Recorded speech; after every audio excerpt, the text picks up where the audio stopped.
etc.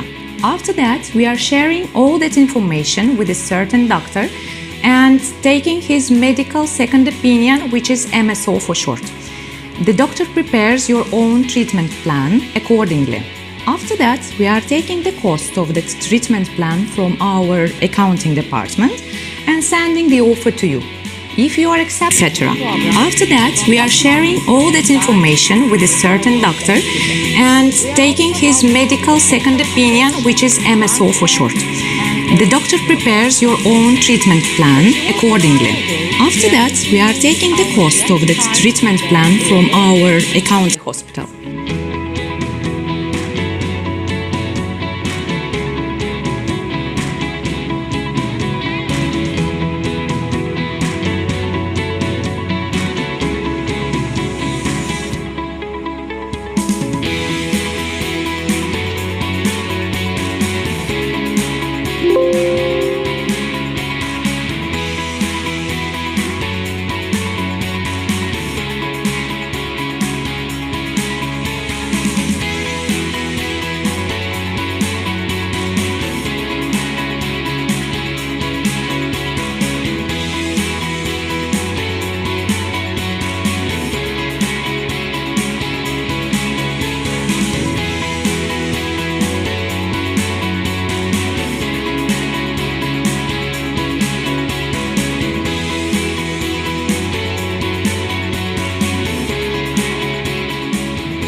We are honored to know you as a Live Hospital family. We are ready to help you 24 hours a day, 7 days in a week.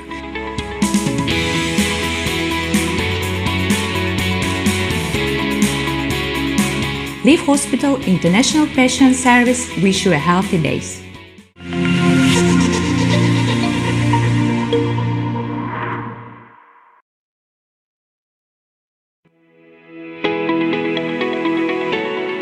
Здравствуйте, меня зовут Нигина Исмаилова. Я являюсь ответственным лицом по медицинским запросам в клинике ЛИВ для стран СНГ. Наша команда состоит из 40 человек. Мы занимаемся предоставлением второго медицинского мнения. Для этого пациент отправляет нам свои медицинские заключения, лабораторные исследования, если есть радиологические снимки. Специалисты клиники ЛИВ рассматривают и составляют план лечения и диагностики.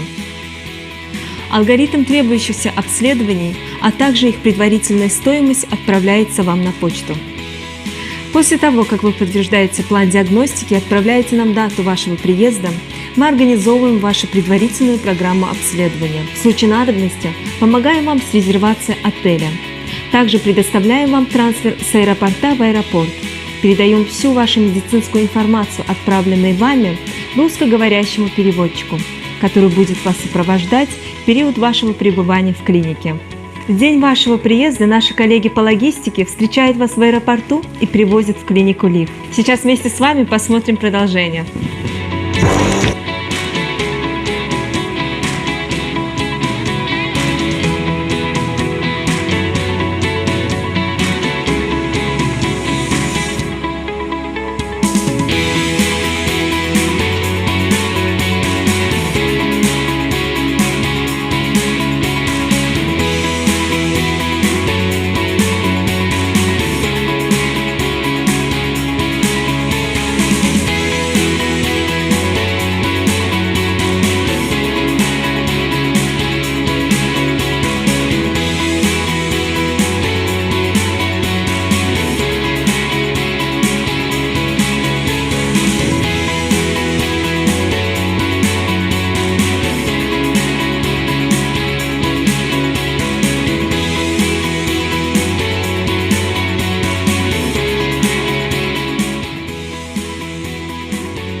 Мы, как клиника Лив, гордимся тем, что нам предоставилась честь узнать вас.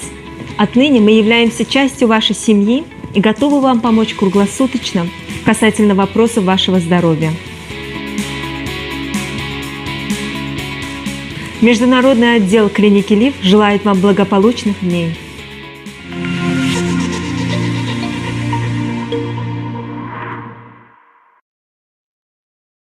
Live Hospital, which promises to be the future of healthcare with its experienced patient care and guest-oriented approach, opened in Vadi Istanbul. It is that moment which makes you hold on to life, sometimes near a forest, sometimes in daily life. With its advanced diagnostic and treatment methods, that moment actually represents the future.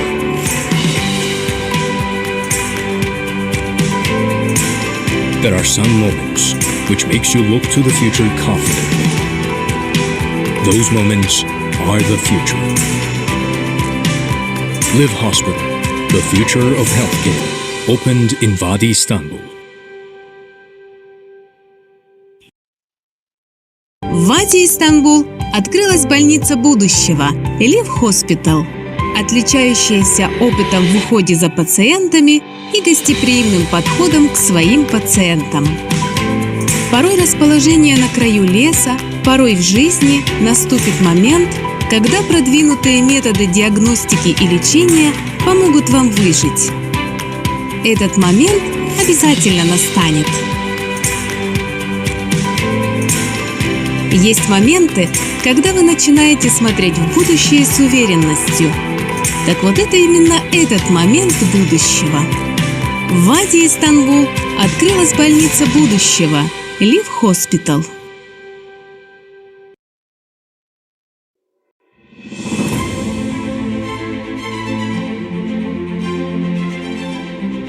Merhaba, ben Profesör Doktor Levhi Akın. 2014 yılından beri Live Hospital Ulus'tayım. Genel cerrahi Будущее с уверенностью. Так вот это именно этот момент будущего. bir görev de yapmaktayım. Şimdi beraberce Live Hospital Ulus'un içine gireceğiz ve sizler için hastanenin ne kadar güvenli olduğunu gösterebilmek için birlikte bir hastane turu yapacağız.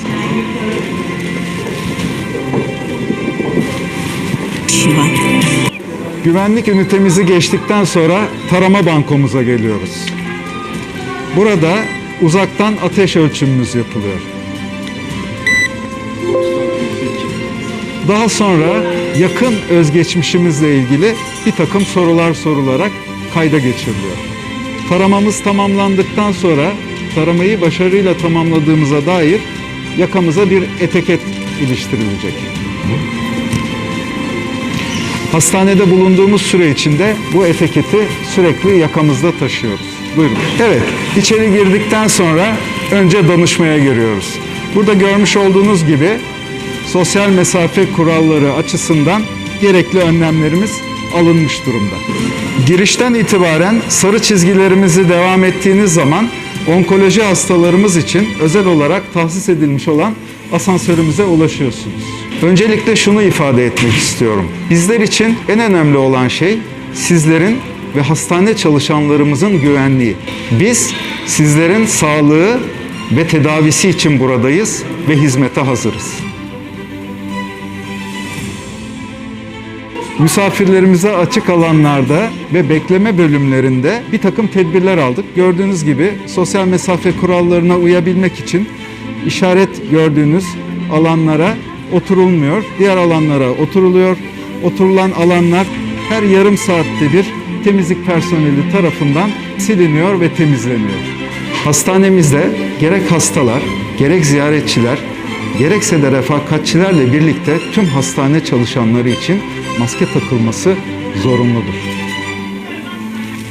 Şimdi bir hasta muayene odasını birlikte göreceğiz. Zaten hep temiz olan yerler. Fakat bu dönemde biz bu işe daha çok konsantre olduk. Her hastadan sonra örtülerimiz zaten değişiyordu, gene değişiyor ama yüzeyler tekrar siliniyor.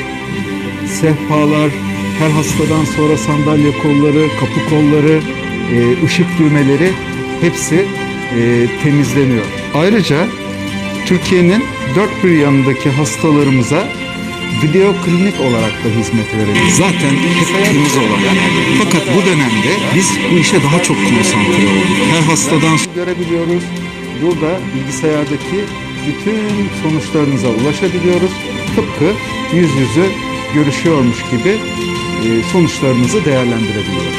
Poliklinik hizmetlerimiz güvenli, acil servis hizmetlerimiz güvenli, tetkikleriniz güvenli, ameliyatlar güvenli. Ameliyathane güvenliği için de gerekli tedbirlerimizi aldık. Bu konuda şimdi ameliyathane sorumlumuz Profesör Doktor Didem Dal Hoca ile görüşeceğiz. Buyurun. Profesör Doktor Didem Dal'la birlikteyiz. Sayın hocam, bu süreçte ameliyatlarla ilgili ne gibi tedbirler aldık? Bu hassas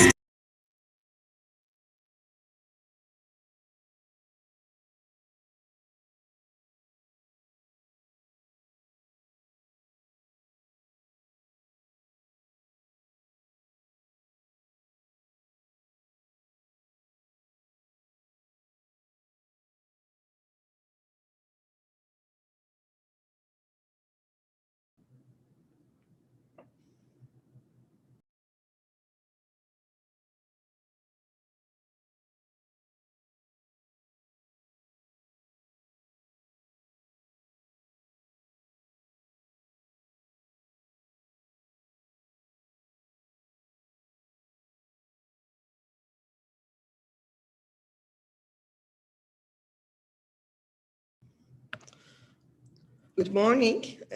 My name is Ozan Özkaya. I'm a pediatric nephrologist and pediatric rheumatologist. I am pleased to welcome you to the webinar case-based discussions in pediatric disease. And this is the first webinar. I believe that learning with the cases is very more than enjoyable and needs to learn more. That's why we have decided to do webinars on pediatric disease by cases, and we are going to do two more webinars. Today I am going to talk about the musculoskeletal pain in children. Now I am sharing my slides.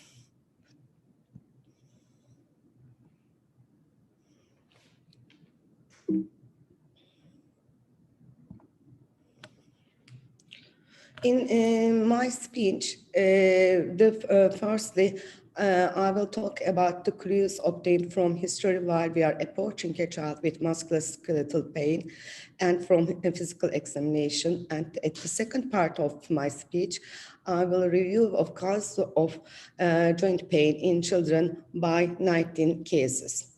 As you know, musculoskeletal pains affect nearly 10 to 20% of school children. And although most of these pains are not caused by a serious underlying disease, some may be life-threatening or potentially crippling. The differential diagnosis of the musculoskeletal pain is broad in children, including infections, rheumatoid disease, malignancy, mechanical problems, and others. And sometimes it is difficult for a clinician to decide what the diagnosis is. History, we can obtain some clues for the diagnosis. Firstly, the age is very important. For example, a 2-year-old child will not have an overuse syndrome, whereas an adolescent can have overuse syndrome. Also, a 15-year-old adolescent will not develop growing pains, while a child who's 5 years old can have growing pains. The second point is the nature of the pain actually. Some pains can be caused by inflammatory causes, and some others can be caused by non-inflammatory causes. Non-inflammatory joint pain is more likely to be acute, and can patient have point tenderness and to be worse at the end of the day or with overuse. On the contrary of these, inflammatory joint pain patients describes as stiffness, and they are worse in the mornings and feels better with use on the daily activity. The other point is the severity of pain. If a child refuses to bear weight and also refuses to walk long distances, have difficulty in participating in sports or physical training, playing an instrument or typing or opening a bottle, we can describe this patient as has a severe pain. The other point is the time of the day when the child gets pain. In the morning is important for the juvenile idiopathic arthritis, and this pain improves with the activity. On the contrary, trauma or biomechanical overuse syndromes can cause pain in the afternoon or evening, and this type of pain worsens with activity. Also, patients can suffer from growth pain in the evening or nights, but during the, if a child has malignancy, such as leukemia or bone tumors, he can have pain both daytime and nighttime. Also, onset of the pain is very important. If it lasts less than 6 weeks, we describe it as an acute, but if it lasts for more than 6 weeks, we call it chronic pain. Also, the nature of the pain is important. We can see intermittent pain in mostly in biomechanical problems and overuse syndromes and hypermobility syndromes, while we can see non-remitting pain, constant pain with septic arthritis or with osteomyelitis, malignancy, and rheumatoid disease. Also, we can see intermittent arthritis during familial Mediterranean fever and at the other autoinflammatory diseases. Also, migratory pain can be seen in acute rheumatic fever, post-streptococcal reactive arthritis, IgA vasculitis, hydroxyline purpura, and leukemia. Finally, the location of the pain is also very important. We should check if it is on the large joints or small joints, and we should know if it is other than the joint, such as bone pain, myalgia, enteropathy, or the pain can be reflected pain, and we should also check for this. The other clues for the diagnosis is the location of the pain.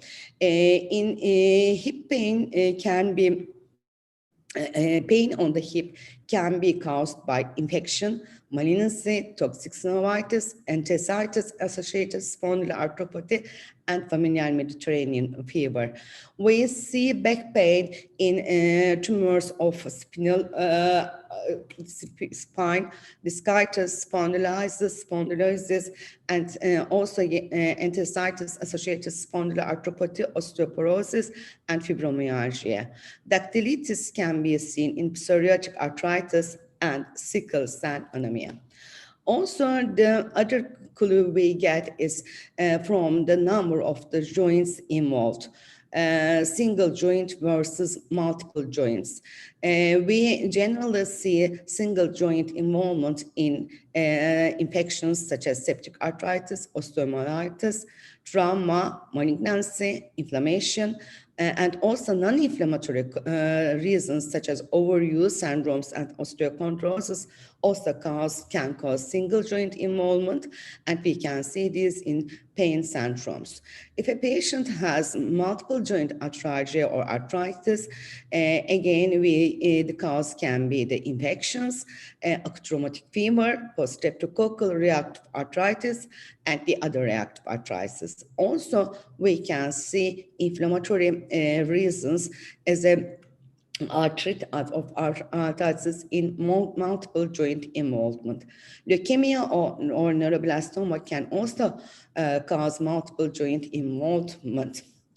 The other clue for the diagnosis is the precipitating factors such as trauma or infection. We should get detailed information about the person and family history for the genetic or metabolic disease, familial Mediterranean fever, HLA-B27 associated disease such as inflammatory bowel disease, acute anterior uveitis, psoriasis, and ankylosing spondylitis, also for the tuberculosis and bleeding disorders. We should check for, especially in endemic areas, for brucellosis, Lyme disease, and travel tuberculosis. The most important thing is the questionnaire of the accompanying signs and or symptoms. Fever is a very important symptom, and the physician should be careful while approaching a child with fever. Also, constitutional symptoms should be asked, and we should check for the symptoms and signs of the organ systems such as cardiovascular, gastrointestinal system, internal urinary system, and neuromuscular psychiatric problems. This is a pediatric gait, arm's length, and spine examination. It's a simple examination of the musculoskeletal system, and it's really a good physical method. Here you see 16 steps we see here, and by this method, we can get information about all the joints and the muscles on physical examination. You can, there's an application, and you can get this application, and you can watch the videos on website. The localization of the pain is very important in the physical examination. If this is a bone pain, if the pain is located on the bone, we should suspect from osteomyelitis, trauma, or malignancy. If it's a soft tissue pain, we should suggest from trauma, but if it's a joint pain, we should suspect from arthritis. And the other point is, if there is a more than one painful site, it's also important. And also we should check the tenderness. If an area is painful but not tender, this can be a referred pain, and we should check the other areas. The other point is the appearance of the affected area. We should check for the warmth, redness, and swelling while we are doing physical examination. And the other point is the range of motion, to evaluate the range of motion. Sharp pain in the joint on range of motion, or a joint that is severely restricted in its range of motion, causes other than inflammatory arthritis, such as septic joints or septic arthritis. And finally, the palpation of enthesis is very important. Enthesopathy is of particular importance in the identification of subgroups, and rarely in other musculoskeletal and rheumatic disease. Pinpoint bony tenderness is also very important. If a child with fever has pinpoint bony tenderness, we should suspect from osteomyelitis and check for this. But if a child without fever has pinpoint bony tenderness, we should suspect from fracture, malignancy, and enthesopathy. Also, muscle strength is very important in the physical examination. We can see nail and nail foot changes in dermatomyositis, scleroderma, mixed connective tissue disease, and psoriasis. This is very important, and we should ask for the Raynaud's phenomenon and check for it for the connective tissue disease. And we can get many clues from the skin examinations, such as malar rash, alopecia, or oral ulcers such as systemic lupus erythematosus, whereas heliotrope rash or Gottron pupils such as dermatomyositis, and salmon-colored rash is a feature of systemic JAA. and palpable purpura, livida reticularis, and nodules suggest the vasculitis. Now, we can go on with the cases. The first case is a 3.5-year-old male. He was admitted to the hospital with the pain on the left thigh and knee and fever. He has fever and pain for 3 days, and he has a severe pain. He refuses to move his left leg and refuses to bear weight. He has one affected joint, and he has been given antibiotics for 2 days. And in his personal history, we see that he has bicuspid aortic valve. On the physical examination, his temperature is elevated, he is non-toxic, lying with his left leg head flexed and externally rotated, has pain and decreased range of movement of left hip, has a normal left knee, there was no redness or burn on the knee, and he refuses to bear weight on his left leg, and he has no rash. To summarize, this is a patient with a very severe pain. In the patients with severe pain and in one joint, we should suspect first from the septic arthritis or osteomyelitis, and the second, the malignancy, trauma, discitis, myositis, and complex regional pain syndrome. You know that in septic arthritis, the synovial fluid characteristic is cloudy or turbid, has a very high white blood cell, and we can see gram bacteria on gram stain in nearly 50% of the cases. Also, monoarthritis, arthralgia with fever includes in the differential diagnosis familial Mediterranean fever, rheumatic disease, brucellosis, sarcoidosis, and malignancies. When we look at his lab tests, we see that his sedimentation rate is increased and CRP level is increased. Brucella augmentation test is negative, and antistreptolysin O test is normal. And with these elevated sedimentation rate and CRP levels and the fever and the one joint involvement, we can suspect from septic arthritis.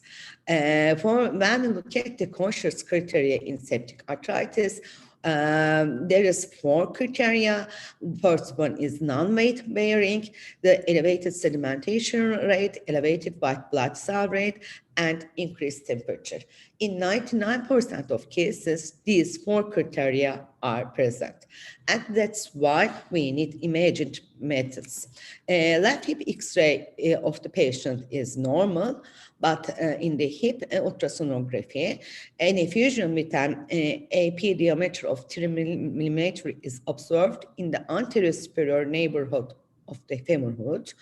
Anechoic area of 30 and 11 size compatible with fluid with slight internal echo is observed adjacent to the left trochanter measure. Because of these ultrasonography findings, we needed MRI, and in the MRI, as you see here, there's an appearance of left coxsacral variation and significant fluid accumulation is observed in the left coxofemoral joint space compared to the right coxofemoral joint, as you see here. Since the patient has a history of a bicuspid aortic valve, we had echocardiography, and we suspected vegetation on aortic valve. Because of all this, we suspected from septic arthritis, and hip puncture was done and surgical drainage was done. Once this dense fluid was aspirated and on gram stain, plenty of leukocytes and positive cookie were seen. But there was no graft on culture because I think that the patient has been using antibiotics for 2 days. This patient is a septic arthritis of a hip. And the other patient is a 9-year-old boy.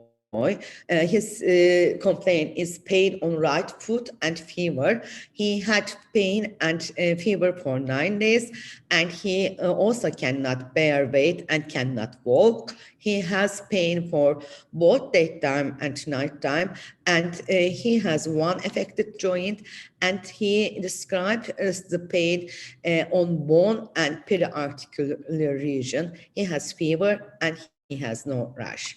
On the physical examination, as you see here, lateral side of the right heel was red and warm compared to the left side, and there was extreme tenderness on the lateral of the heel by bone palpation.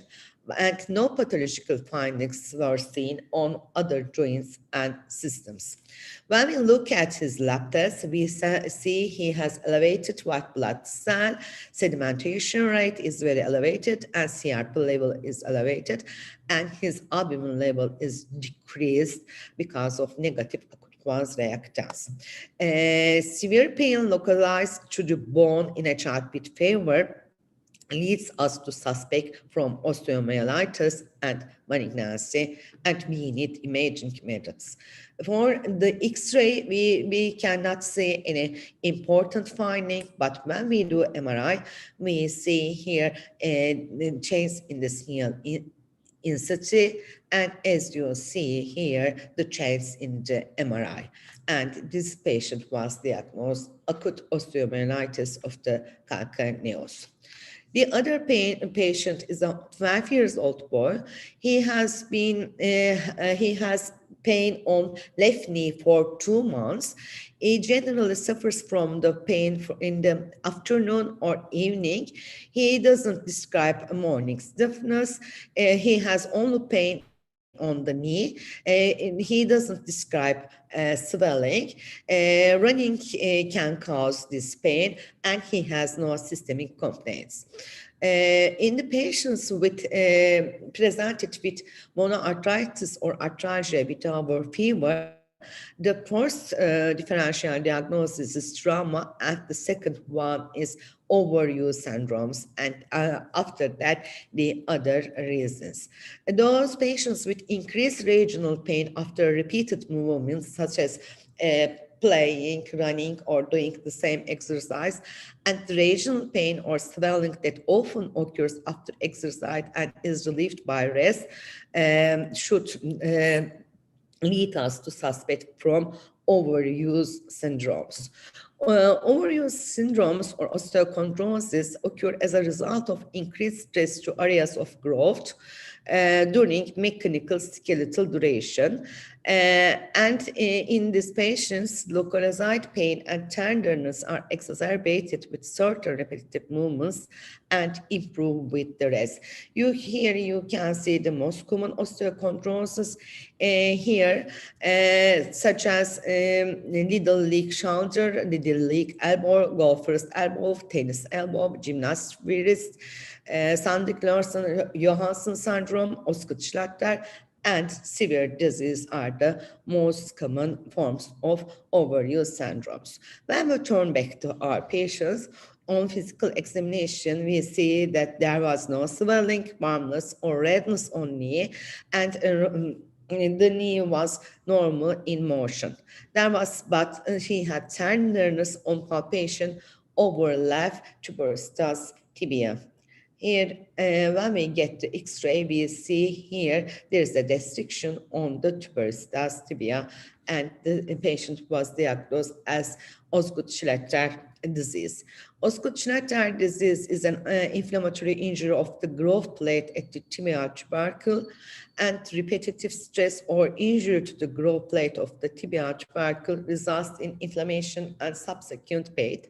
Activities that involve jumping and or jogging, boys those between the age of 11 and 18 years old, and those who has rapid skeletal growth are at-risk factors for Osgood-Schlatter disease. Patient can suffer from swelling or tenderness below the knee. Pain is increased. Pain occurs with activity, especially with knee straightening or vigorous activity. Also, there is a Another overuse syndrome we have here, Syndeglor-Johansson syndrome, which is a traction apophysitis of the inferior pole of the patella, and the patients suffer the same pain at the same location also in this osteochondrosis. Leg-Carpenter disease is a self-limiting form of osteochondrosis of the capital femoral epiphysis resulting from avascular necrosis, and frequently occurs in boys between 4 and 10 years of age, and it's bilateral in nearly 20% of patients. Trauma, developmental changes, inflammatory reasons, or coagulation abnormalities can cause the disease. The patients generally present with mild and intermittent pain in the thigh or a lip or both. The classical presentation is painless lip. This is another case, 10 years old boy. He has presented with foot pain for 6 months on the left heel. He gets pain in the afternoon or the evening. He doesn't describe morning stiffness. He had one affected joint. He doesn't describe swelling, and running, jumping, standing up for a long time leads to this pain, and he doesn't have any systemic complaint. On physical examination, we suspected the patient had tenderness on Achilles tendon palpation. Walking on the heel was painful. Walking on the toe is painless, and he had pain on the heel during dorsiflexion of the toes. And when we get the X-ray, we saw that he had a destruction here, apophysitis here in the calcaneus, and this patient has a severe disease. This is a painful inflammation of the calcaneal apophysis, and usually occurs during a rapid growth in adolescents, boys between 10 to 15 years old, girls aged 8 to 13 years old. They pain during the activity, and they can have tenderness without injury, and they can have limping or walking on toes. And when you palpate the patient, you can the patient can have tenderness on that region. The fifth case is a 10 years old girl.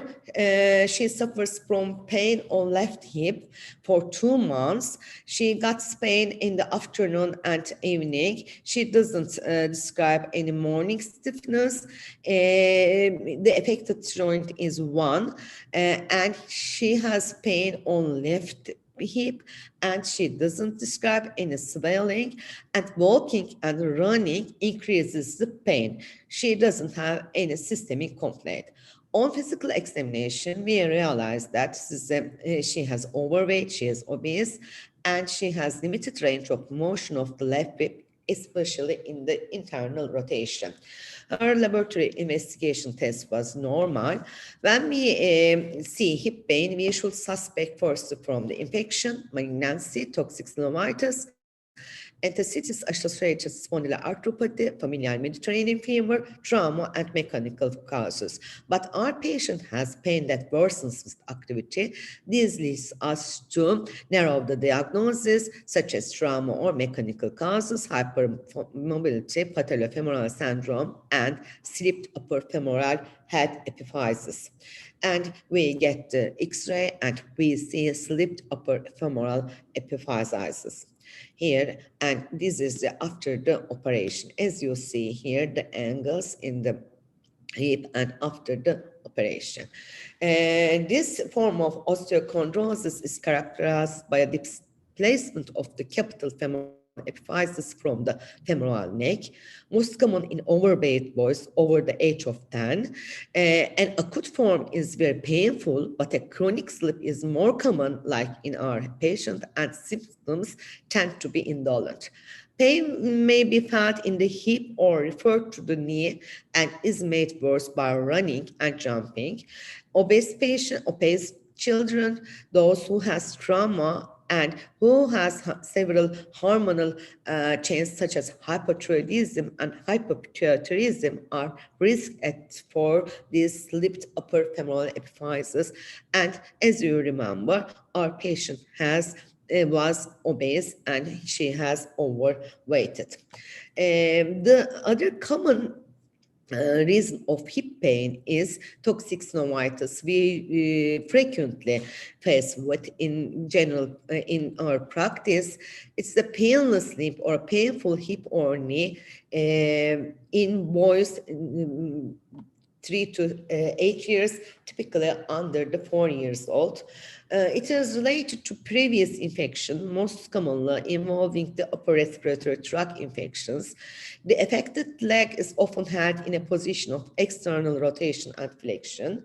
The pain is not as pronounced as that seen in children who have septic arthritis or osteomyelitis, and white blood cell count tends to be normal, but the markers of inflammation such as sedimentation rate can be mildly elevated, and imaging studies such as ultrasonography often show evidence of joint effusion.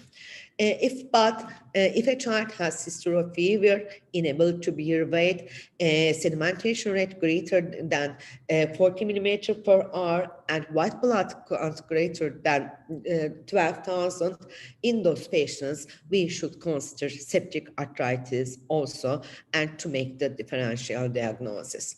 The other case is a 16 years old boy. He has low back pain, pain in the left hip, unable to walk, at weight loss. He has been back pain for 3 weeks, and he start to feel the pain and loss of strength in his left lower extremity after falling on his back while doing judo. He says that he has lost 5 kilograms while on bed rest for the past 3 weeks. He has on bed rest. In the history, the family said that they consume unboiled milk, non-pasteurized milk, which they brought from the public market in their country. This is from another country patient. And lumbar MRI examination was normal in his country. On physical examination, we observed a limited range of motion of the bilateral hips. Feber test positive on the left. Patient had tenderness on bilateral sacroiliac joint palpation, and the sacroiliac joint compression test was positive. On his lab test, the sedimentation rate was increased and CRP level was increased. Again, when we check the hip pain with the elevated sedimentation rate and CRP levels, we suspect from infection, malignancy, enthesitis, associated spondyloarthropathy in these patients. And when we as for the MRI, we saw diffuse signal increase, as you see here, and narrowing of joint space were observed in the bilateral sacroiliac joints, suggesting acute sacroiliac joint, acute sacroiliitis.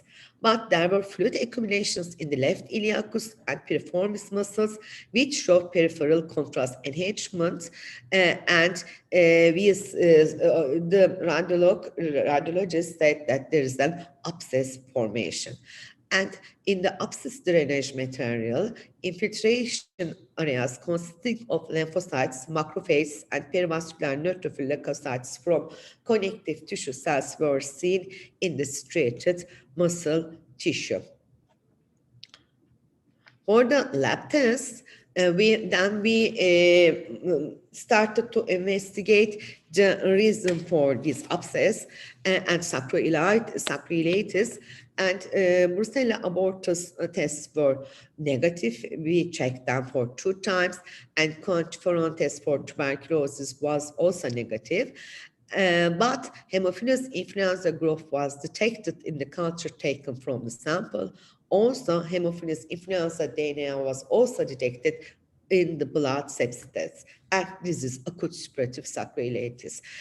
We should keep in mind that sacroiliitis can be caused by bacterial reasons and we should be careful if the patient has very elevated sedimentation rate and CRP levels in while he is having sacroiliitis other than rheumatologic disease. We should keep in mind the suppurative sacroiliitis. Case 7 is a 10 years old girl. She has pain on legs for 4 years. She suffers from this pain from at the afternoon and evening. She doesn't describe any morning stiffness. She has more than one affected joints. The pain is on wrist, metacarpopharyngeal, knee, and ankle. She doesn't describe any swelling. Writing, walking exercise increases the pain. She doesn't have systemic complaint, but she has, but 4 years ago, anti-streptolizin test was found to be high when she applied for joint pain, and she had diagnosed as rheumatic fever, and she has been on penicillin prophylaxis for 3 years. For the differential diagnosis of this patient, we should take the reasons that causes joint involvement without fever, and the first one is joint hypermobility and also juvenile idiopathic arthritis, acute rheumatic fever, post-infectious arthritis, connective tissue disease, polyarticular JAA, malignancies, growing pains, fibromyalgia, and skeletal dysplasias can cause joint in multiple areas. Benign joint hypermobility is one of the most common causes of joint pain in school-age children, and the prevalence is quite high. It is a heritable disorder of connective tissue characterized by generalized joint hypermobility and laxity and musculoskeletal pain. The characteristic finding is the lower extremity joint pain toward the afternoon or end of the day, and pain is worse with activities, and resting helps to the patient.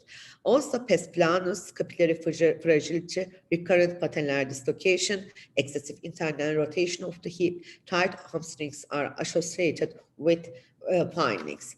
We have baked-on criteria for the diagnosis of this disorder, and we score from 0 to 9, and 1 point allocated for the ability to perform each of the following tests.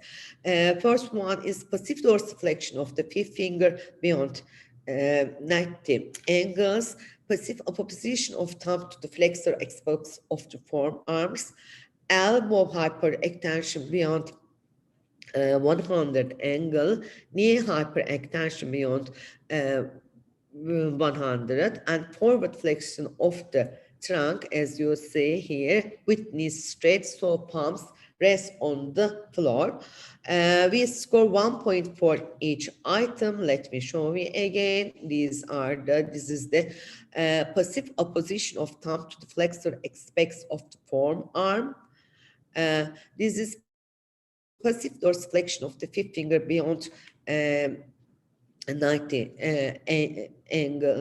degree angle. This is a forward flexion of the trunk with knees straight, so palms rest on the floor. This is elbow hyperextension, and this is knee hyperextension.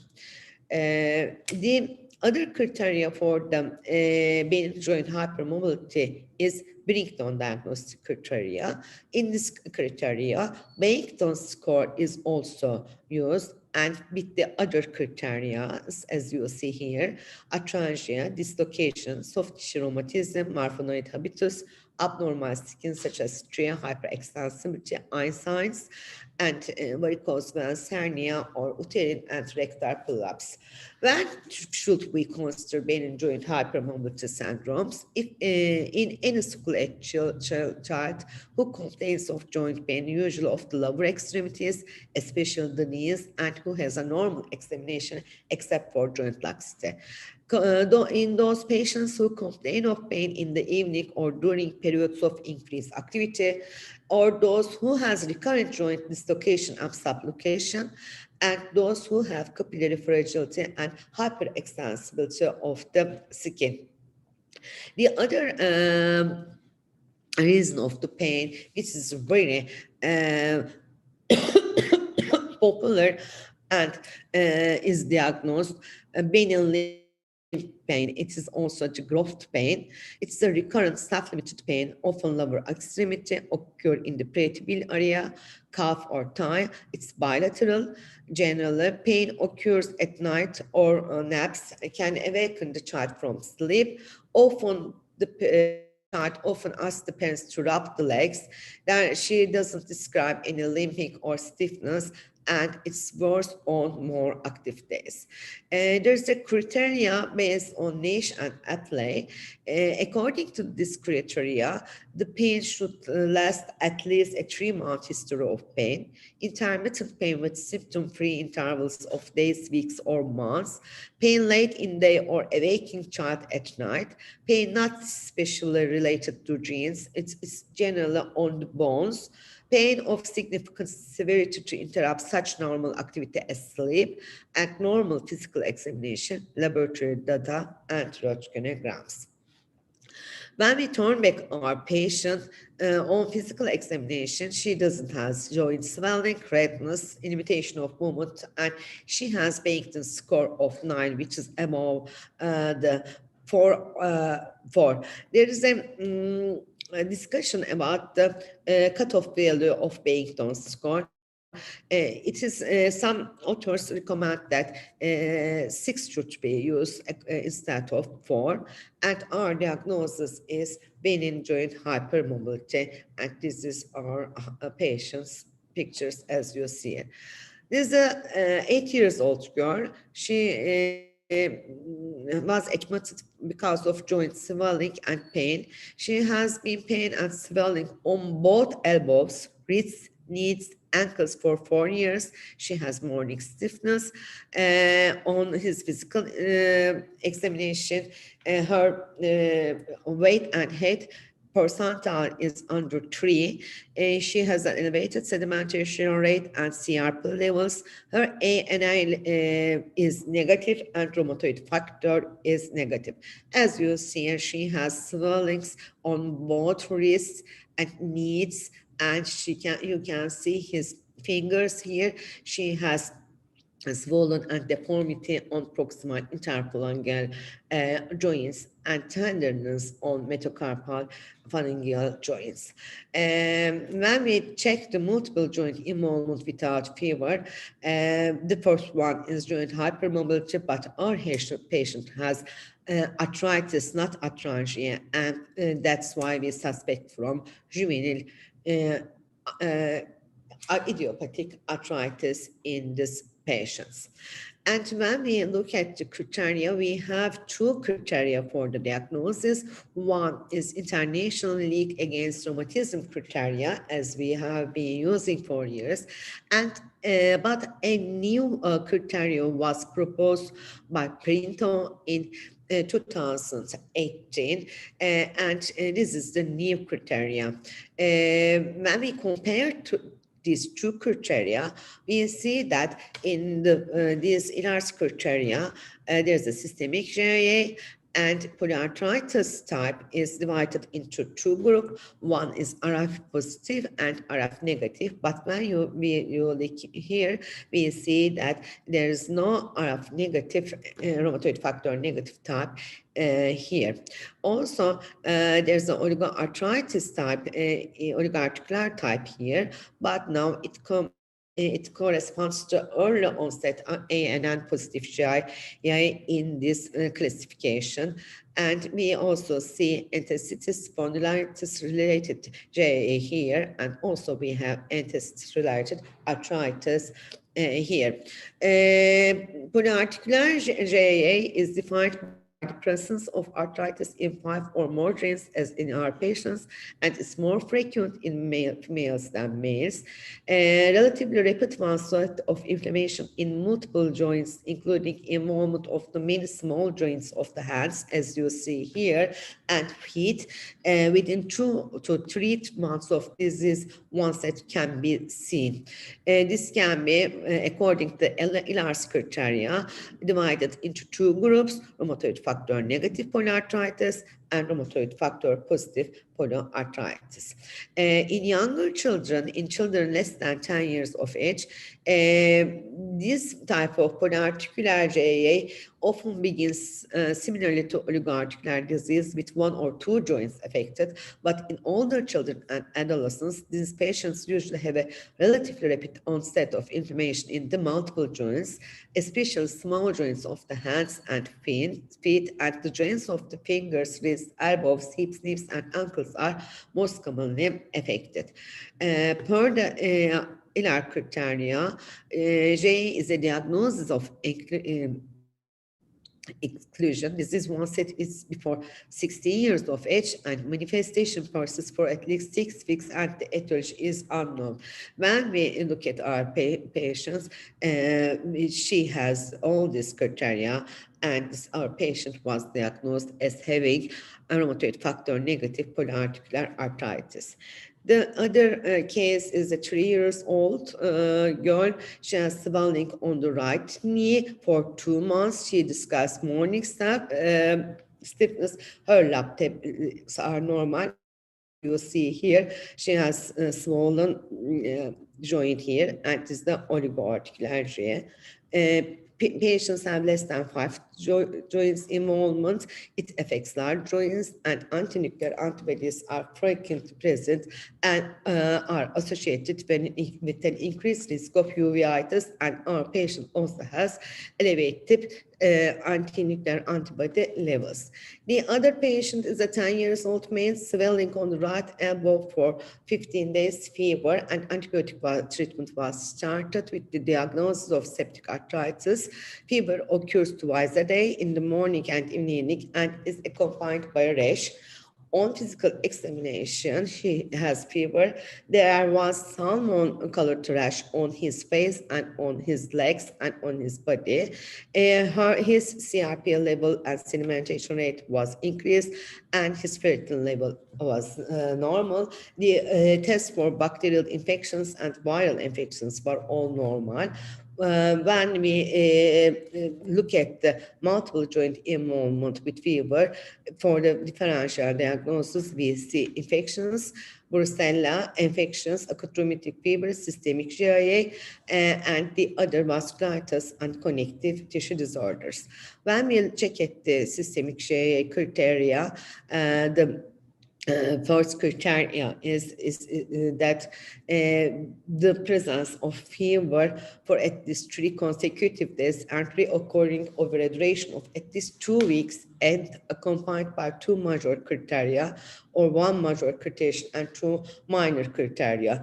And our patient has also non-fixed erythematous rash and arthritis and leukocytis. The patient was diagnosed as systemic GAA, and bone steroid therapy for 3 days, then 2 milligrams per day was started. Fever subsided and rash disappeared. But on the 6th day on treatment, fever and rash occurred again, and the sedimentation rate was decreased, but CRP was still increased, and his ferritin level was very, very, very high, nearly 30,000 nanogram per milliliter. He had elevated transaminase levels and triglyceride levels, and he was diagnosed as macrophage activation syndrome due to the systemic GAA. And steroid therapy, cyclosporin and anakinra was started. Steroid and cyclosporin stopped at 3 months, and anakinra was started. The other case is a 13 years old boy. He has pain in the hip, swelling in the knee. He has pain for 4 weeks and swelling in the left knee for 1 week. Uncle has ankylosing spondylitis, and on his physical examination, he had swelling in the left knee. There's a sacroiliac joint tenderness. February test was positive. His sedimentation rate was a little bit increased. HLA-B27 was positive. And on the physical examination, there was tenderness on the heel, on the palpation, and we suspected from enthesitis. Here you see the common location of the enthesitis is Achilles tendon in children. Enthesitis-related arthritis is a category of JA that is characterized by arthritis, enthesitis, risk of axial disease, and underlying genetic predisposition. There's a two criteria. One is ILAR criteria, and the other is the new proposed criteria for the diagnosis. The other case, the 15 years old pain in fingers, deformity in nail change, and has complaints for 1 year. She had rash behind the ears, spotting on noise and onychosis, and she has had elevated sedimentation rate, and Na was negative. This patient has a psoriatic arthritis. And when we look at the criteria, arthritis and psoriatic rash, or in the absence of rest, at least two of the following minor criteria. First, correlative with psoriasis, nail pitting or onychosis or dactylitis suggests the diagnosis of psoriasis. The other case is a 9 years old girl. She has pain in the right leg. She has pain all day long and extreme tenderness on palpation over the upper of the right tibia. And when we checked her X-ray, we do not see an abnormality, but when we do MRI, we see here a change in the bones, in this signature of pain. And this patient was diagnosed as leukemia, although she had normal blood smear and hemogram test and sedimentation and CRP levels. One more examination revealed leukemia. Malignancies present with joint pain in younger children. Generally, they present with acute lymphocytic leukemia or neuroblastoma. In older children, they can present with as a first sign of lymphoma or tumors of bone. There we have several red flags suggesting malignancy, pain, especially if a patient has disproportionate to physical examination, not joint-centered as in our patients on the bone, migratory and nighttime pain should lead us to suspect from malignancy and leukemia. Also, they generally do not have morning stiffness, and especially atypical onset, such as on elbow and back, should give us the suspect from the malignancy also. Also, night sweats, weight loss, and fever.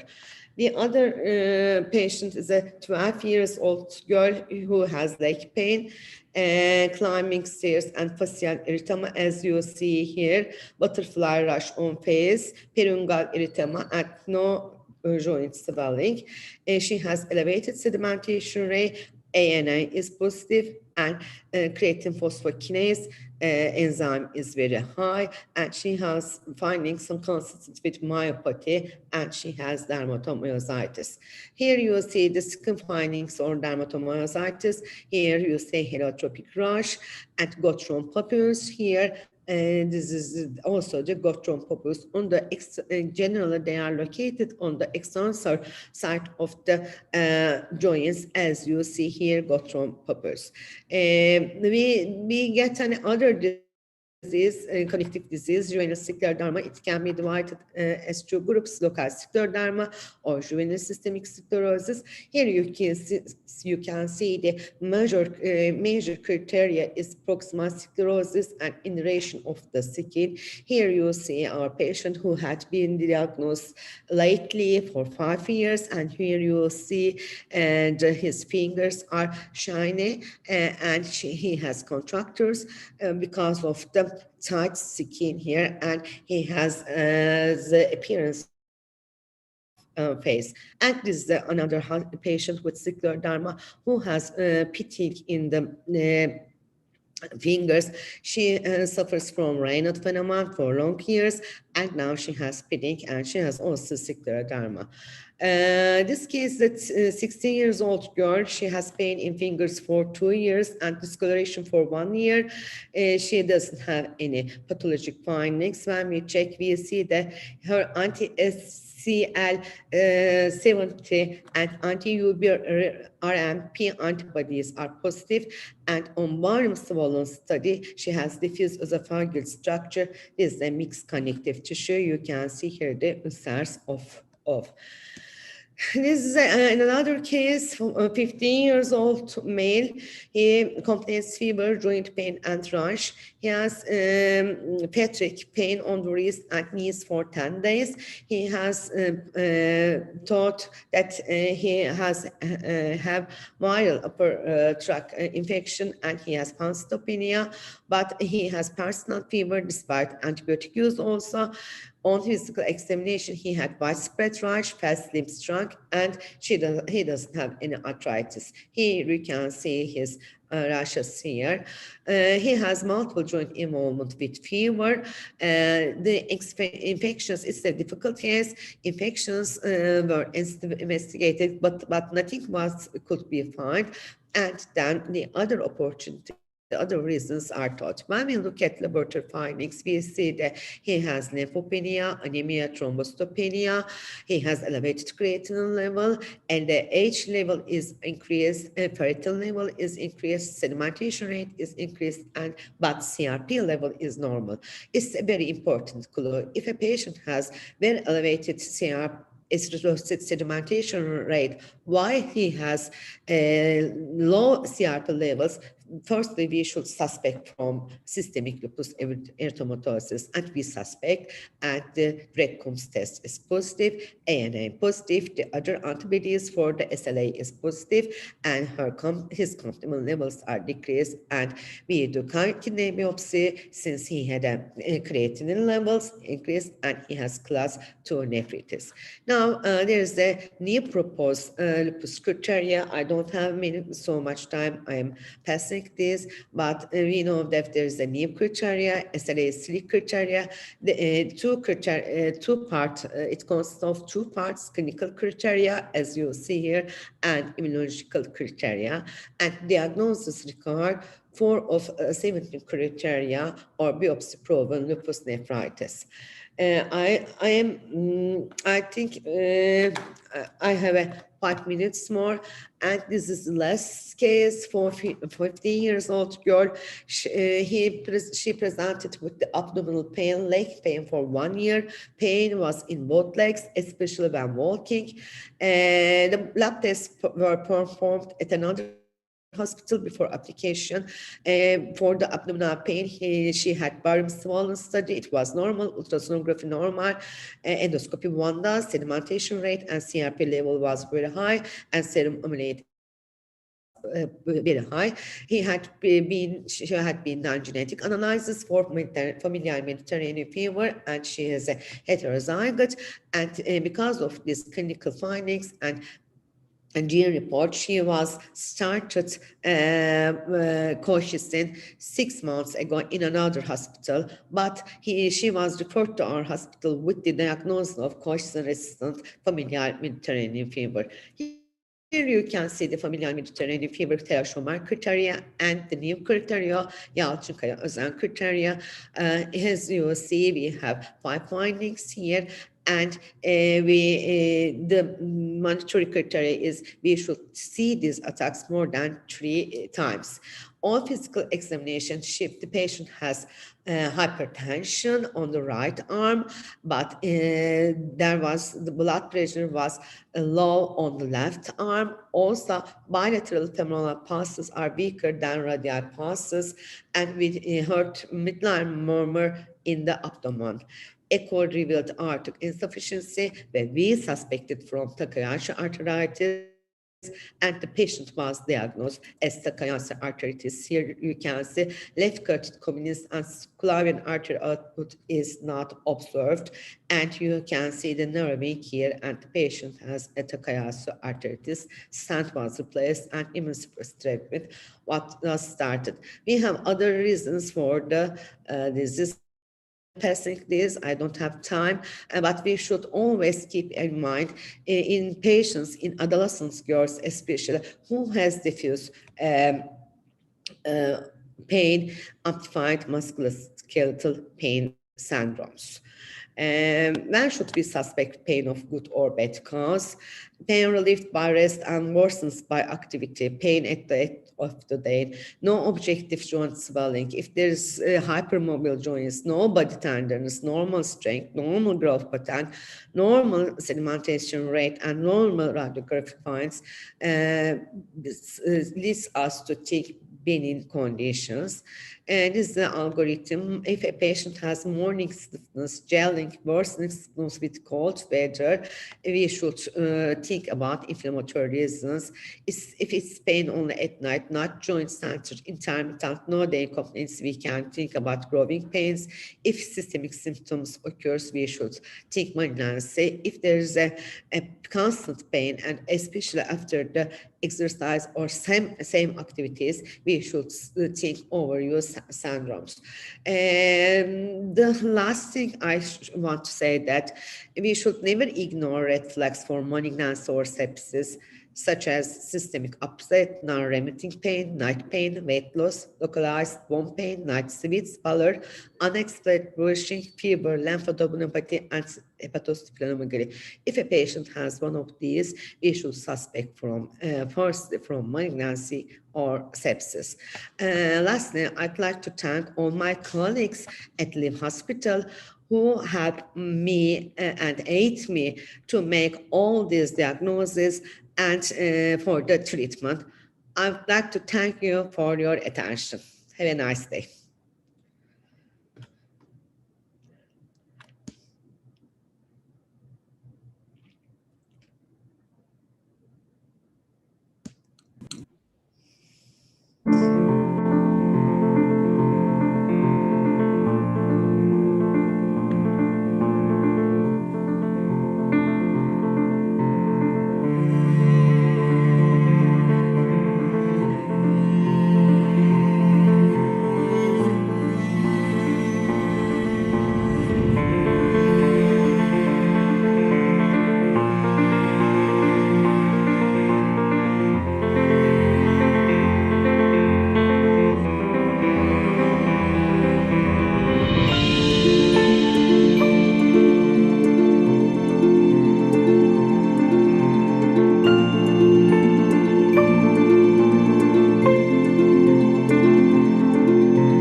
Good day and welcome. My name is Katerina Tikhonova. I'm from Ukraine. Me and my colleagues from different countries gathered here to help you and to give you the best medical care. Let me explain how the things are working here. First of all, we are receiving an email from you. It contains your request, all information about your disease, medical reports, MRI, X-rays, screens, etc. After that, we are sharing all that information with a certain doctor and taking his medical second opinion, which is MSO for short. The doctor prepares your own treatment plan accordingly. After that, we are taking the cost of that treatment plan from our accounting department and sending the offer to you. If you are accepting the program, from that moment you can start to prepare your plane ticket. We are also helping you with the hotel accommodation, transfers, and arranging your own translator. At your arrival day, we are meeting you with our VIP cars in the airport and bringing to the hospital.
We are honored to know you as a Live Hospital family. We are ready to help you 24 hours a day, 7 days in a week.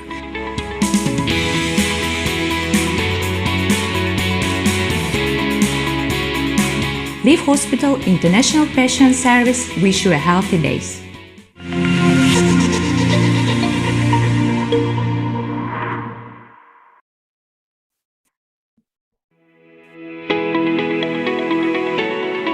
Здравствуйте, меня зовут Нигина Исмаилова. Я являюсь ответственным лицом по медицинским запросам в клинике ЛИВ для стран СНГ. Наша команда состоит из 40 человек. Мы занимаемся предоставлением второго медицинского мнения. Для этого пациент отправляет нам свои медицинские заключения, лабораторные исследования, если есть радиологические снимки. Специалисты клиники ЛИВ рассматривают и составляют план лечения и диагностики. Алгоритм требующихся обследований, а также их предварительная стоимость отправляется вам на почту. После того, как вы подтверждаете план диагностики и отправляете нам дату вашего приезда, мы организовываем вашу предварительную программу обследования. В случае надобности помогаем вам с резервацией отеля. Также предоставляем вам трансфер с аэропорта в аэропорт. Передаем всю вашу медицинскую информацию, отправленную вами, русскоговорящему переводчику, который будет вас сопровождать в период вашего пребывания в клинике. В день вашего приезда наши коллеги по логистике встречают вас в аэропорту и привозят в клинику ЛИВ. Сейчас вместе с вами посмотрим продолжение.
Мы как клиника ЛИВ гордимся тем, что нам предоставилась честь узнать вас.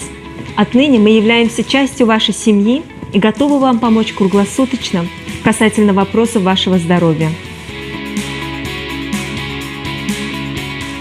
Международный отдел клиники ЛИВ желает вам благополучных дней.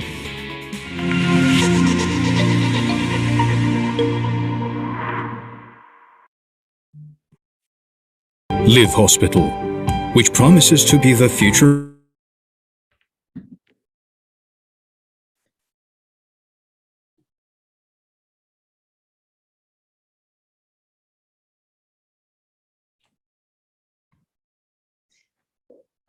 Hello, everybody. Welcome to our session.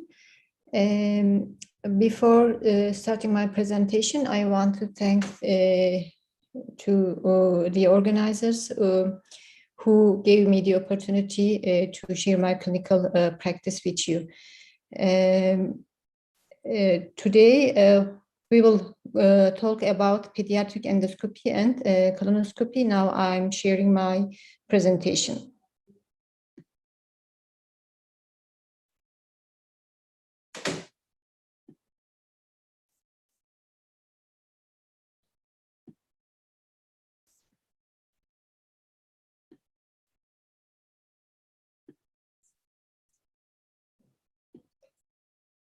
Okay.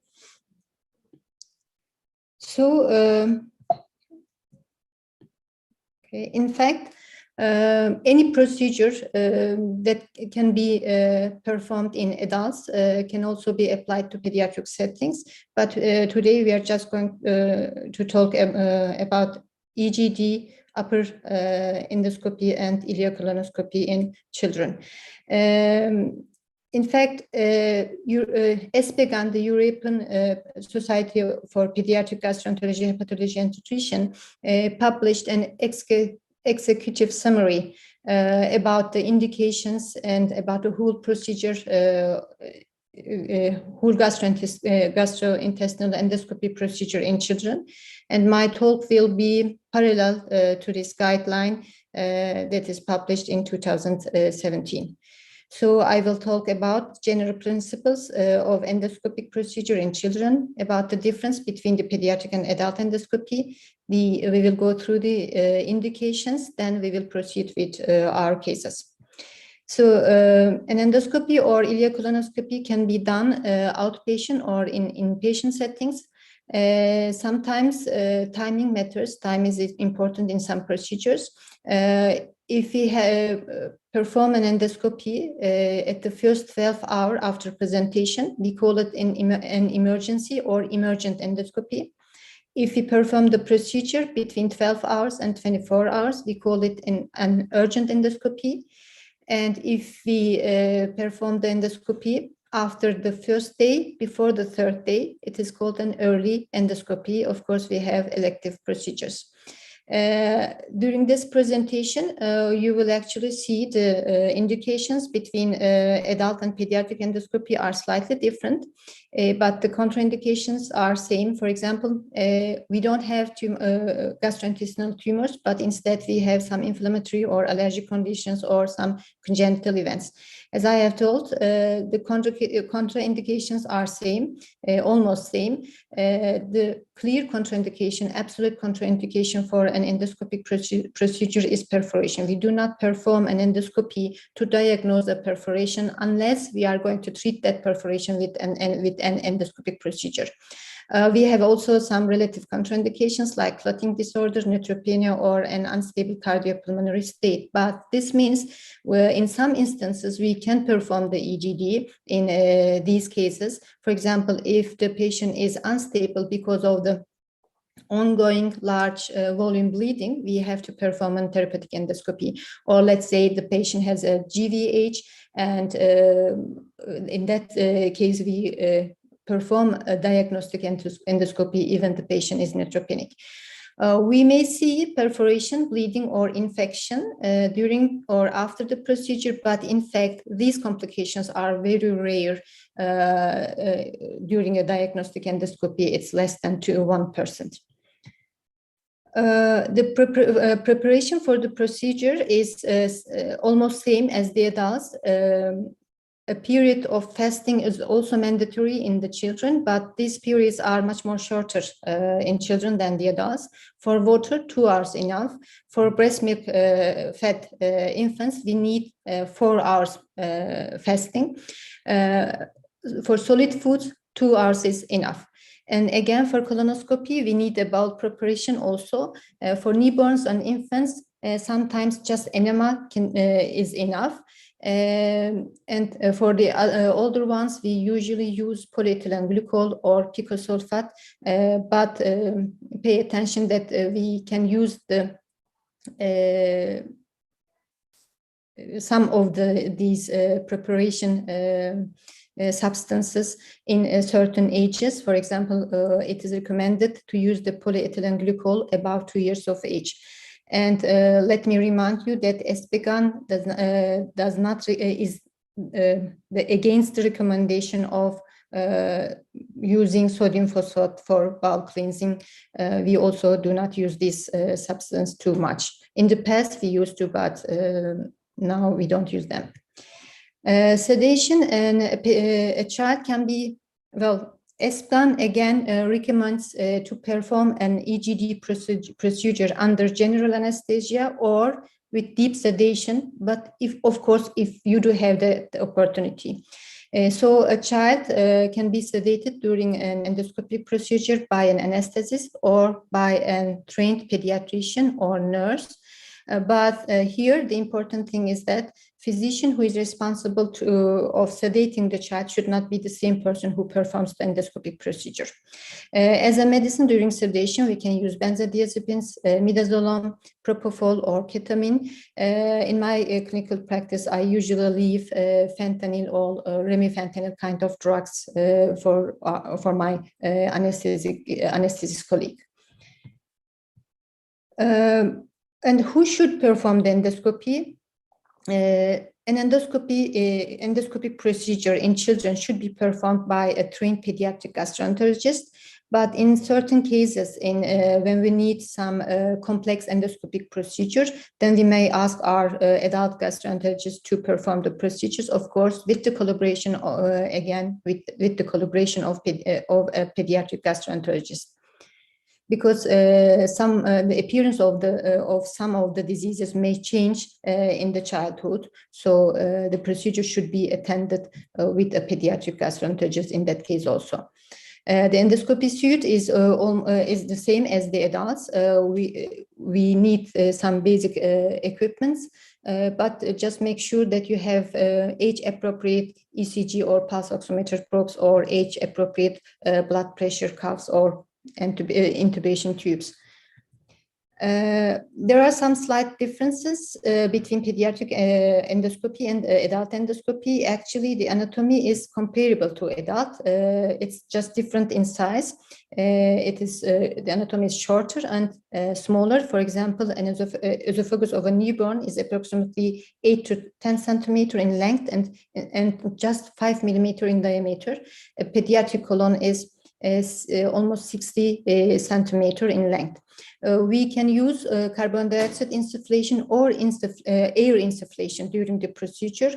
If we don't have the ability to, or if you cannot use carbon dioxide insufflation, we have to pay special attention to the air amount in neonates or infants because it may easily apply compression on the lung and create a respiratory distress. Actually, ESPLAN did not find any evidence to recommend against or for the use of carbon dioxide insufflation during ileocolonoscopy. Pain seems to be rare and milder when we use carbon dioxide insufflation, but we don't have too much publication related to that. In fact, there was a paper recently published, but I don't have enough time to go into that.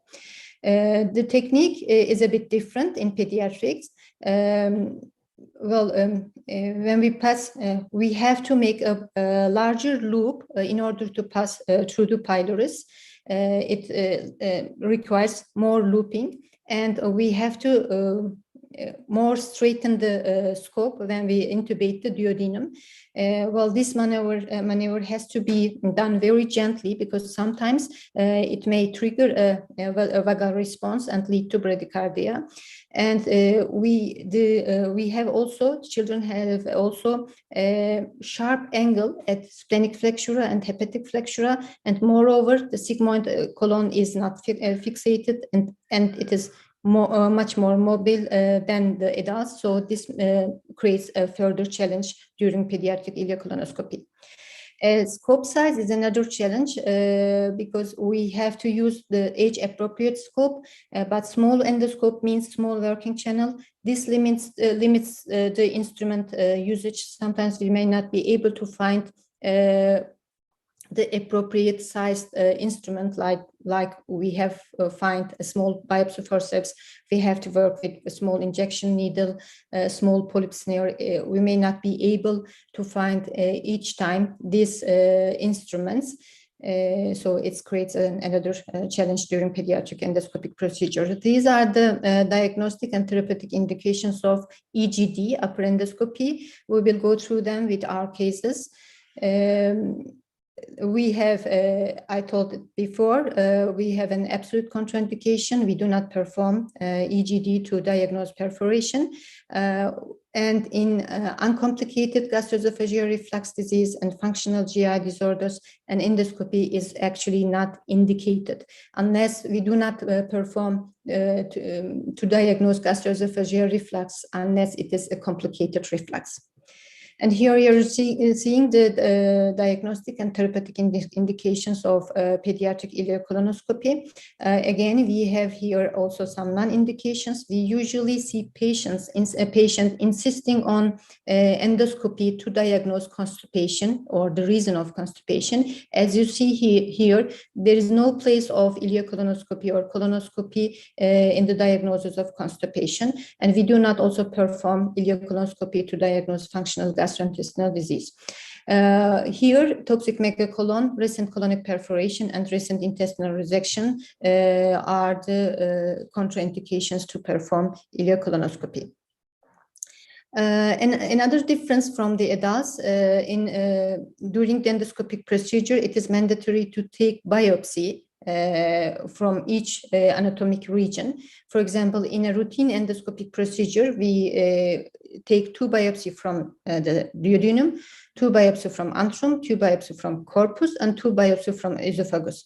And in some certain circumstances, we have to take much more biopsies. For example, in eosinophilic esophagitis, if you are searching for eosinophilic esophagitis, then we have to take at least 3 biopsies from each esophageal segment.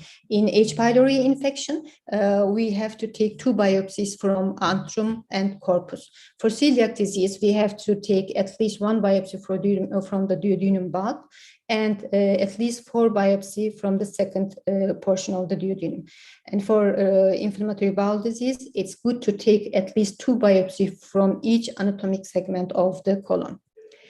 So I will proceed with my cases. My first case is a 7-year-old girl. She was presented with epigastric pain, decreasing by meals and increasing by hunger. She didn't have any vomiting or nausea. Her physical examination was almost normal, and her laboratory evaluation was also normal. We performed an EGD, and her EGD revealed H. pylori gastritis with a marked antral nodularity.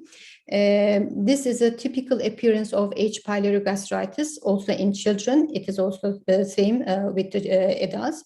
These nodules are created by lymphoproliferative inflammation that is triggered by H. pylori infection. H. pylori gastritis is one of the most common indications that we have to perform EGD in children. That's why I wanted to share this simple case with you. My second case is a 2-year-old female again. She presented us with postprandial abdominal distension and vomiting with gastric content lasting for 2 months. Before this 2 months, she was completely normal, and the mother stated that abdominal distension resolves after vomiting. Her physical examination, her growth parameters, her laboratory evaluations previously done were all normal. She was diagnosed as gastroesophageal reflux disease in another institution and was using lansoprazole. So this history reminded us very much the gastric outlet obstruction syndrome. So we took a much more detailed history. Taking a detailed history, we learned that the child was hospitalized one night in a hospital due to a probable ibuprofen cold intoxication 2 months ago.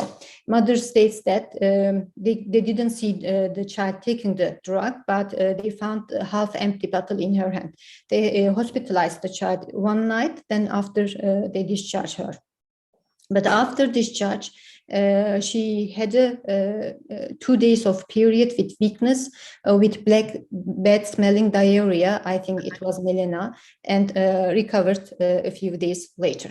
So this is a typical history of the history is typical for gastric outlet obstruction, and gastric outlet obstruction can occur because of foreign body ingestion, because of duodenal ulcer, or because of gastric ulcer, especially at the healing stage of peripyloric ulcers. And we all know that that non-steroid anti-inflammatory drugs, because ibuprofen cold contains a non-steroid anti-inflammatory drug, we know that non-steroid anti-inflammatory drugs are among the most common causes of gastric ulcer in children. So our preliminary diagnosis was gastric outlet obstruction due to a peripyloric ulceration. We performed an EGD. Here you are seeing the EGD of that child. This is the pyloric orifice.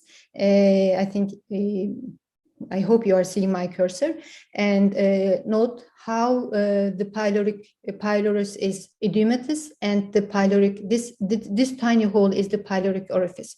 So we put her under enteral nutrition with enteral formula and increased the PPI dosage. She recovered spontaneously 1 month later. This was a 15-month-old boy. He was presented with non-bolus vomiting, especially after feeding. Actually, this complaint was present since birth, but increased with complementary feeding. He was refusing all kinds of solid food, and mother was really exhausted. He was diagnosed with multiple food allergy. His skin prick test was positive for cow's milk, egg white, wheat, and several other food. And he was fed exclusively by amino acid based formula. Because of the relation between allergy and gastroesophageal reflux disease, I guess one of our colleagues outside our hospital started lansoprazole to him. He was using a standard dose of lansoprazole. So we have an allergic infant with feeding refusal and dysphagia. This brings us to eosinophilic esophagitis. Well, eosinophilic esophagitis is characterized by whole thickness eosinophilic infiltration of the esophagus wall, creating a fibrosing inflammation. And because of this fibrosing inflammation, we may see dysmotility in the esophagus, and these fibrosing rings appear. We call it esophageal trachealization. In these cases, patients suffer from dysphagia, and sometimes they may present to us with food infection. So our preliminary diagnosis was eosinophilic esophagitis, but things changed after we solved the barium swallowography of the child. By the way, his physical examination, all of the routine laboratory evaluations were normal, except having first degree of protein energy malnutrition. And here, this is the barium swallowography of the child. Notice how the esophagus is dilated, especially at the distal part. So this was consistent with an distal esophageal stricture or stenosis. So then we performed an EGD. Even after overnight fasting, there was food particles in the esophagus. We had to remove them one by one. After removing, we observed this tiny hole here. I think you can see this tiny hole is the esophageal lumen.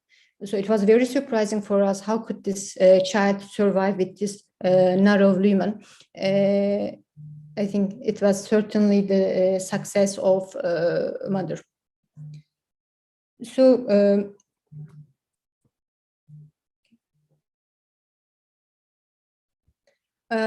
so the case had esophageal stenosis. And esophageal stenosis in children can be acquired or congenital. Acquired esophageal strictures can occur because of traumatic, inflammatory, peptic, or surgical reasons. In these cases, as a treatment, we prefer dilatations, and most of the acquired esophageal strictures occur at the middle or lower part of the esophagus. But when it comes to congenital esophageal stenosis, we have to be careful with the dilatation procedure, because congenital esophageal stenosis has 3 histological subtypes. It may be in the membranous form or in the esophageal membrane form. This form is usually located at the upper part or at the middle part of the esophagus.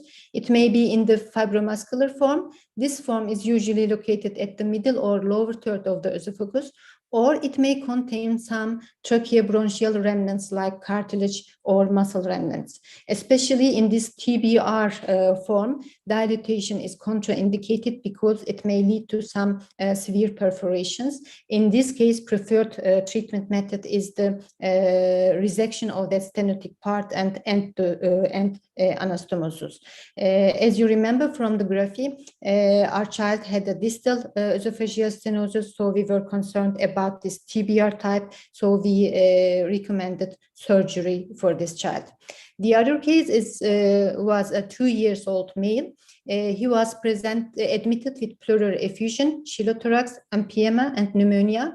He had esophageal perforation, which occurred during a giant mediastinal teratoma excision. He had been operated already 2 times because of this perforation. On admittance, he appeared septic with some electrolyte imbalances, hypoalbuminemia, and elevated CRP level. He was started with broad-spectrum antibiotic and antifungals.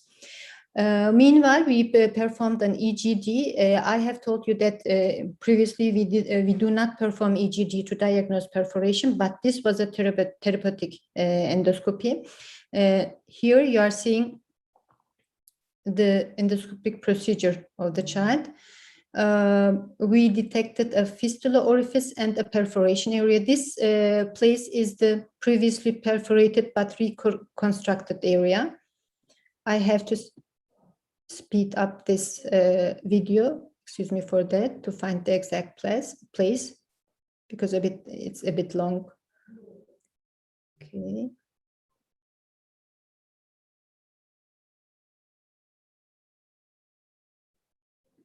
So there was a mucosal protrusion into the esophagus. This is a fistula orifice. You may notice here with visible eye, there was also air bubble coming out. And after that, at the proximal part, at the distal previously perforated area, we also observed another perforation area with possible esophageobronchial fistula. Okay, I have to speed up again. Sorry for that, but it's a bit long video. Okay. So this is the previous. So I think you can see this hole, large hole. It is a perforation area. It is the site where esophageal bronchial fistula was established. So we decided to, I'm going to stop this video. Okay. So these are the pictures of the pathologic findings there. This is the another perforation area. This is the orifice of the fistula. So we decided to insert a stent to the perforated area to enable its closure. Here you have seen first guide wire placement. Then after, we slide the stent through over this guideline. Here you are seeing the lower part of the stent. Then let me arrange the video to you again. Okay.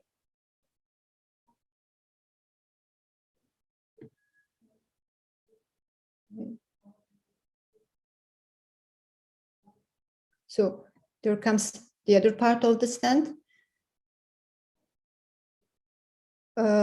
We push down the stent while taking out the endoscope. So, of course, we have to place the stent just at the site where the perforation was and where the fistula orifice was. So we had to be very careful for that, because it's very difficult after arranging the position after stent replacement.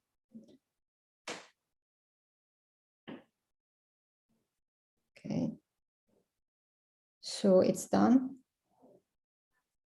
Then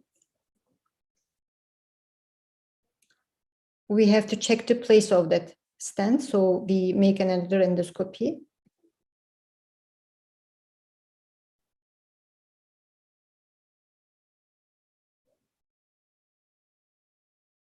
And this is how it looks like from inside. We have to make this second look. And this is how it looks like from outside in the X-graphy. This was a self-expandable, hole-covered esophageal stent with 18 millimeter diameter and 8 centimeter in length. This was the smallest stent that we could find at that stage. So after 4 weeks, we were able to remove the stent. Now you will see the removal of the stent. By the way, we have we inserted a gastrostomy tube in order to enable the child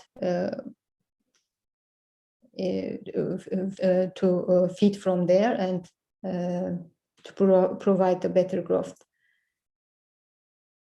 So I have to speed up this video again. You grasp the during this procedure, it is a simple procedure. We grasp the stent with a snare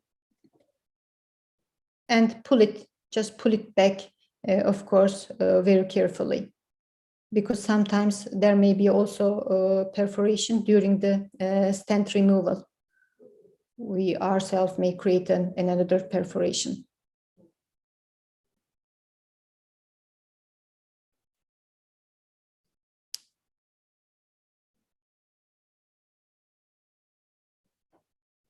So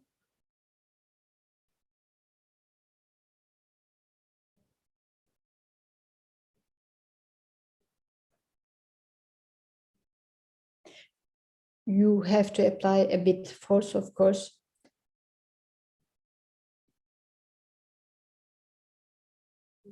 Now we remove the stent. Then we have to perform another endoscopy to see the place of the perforation, to see the esophageal lumen again. I will arrange the video again to you. So we checked whole gastrointestinal system again in this during this procedure. We have to check the stomach also. Now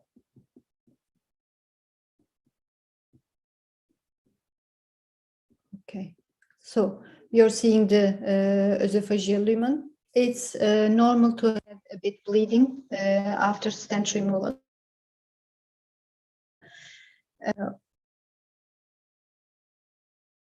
Have to wait for in order to İlgilenmeye devam ediyorum. Bunu müziklerinde bulamadım. there's something wrong with my okay. So we have to wait there for a while in order to not to skip any new perforation or any ongoing fistula area.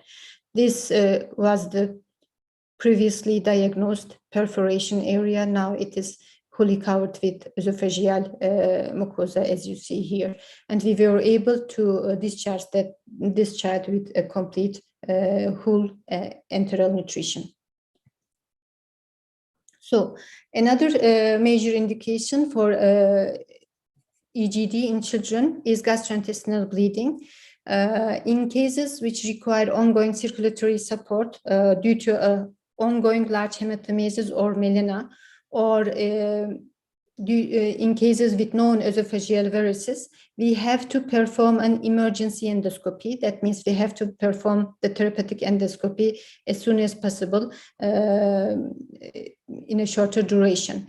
But in other cases that requires transfusion due to hemoglobin drop below 8 gram per deciliter, or due to an acute drop of 2 gram per deciliter, we may postpone the endoscopy, but still we have to perform the therapeutic endoscopy in the first 24 hours in an urgent setting. And these are some interventions that we use also in pediatric GI bleeding. We can use a gold probe, we may use a heater probe, or we may use an endoclips. It is especially helpful in visible vessels, or we can use an argon plasma laser, especially in superficial lesions.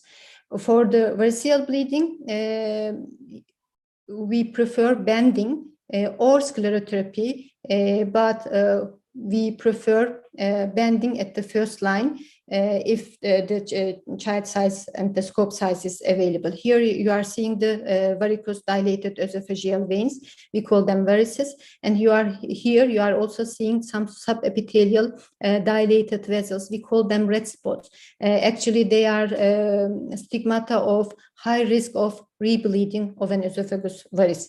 So if we see these stigmata, we prefer to perform a prophylactic band ligation before the varices bleeds.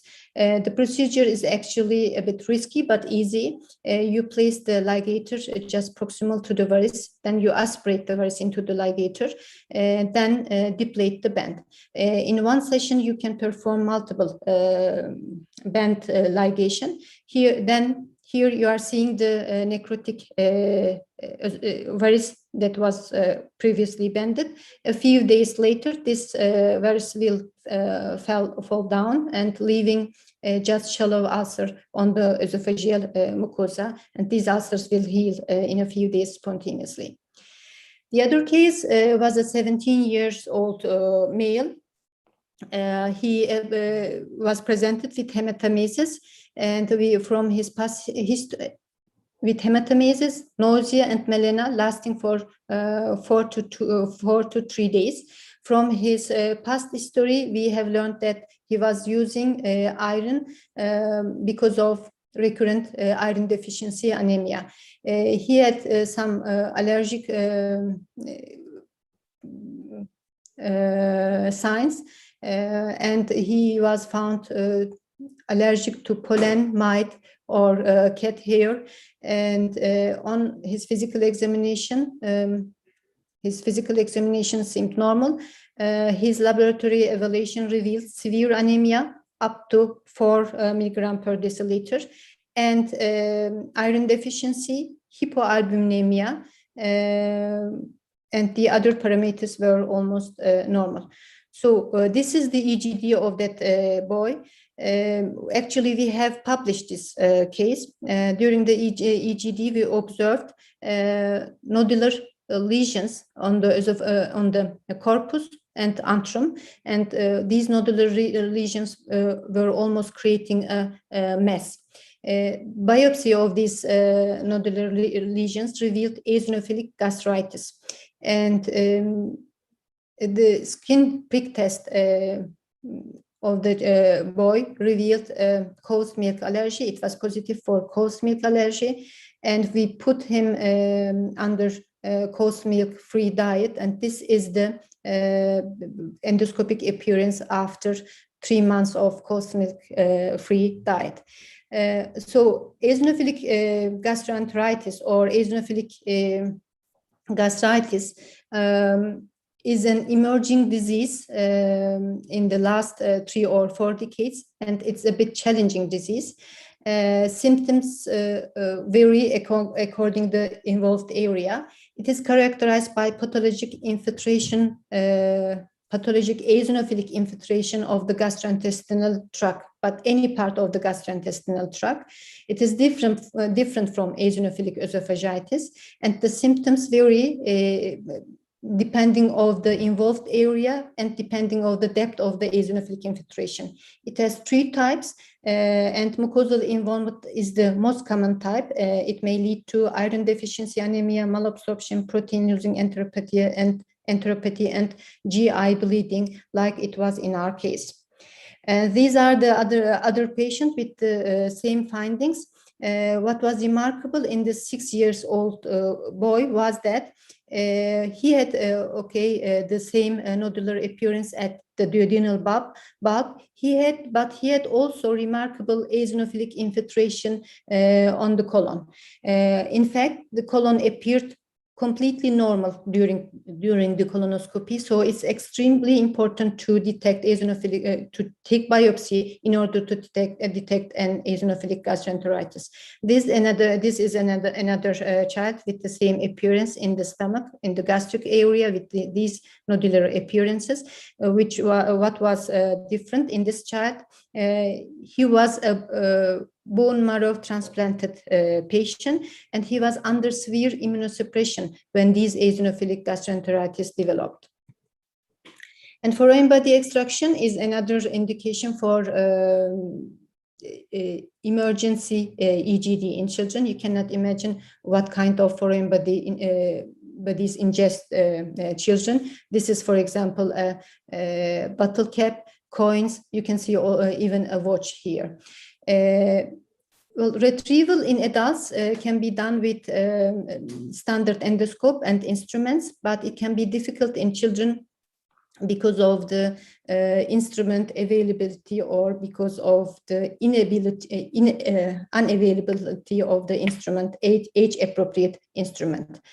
It is actually very anxiety provoking event for the parents.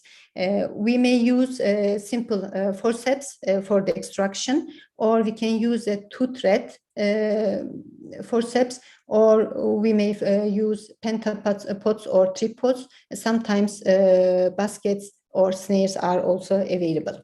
So our case was a 4-year-old with foreign body ingestion. He ingested coin, as you see here in this direct X-rayography, but he was asymptomatic. Surprisingly, this coin was impacted on the upper esophagus. Let me remind you briefly the ESPGHAN recommendations and our clinical practice about the foreign body extraction. First, any suspected foreign body in any symptomatic child with a suspected foreign body ingestion needs an endoscopy if the child is symptomatic. Any sharp object somewhere in the gastrointestinal system needs to be removed as soon as possible. Any object in the esophagus, either blunt or either sharp, should be removed urgently or emergently. If it is sharp, we need an emergency endoscopy. If it is blunt, we need an urgent endoscopy. If it is a blunt object, but if the child is symptomatic, we need an emergency endoscopy. If it is a food infection, for example, if the child is symptomatic, we have to perform an emergency endoscopy. If he is not symptomatic, then we can wait for an urgent endoscopy. Emergency endoscopy means we don't have to wait even for the anesthesia requirements. I mean, we don't care about fasting or the other laboratory evaluations. The other blunt objects in the stomach, we may observe them unless they are wider than 2.5 centimeter or longer than 6 centimeter. Regarding the Bouton batteries, any Bouton battery in the esophagus should be removed emergently. But bottom batteries in the stomach can be followed up. It is the ESPGHAN recommendation unless they are larger than 2 centimeters. For cylindric batteries, if they are impacted in the esophagus, we have to remove them emergently. But if they are in the stomach, we may observe them. It is the ESPGHAN recommendation, but in my clinical practice, to be honest, I prefer to remove all of kind of batteries very urgently as soon as it is possible. So coming back to our case, here, this is the EGD of that child. Here you are seeing the impacted coin at the upper esophageal sphincter. At that specific moment, we didn't have the red tooth forceps available, so we had to remove it with basket here, as you are seeing, as an emergency extraction. The other case is a 2-year-old female. She was presented with magnet ingestion suspicion. It is again ESPGHAN recommendation to take X-rays from any suspected foreign body ingestion. The X-ray should be biplane and should include neck, chest, abdomen, and pelvic area. And we may also insist on computer tomography if the child is symptomatic and the object is radiolucent. So we took an X-ray. So you can see the magnet here on the anterior posterior vision. This is the lateral view.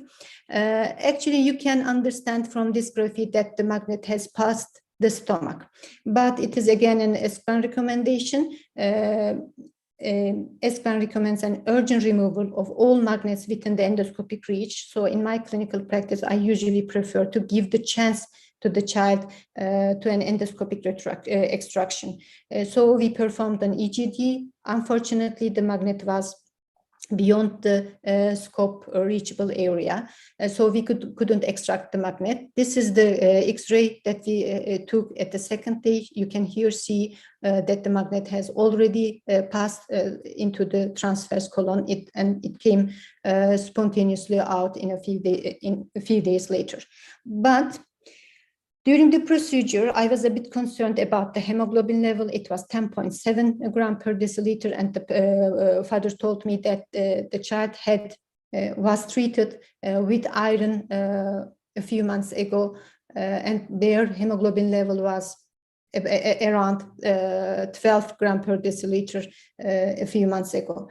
So I took biopsies from the duodenum during the procedure and see what we have found. The child had celiac disease, and the grade was Marsh type 3A. This was a girl with completely well-growing girl with completely normal appearant duodenum. And her serology was also consistent with celiac disease. So we made an endoscopy to extract the foreign body, but we diagnosed the celiac disease. So whenever you scope a child, take biopsy in order to give chance to an incidental finding to that child. It is also the recommendation of ESPGHAN. Celiac disease is some of the face-changing disease in this century. I mean, it can be challenging sometimes. For example, we may find silent celiac disease, like it was in the first case, or we may find manifest celiac disease, like it is in this case. This case is a 2-year-old female. She was brought with severe growth retardation. Her serologic investigation, lab investigation, and endoscopic investigation was consistent with celiac disease. Both of the children actually had Marsh type 3 celiac disease, but the first one was well-growing girl with a normal appearing duodenum at endoscopy, but the second one is a growth retarded girl with abnormal finding in the endoscopy. You can notice here the atrophic duodenum, the nodular appearance of the duodenum. So I think I always find the celiac disease a bit challenging, I think. PEG is another indication for EGD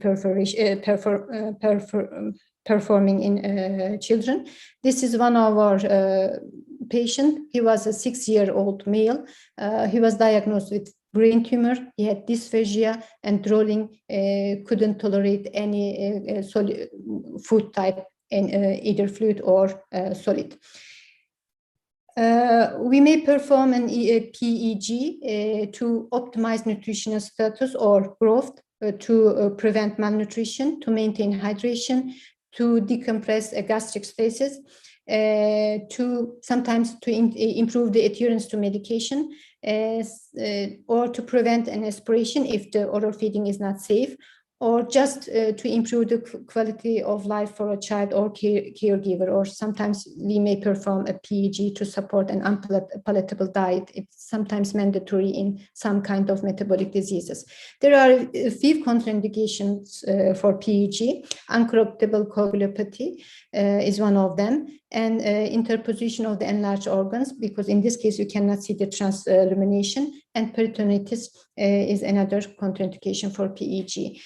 Technique can be pull-through technique or push technique. In my clinical practice, I usually prefer pull-through technique. It seems much more safer for me. It's easy. You make an indentation outside from the abdomen to find the correct place inside the gastric area.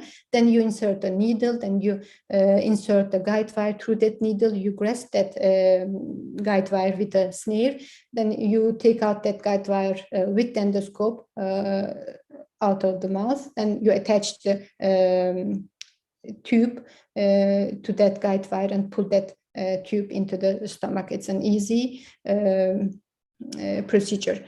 This case was a 14 years old female. She was presented with bloody diarrhea and accompanying abdominal pain lasting for 2 months. Before that, she was healthy, and she had malaise, and she almost lost 6 kilograms in the past 2 months. Her physical, and she was also treated with metronidazole for 2 cure.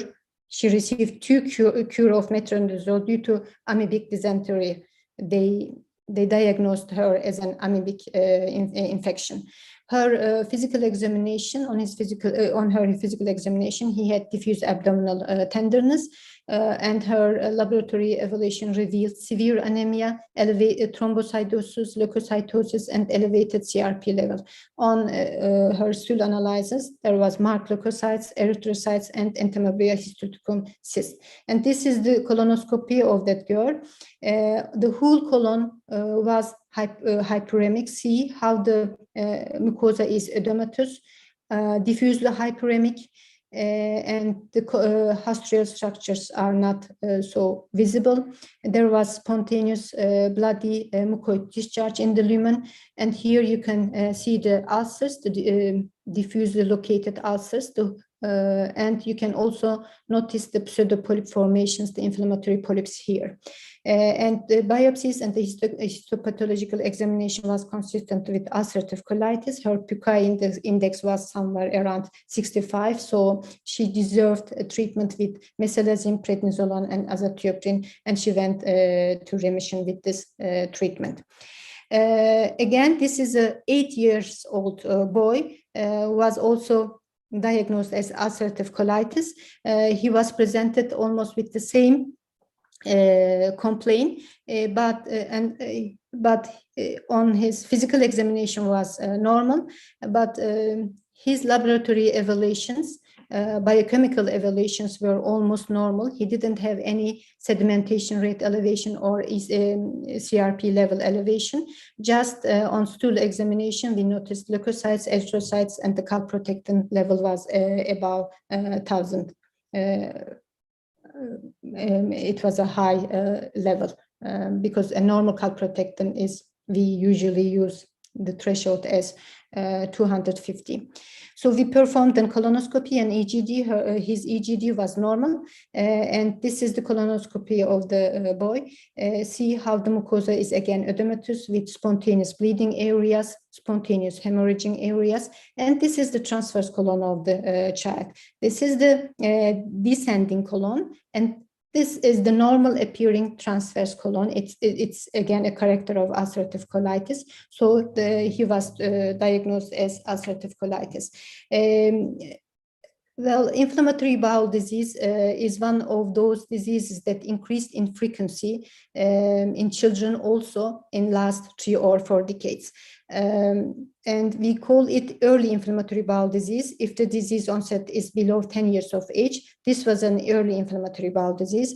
We call it very early inflammatory bowel disease if the disease onset below 6 years of age. And most of the very early inflammatory bowel diseases are a part of monogenetic disease together with some kind of immune dysregulation. So this is another case, 6 years old boy. Again, he was presented with anemia and hematochezia, but this patient didn't have any fever, diarrhea, constipation, or any other abdominal pain or any other symptom. He had recurrent edema on the left foot and left leg, and what was strange for us, he had a hemorrhoid surgery during infancy. It is a very early period for an infant to get an hemorrhoid surgery, actually. He was evaluated with rectosigmoidoscopy in his country and diagnosed as ulcerative colitis, and he was taking mesalazine and budesonide suppository, but he was obviously still symptomatic. On his physical examination, we noticed some painless cystic mass at the popliteal area on the Achilles tendon and ectatic vessels on the dorsum of the left foot and on the left lateral side of the left leg. He had also a small hemangioma located at the pelvis region and prominent venous vasculature at lumbosacral region. His laboratory evaluations were normal, and we performed an EGD and colonoscopy to that child. This is the transverse colon of the patient. This is the proximal part of the descending colon, and this is the distal part of the descending colon of the child. You see, you can notice all the ectatic vessels here. We call it angiodysplasia. So this was the distal part of the descending colon, and all of these ectatic vasculature was going down to the rectal area, to the anal orifice. So here you can see the dilated venous structures, venous vascular structures. So this was another specific mode of our endoscopy to show the vascular structure better. So you are seeing here again the ectatic vessels. Meanwhile, we performed extremity ultrasonography. The extremity ultrasonography revealed dilated vascular structures at the popliteal region in the crura, and these dilated vascular structures were going up to the left gluteal region, then entering into the abdominal area through paraspinal vascular structures. And then there was also vascular enlargement, vascular varicose vessels on the left side of bladder, and the spleen was full of ectatic vascular structures, which was attributed to hemangioma or AV malformation. Abdominal MRI revealed the same result. Meanwhile, we also performed a capsule endoscopy to that child. It revealed the same result with ileocolonoscopy. And so certainly the reason of the hematochezia was these vascular malformations. We performed also some genetic tests. We performed a whole exome analysis for that child in order to diagnose any AV malformation syndrome like Klippel-Feil-Trenaunay or Osler-Weber-Rendu syndrome, but we couldn't identify any of them, but he is still under investigation. So my last case, I think I have still 5 or 7 minutes left. This is my last case. He was a 3 years old boy. He presented with hematochezia again. Bright red blood was rolling to the toilet after defecation. He was treated 3 times for anal fissura, Ragaz, and constipation in the past 3 months. His physical examination was normal. His laboratory evaluations were normal.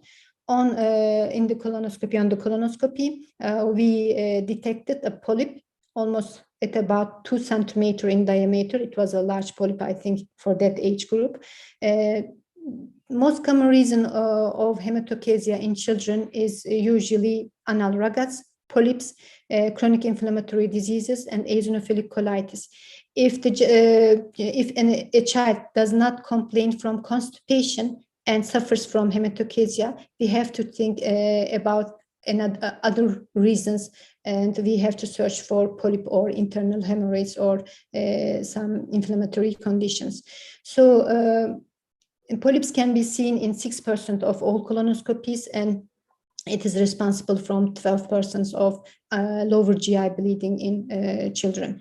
And here you can see the stalk of it. And you now here you are seeing the removal of the polyp. We can remove small polyps just with forceps. Polyps smaller than 3 millimeter are available to simple forceps removal. For the polyps between 3 millimeter and 8 millimeter needs snaring, hot or cold. We prefer cold snaring on the right side of the colon because this is the area with high probability of perforation. On the left side, we may prefer hot colon also for this size of polyps. But for the larger polyps, if they are larger than 8 millimeter, they will need snaring and hot snaring. So we extracted this polyp with hot snare, and histopathology was consistent with juvenile polyp. So this was the end of my presentation. Thank you. I want to thank your attention. Thank you very much, and hope to see you in other presentations.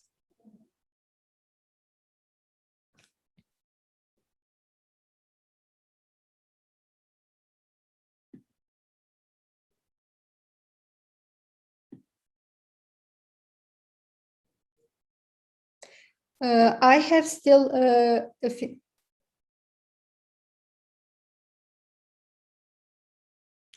I think I have still time. I can answer a few questions. If I have questions, let me check my chat box.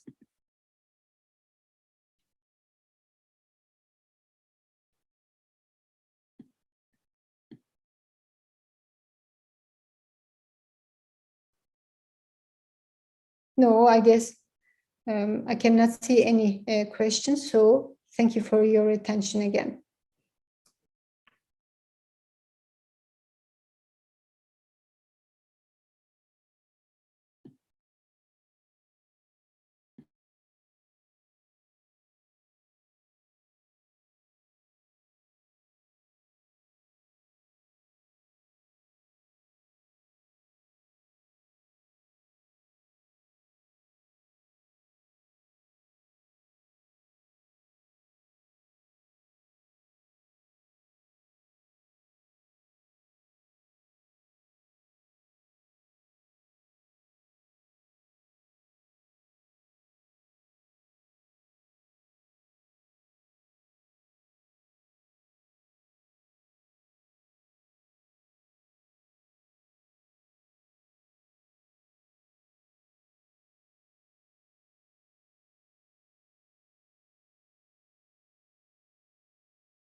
day and welcome. My name is Katerina Tikhonova. I'm from Ukraine. Me and my colleagues from different countries gathered here to help you and to give you the best medical care. Let me explain how the things are working here. First of all, we are receiving an email from you. It contains your request, all information about your disease, medical reports, MRI, X-rays, screens, etc. After that, we are sharing all that information with a certain doctor and taking his medical second opinion, which is MSO for short. The doctor prepares your own treatment plan accordingly. After that, we are taking the cost of that treatment plan from our accounting department and sending the offer to you. If you are accepting the program, from that moment you can start to prepare your plane ticket. We are also helping you with the hotel accommodation, transfers, and arranging your own translator. At your arrival day, we are meeting you with our VIP cars in the airport and bringing to the hospital.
We are honored to know you as a Live Hospital family. We are ready to help you 24 hours a day, 7 days in a week.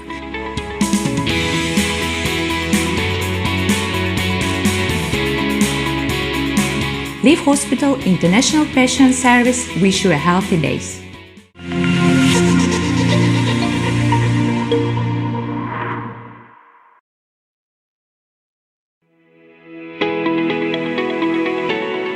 Здравствуйте, меня зовут Нигина Исмаилова. Я являюсь ответственным лицом по медицинским запросам в клинике ЛИВ для стран СНГ. Наша команда состоит из 40 человек. Мы занимаемся предоставлением второго медицинского мнения. Для этого пациент отправляет нам свои медицинские заключения, лабораторные исследования, если есть радиологические снимки. Специалисты клиники ЛИВ рассматривают и составляют план лечения и диагностики. Алгоритм требующихся обследований, а также их предварительная стоимость отправляется вам на почту. После того, как вы подтверждаете план диагностики и отправляете нам дату вашего приезда, мы организовываем вашу предварительную программу обследования. В случае надобности помогаем вам с резервацией отеля. Также предоставляем вам трансфер с аэропорта в аэропорт. Передаем всю вашу медицинскую информацию, отправленную вами, русскоговорящему переводчику, который будет вас сопровождать в период вашего пребывания в клинике. В день вашего приезда наши коллеги по логистике встречают вас в аэропорту и привозят в клинику ЛИВ. Сейчас вместе с вами посмотрим продолжение.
Мы как клиника Лив гордимся тем, что нам предоставилась честь узнать вас. Отныне мы являемся частью вашей семьи и готовы вам помочь круглосуточно касательно вопросов вашего здоровья. Международный отдел клиники Лив желает вам благополучных дней.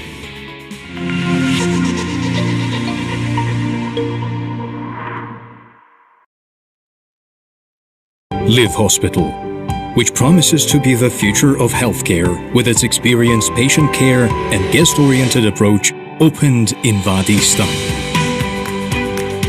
It is that moment which makes you hold on to life, sometimes near a forest, sometimes in daily life. With its advanced diagnostic and treatment methods, that moment actually represents the future.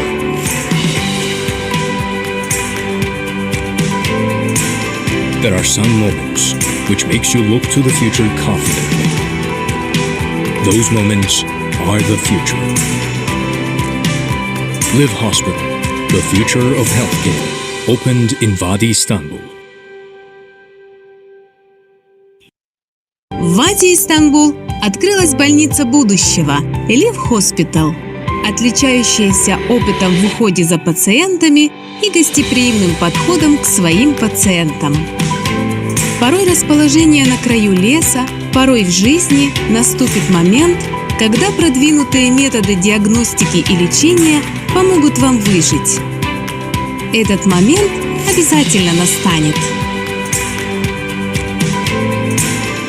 Есть моменты, когда вы начинаете смотреть в будущее с уверенностью. Так вот, это именно этот момент будущего. В Вади, Истанбул, открылась больница будущего – Live Hospital.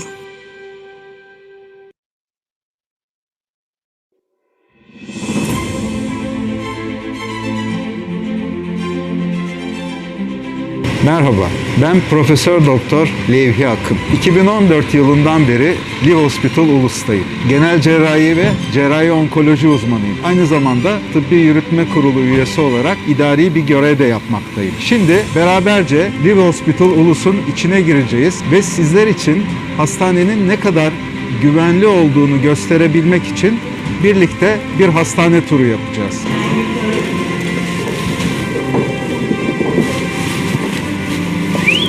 Güvenlik ünitemizi geçtikten sonra tarama bankomuza geliyoruz. Burada uzaktan ateş ölçümümüz yapılıyor.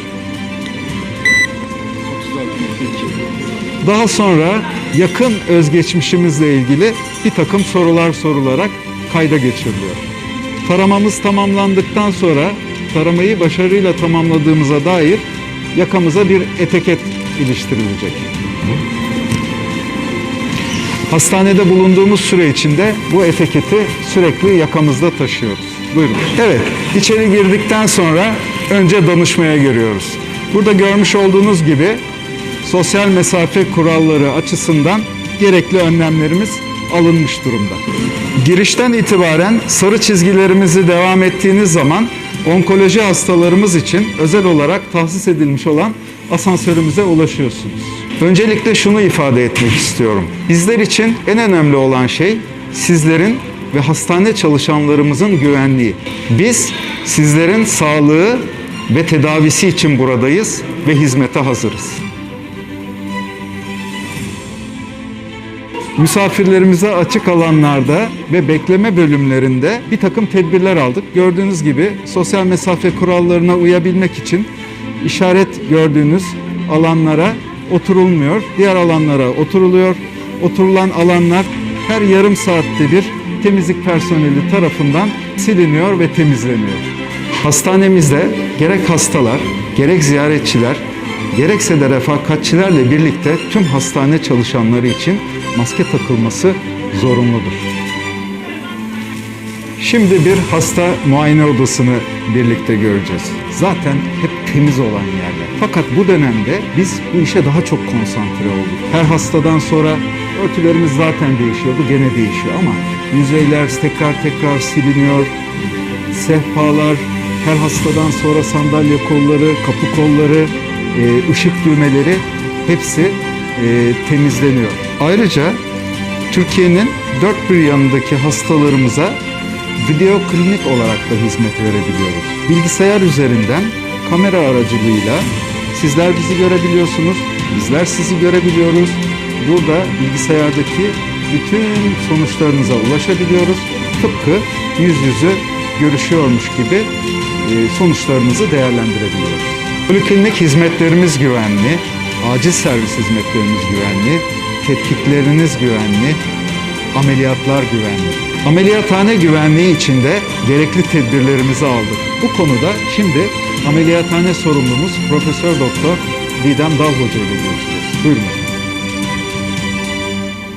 Profesör Doktor Didem Dal'la birlikteyiz. Sayın hocam, bu süreçte ameliyatlarla ilgili ne gibi tedbirler aldık? Bu hassas dönemde kesinlikle sağlığınızı ihmal etmeyin. Sağlığınız için gereken tetkikler, gerek bir ameliyat, herhangi bir işlem gerekiyorsa güvenle, doktorlarınıza güvenerek, hastanelerinize güvenerek gelebilirsiniz. Çünkü onlar sizler için, sizlerin güvenliği için tüm tedbirleri alıyorlar. Aynen kendi sağlıkları ve güvenlikleri gibi sizlere de her tür hizmeti sunmaya hazırlar. Bizler de bunları yapmaya çalışıyoruz. Benimle bu hastane turuna katıldığınız için teşekkür ederim. Live Hospital Ulus'u sizler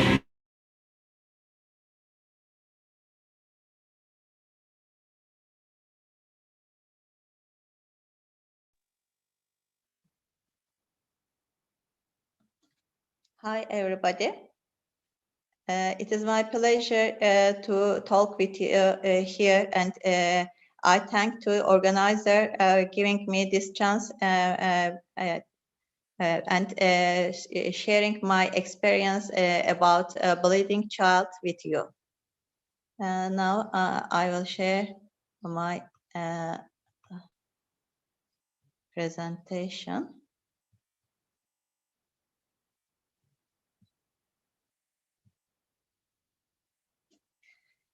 Today, I will talk with you bleeding child, especially primary hemostatic defects, and especially focusing on thrombocytopenia.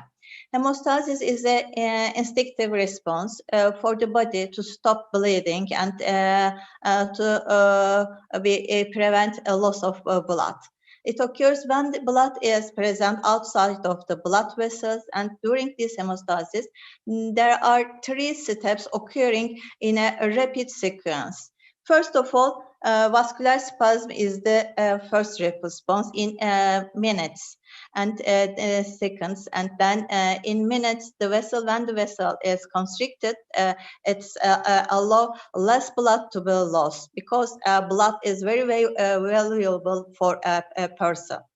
And then the thrombocyte plaque is the case, and for a thrombocytes preparing a plaque and thrombus, first of all, they must stick to the endothelium, where the endothel is injured, and there is a contemporary seal to cover the break in the vessel. And then after adhesion, we call sticking adhesion in hematology. After the thrombocytes adhere to the where the wall is destructed, the wall of the endothel of the vessel is destructed, then the thrombocyte began to degranulated, and after degranulation, the shape of the thrombocyte is changed, and the thrombocytes turn to sticky position, and then it calls the other thrombocytes where the problem is.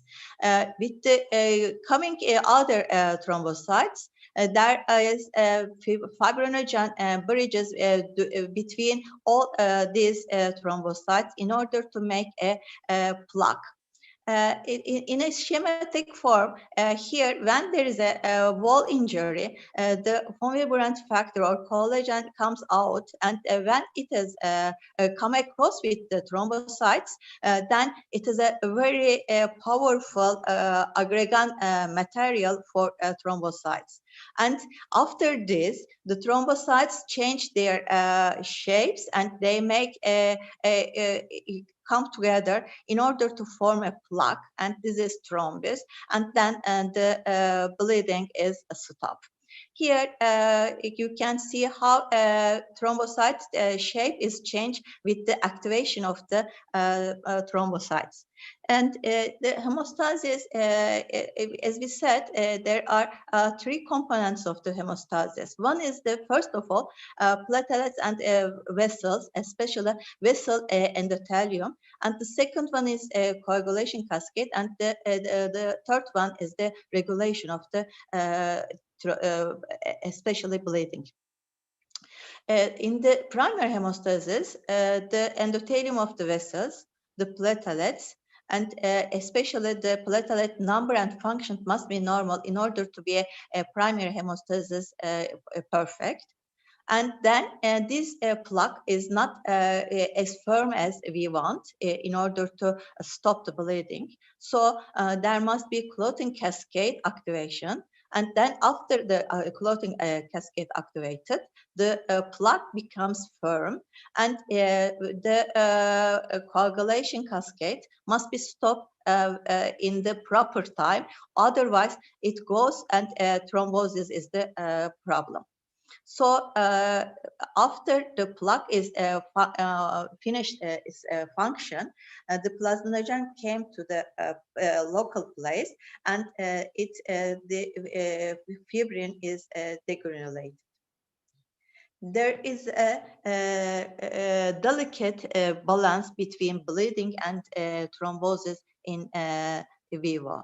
So if this delicate balance is broken, otherwise, it is the thrombosis or the bleeding is we must consider, because if the child comes to R with the complaining of any kind of bleeding, first of all, you must think if this is a primary hemostatic defect or secondary, or maybe very little part of the bleeding child is due to the tertiary bleeding problems. Otherwise, it is acquired or inherited, because we are all pediatricians and we are dealing with congenital defects of even hemostasis and thrombosis. And also, you must consider and evaluate the patient in order to understand if this is a minor defect or minor bleeding, or it is the severe, even maybe a cause of child mortality. The aim of the primary hemostasis is to form platelet plaque at the site of injury, and primary hemostasis is not enough. As I said before, it is alone cannot maintain the hemostasis in larger vessels. So secondary hemostasis, that is coagulation cascade, must be activated in order to form fibrin mesh with the platelets aggregate and stabilize the clot.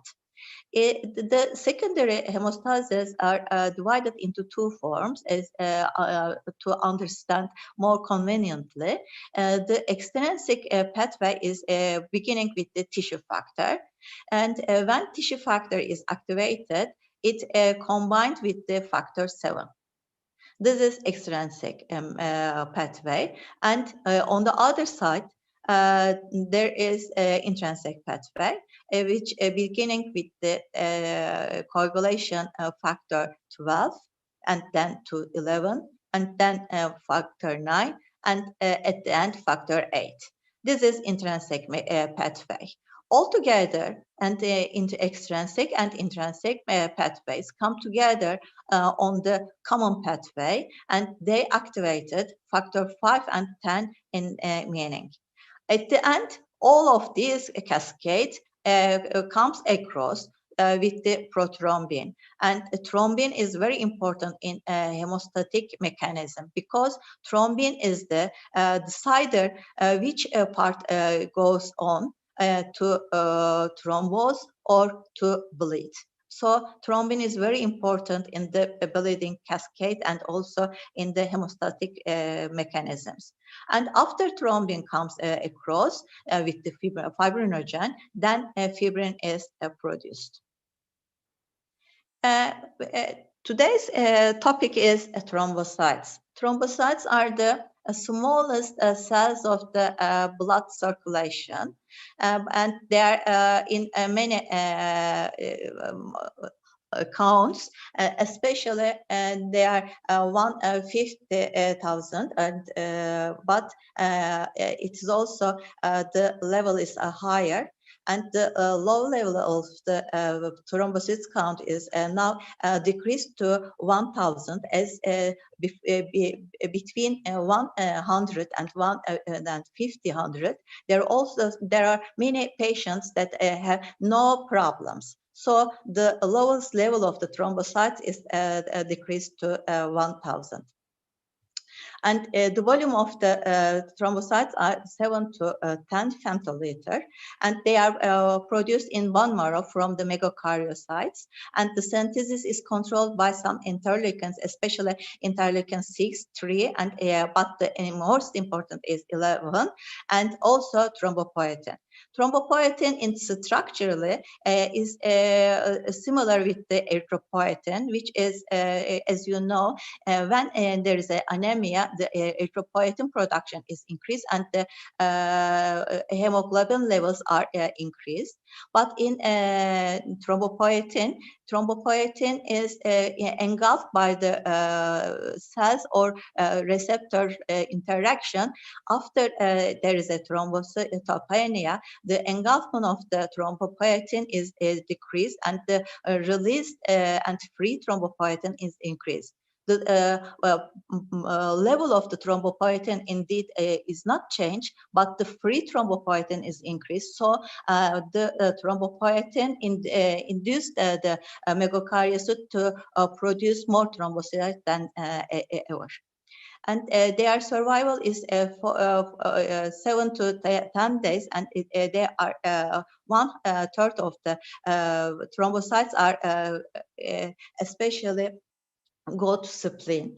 And if the spleen is get bigger than a normal size, and the trapped thrombocytes in the spleen increased, although the number of the total number of the thrombocytes are not decreased, it is just considered as thrombocytopenia, because in the circulation, relatively the thrombocytes are decreased. They have ABO and HLA antigen on their surface, and usually the problem due to bleeding problems are due to the function, the defect of the function or the defect of the counts. Here, after the megakaryocytes are, because the megakaryocyte cytoplasm are give the formation of the thrombocytes, and it is given to the circulation, and 1/3 of the thrombocytes are pulled in the spleen. Here, as the our knowledge is increased, we have learned how megakaryocytes make thrombocytes, especially after the genetical evaluation. There are some very newly found genetical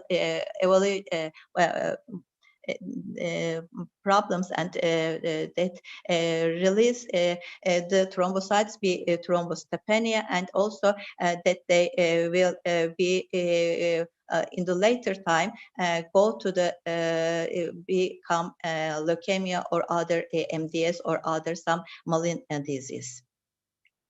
We are all know the platelet function about hemostasis, thrombosis, and vascular integrity. But other than these traditional roles, platelets attributed they take a big part of inflammation, immune response, and cancer biology.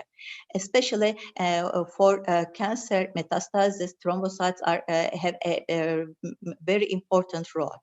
And also they play an emerging role both in innate and adaptive immunity. Very newly, NETosis is the very common topic. and many author is interested in this netosis. They found that thrombocytes are talk in each with neutrophils in order to make a platelet neutrophil aggregation and make just a match how these matches are finding fish in the sea. This match found bacteria, and they engulf the bacteria with the neutrophil activations.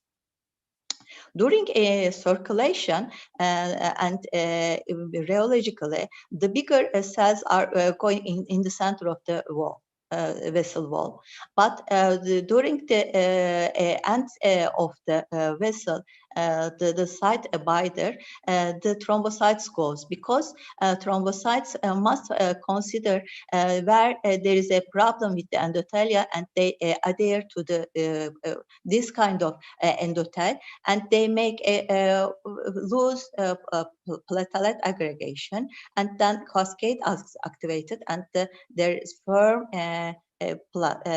thrombosis. In the blood, in the circulation, platelets are discoid in discoid manner, but when they activated, they have long and change their shape, and they have just like arms, and in order to touch with other platelets, and also they have a lot of granules in their cytoplasm, and they are dense and alpha granules in the cytoplasm. The dense granules are very important because they have ATP and ADP, which is very important for blood vessels to constrict, and serotonin also activate the blood vessel to be constructed, and calcium is very important for coagulation factors to be activated. In especially the other factors are very rich in the other alpha granules, and I want to take your attention to factor 5.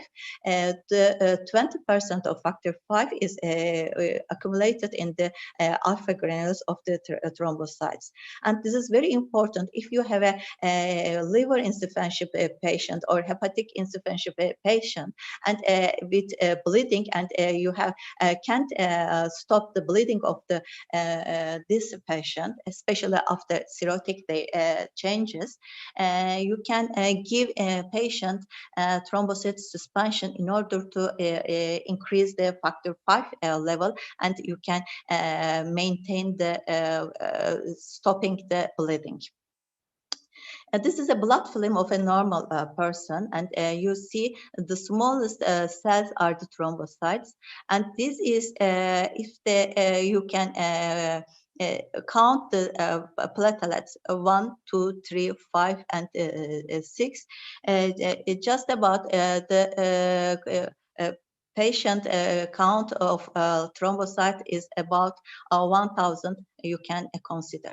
This is a megakaryocyte in the bone marrow, and the biggest cell of the bone marrow, and the cytoplasm of the megakaryocytes produce thrombocytes. Each megakaryocyte make just about 4,000 thrombocytes, and they give to the circulation. From megakaryocyte to platelet, it is not understood how each platelet have the same number of granules and dense and alpha granules, and they have this kind of marvelous production. And in each person with thrombocytopenia, the mean platelet volume, especially the size of the thrombocyte, is very important while you evaluate a thrombocytopenic patient. And also you must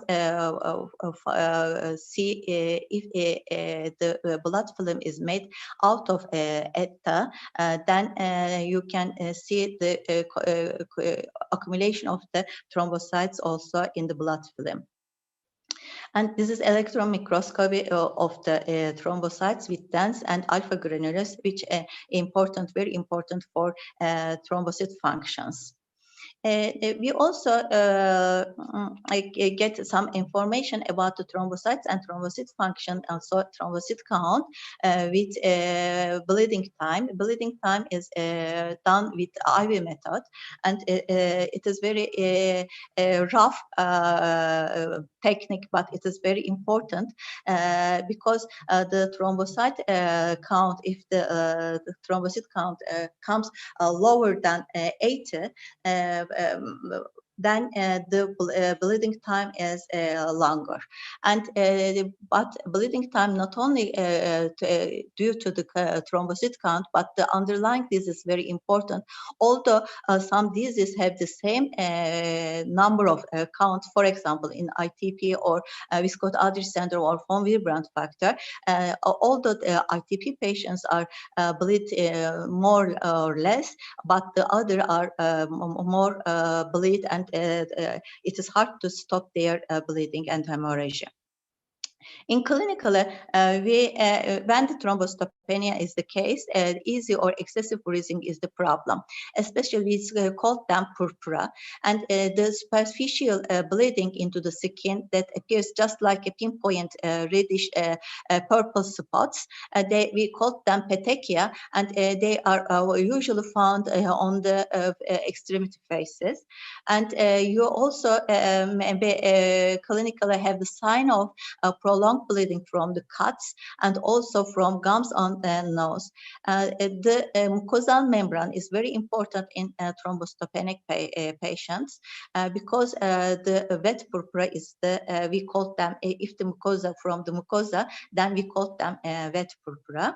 And it is very rare, but also blood in urine and stools can be found in the thrombocytopenic patients, and maybe heavy menstrual flows in the girls.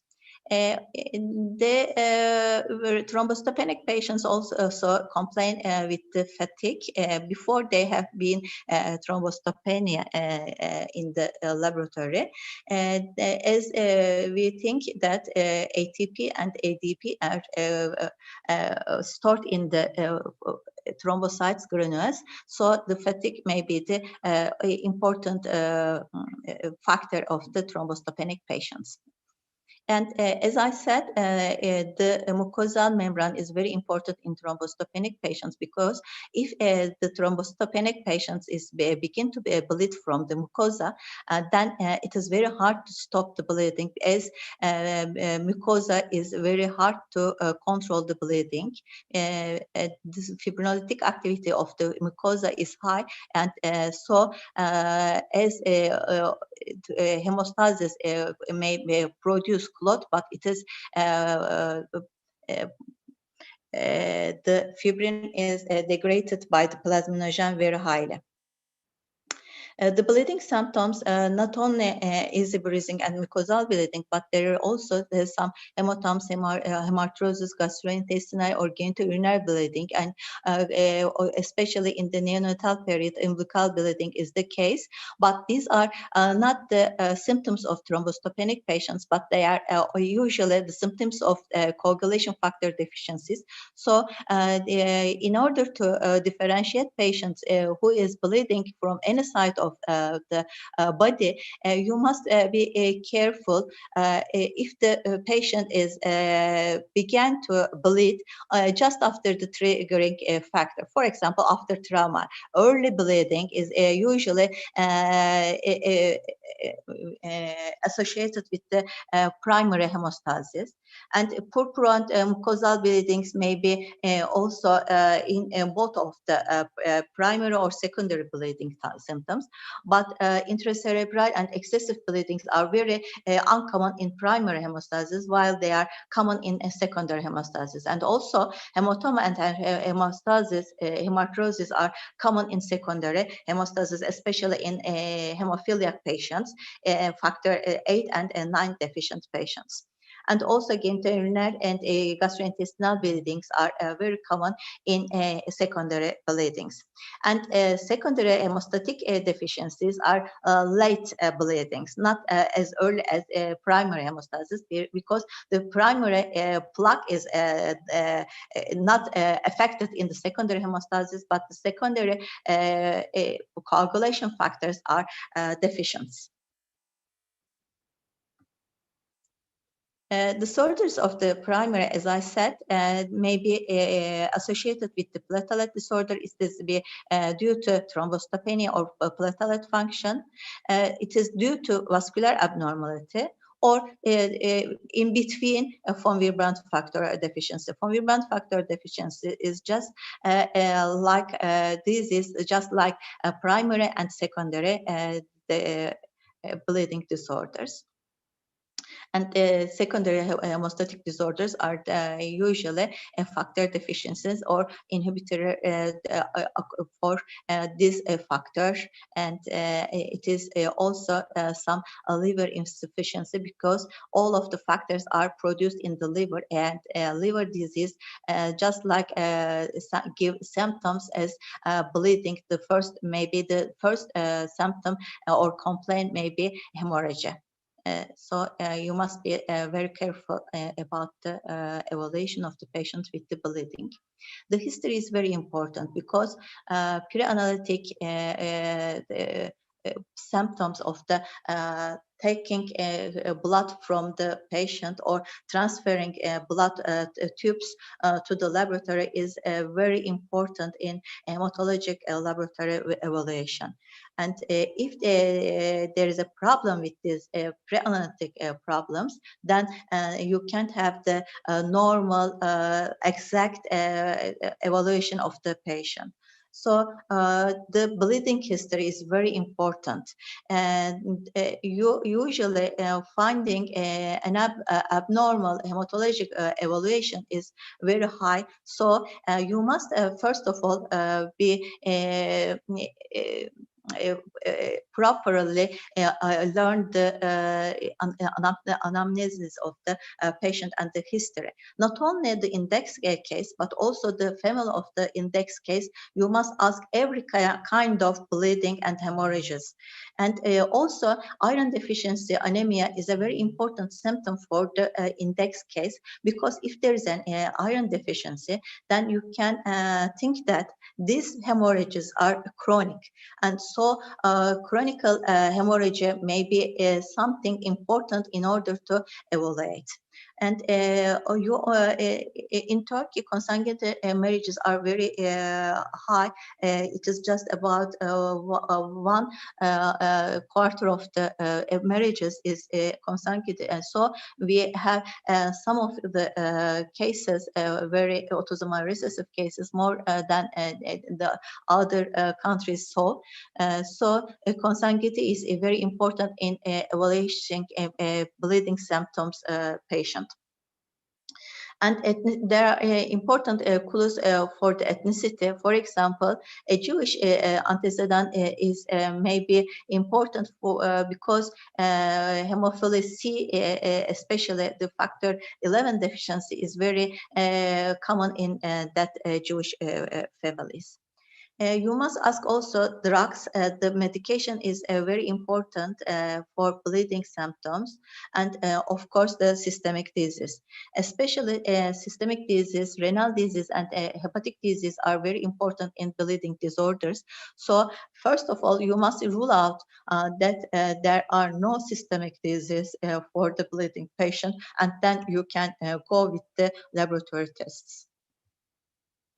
In the evaluation with the bleeding, after you ask the history and you make a physical examination, which is in detailed, and each case of bleeding, their findings: arthropathy, bruises, purpura, petechia, and skeletal deformities. For example, maybe a Fanconi anemia, or facial defects, or cardiac anomalies. For example, for some genetical disease.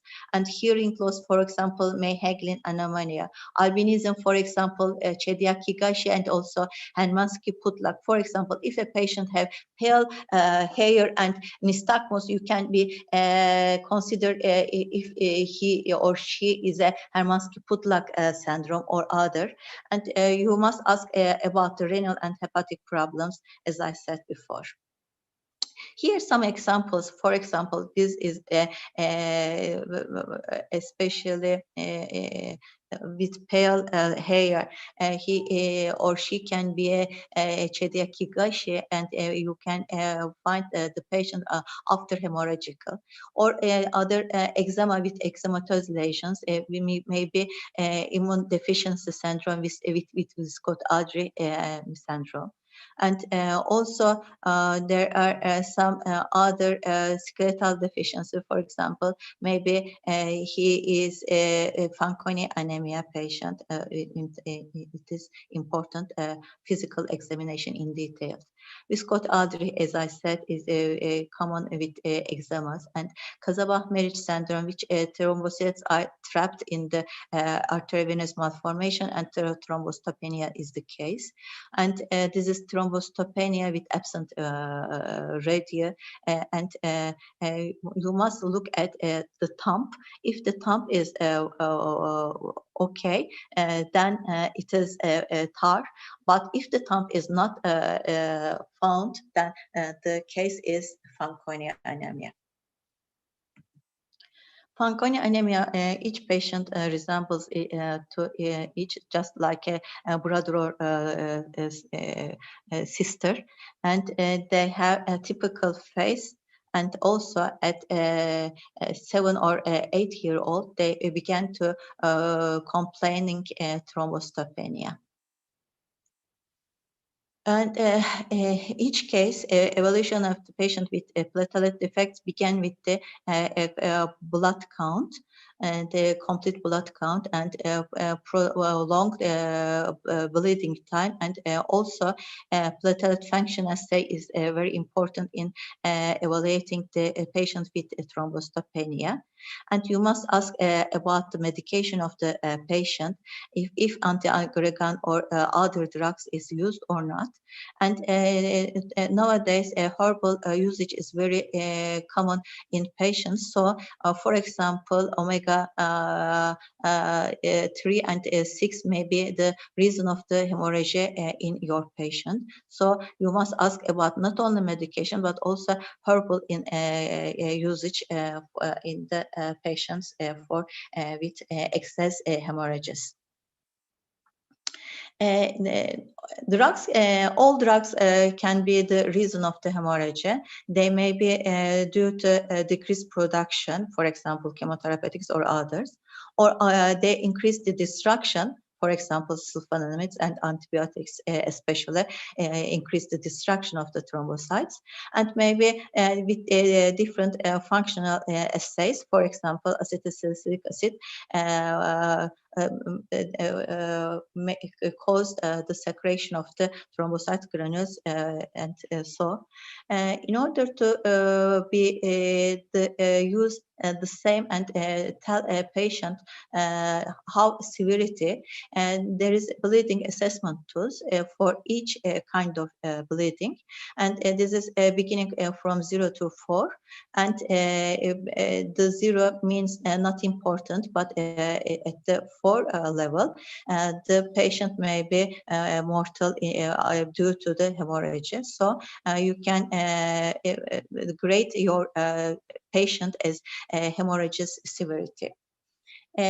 Each hemorrhagic patient must be elevated for 5 these tests. Complete blood count. Each patient must be stained peripheral film, bleeding time or platelet function assays, PT and IPTT. Each bleeding patient must be done these 5 tests. But sometimes Although these five tests are normal, the patient can be bleed, and this time you must consider if he or she is a von Willebrand factor deficiency disease type 1, mild hemophilia, factor 13 deficiency, alpha-2 antiplasmin deficiency, or vascular defects. So in these kinds of disease, all laboratory tests are normal, but the patient bleeds. In the differential diagnosis of the thrombocytopenia, you must think for the etiological reason. First of all, if the patient, due to the decreased production or increased destruction, or the thrombocytes are sequestrated in a place or in the spleen. If the problem is the production, then you go with the bone marrow. It is congenital or acquired. For example, if the bone marrow deficiency is the problem, then if it is congenital, it may be Fanconi, TAR, megakaryocyte thrombocytopenia, and etc., etc. If it is acquired, then the diagnosis will be leukemia, neuroblastoma, or other kind of tumor infiltrating bone marrow. Or there is nutritional problems about especially vitamin 12 deficiency, folate deficiency, or even iron deficiency may be the reason, or protein deficiency. If the problem is about the increased destruction, then it will be immune or non-immune. If it is immune, the most common thrombocytopenic reason is in childhood is ITP, immune thrombocytopenic purpura, or neonatal alloimmune or neonatal autoimmune thrombocytopenic. And also drugs are the reason of the immune thrombocytopenia. In non-immune cases, the hematochronic syndrome of the childhood and also DIC, very important in thrombocytopenic patients. In the decreased production, normal platelet lifespan is normal, but the patient gives a good response to platelet transfusion. But in increased destruction, the platelet lifespan is shortened. And in order to compensate this lifespan, the megakaryocyte number of in the bone marrow is increased, and macroplatelets are the case, and there is a poor response to platelet transfusion. And the increased destruction causes usually immune, especially ITP, but there are also some other lymphoma-like symptoms. And also the consumption is increased when disseminated intravenous coagulopathy, and also in the adult and young adolescents, thrombotic thrombocytopenic purpura may be the reason of the thrombocytopenia. Also in infections, due to each infection can be result with the two kind of thrombocyte changes. It can be a thrombocytopenia or thrombocytose. As you know, thrombocytes are acute phase reactants, just like CRP, but also during the meantime of the infection, especially TNF-alpha and also other interleukins make the bone marrow production decrease. So thrombocytopenia may be the reason of the infection after the infections. And there's some other causes, mischallenges causes. For example, as you know, the culture, especially counting the blood during the and thrombocyte according to the size of the cell.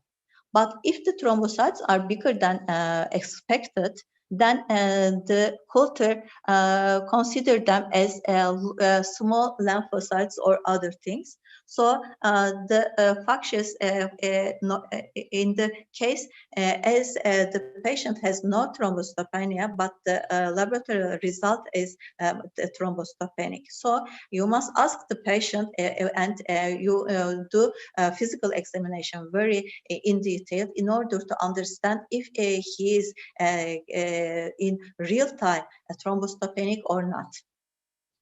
And also platelet aggregation. If the blood is drawn in not in proper case, and there is aggregates in the tube, then platelet thrombocytopenia is the case. And also with the ETA antibody to ETA and the material in the tubes, if the patient have antibody to ETA, then the thrombocytes are become aggregated with these antibodies, and the thrombocyte is mischallengeously counted as a low. And if the spleen is bigger than the normal size, then the thrombocytes are trapped there, and although the thrombocyte count is not decreased, it is found as decreased in the blood circulation, and also the hemodilution, also the reason of the thrombocytopenia. This is at the antibody and the cytalism of the thrombocyte across the around the neutrophils, and so the thrombocytes in the blood flow are decreased, but the number of the especially the number of the thrombocytes are not decreased in real time. And you must after you find the bleeding time prolonged, you must ask for drugs, alcohol, uremia, and thrombocytopenia, and cardiac surgery. After cardiac surgery, thrombocytopenia may be the case. If a patient comes to the clinics, your clinic, with the history of bleeding, first of all, the 5 tests must be done. And then if there is no abnormality, then the patient may be, if severe bleeding hemorrhage is the case, then the patient may be factor 13 deficiency or fibrinolytic disorders, and maybe connective tissue disorders, for example, Ehlers-Danlos or other collagen deficiency. If the patient has abnormal PT or IPTT, if PT is abnormal but IPTT is normal, then factor 7 deficiency. Other vice versa, if PT is normal but APTT is prolonged, then factor 12, 11, 9 or 8 is decreased, and the diagnosis is factor deficiency, hemophilia A and or B, for example. If there is abnormal blood count and blood film in the meantime, if abnormal blood count and also PTT is prolonged, then the diagnosis is fulminant factor deficiency, and other the platelet disorders, the thrombocytopenia or functional the thrombocytes functions. Here is a physical examination of a girl. As you see, the size of the purpura is very big, and the number of the purpura and ecchymosis is very high, especially children with active children have some purpura beneath their knees, but it is not important. But in this kind of patients, you must evaluate the patient with due to especially thrombocytes function and number, and it is also important. And the thrombocytopenic patients in the childhood period is the most important diagnosis is ITP. ITP is an acquired hemorrhagic disorder, and it is characterized by thrombocytopenia, purpuric rash, normal bone marrow, and absence of other recognizable thrombocytopenia. And ITP, there is no clear-cut laboratory test for ITP, so it is a rule-out diagnosis. And if you rule out the other diagnosis of the thrombocytopenia, then the patient's diagnosis will be the ITP. And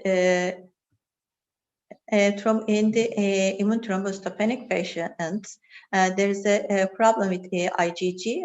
Their autoantibodies bound to platelets, and when this IgG is bound with platelets, they are removed from the in the spleen by the macrophages, and antibodies can also act on bone marrow, and maybe some of the megakaryocytes are affected from these antibodies. There's no good diagnostic test, so treatment and diagnosis is challenging for ITP. There is increased platelet destruction in childhood period, and the hypothesis is that antibodies produced in response to period illness, especially viral infections, cross-react with platelet membrane, mimicking theory is called, and they are just like the viral proteins are just like glycoproteins of the thrombocytes, and so the antibodies come across with the thrombocytes, and they come across when they stick with the thrombocytes. These antibodies stick, thrombocytes are cleaned from the circulation by the macrophages. And the platelet production in ITP is altered, especially in chronic cases. The incidence is just like a leukemic patient.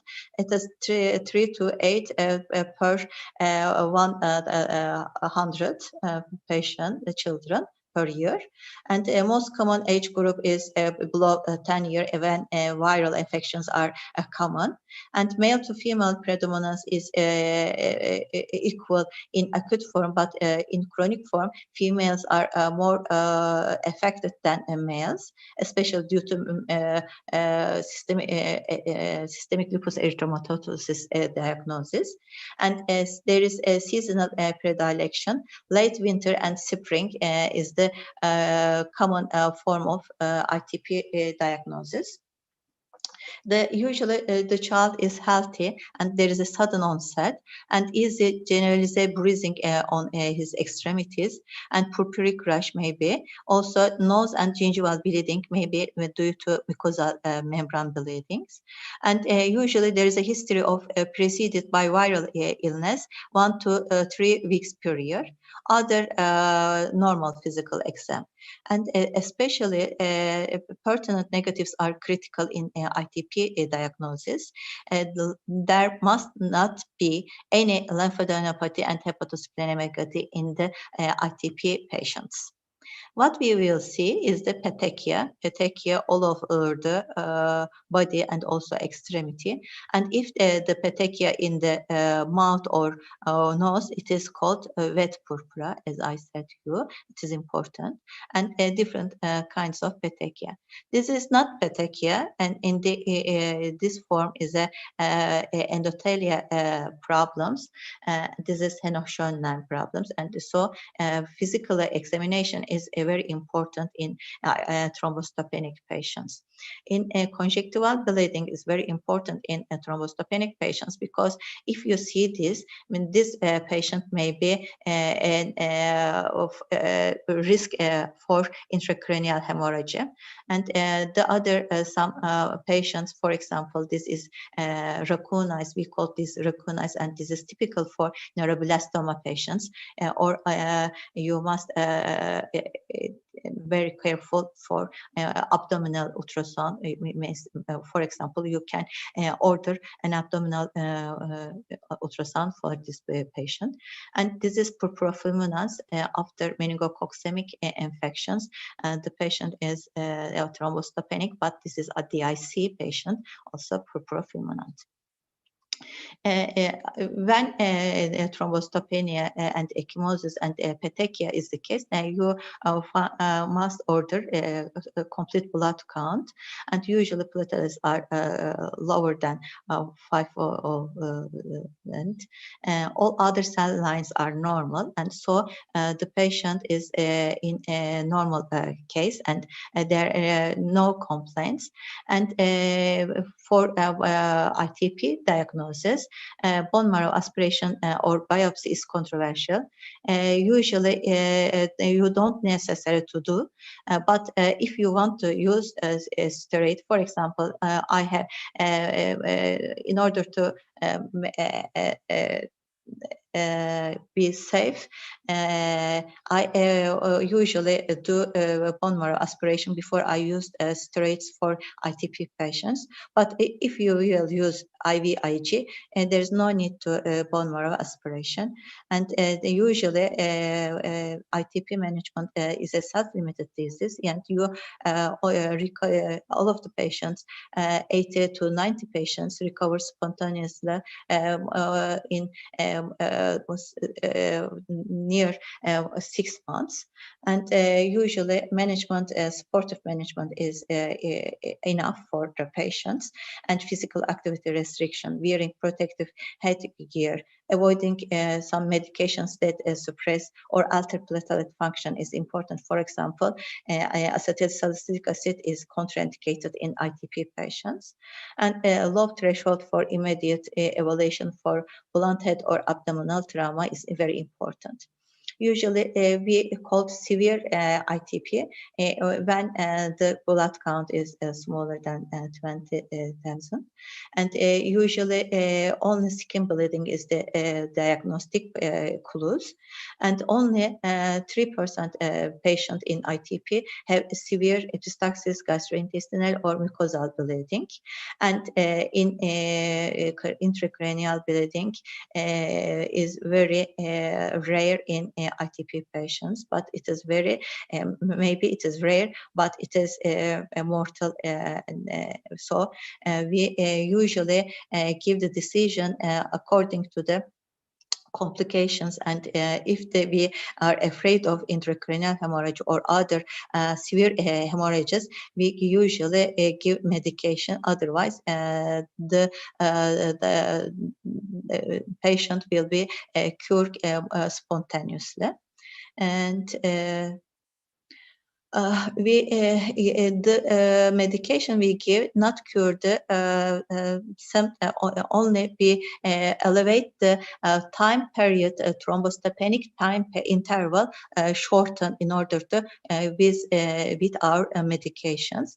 It is not cure, but shorten the duration of the thrombocytopenia, and often given if the platelets is smaller than 10 to 20 million. And if there is a wet purpura, we are afraid of the intracranial hemorrhage, so we give medication to the patients. 30% patients recovered in 10 days spontaneously, and to 80% recovered in a 6 months period. But if you look at the chronic ITP patients, there half of them are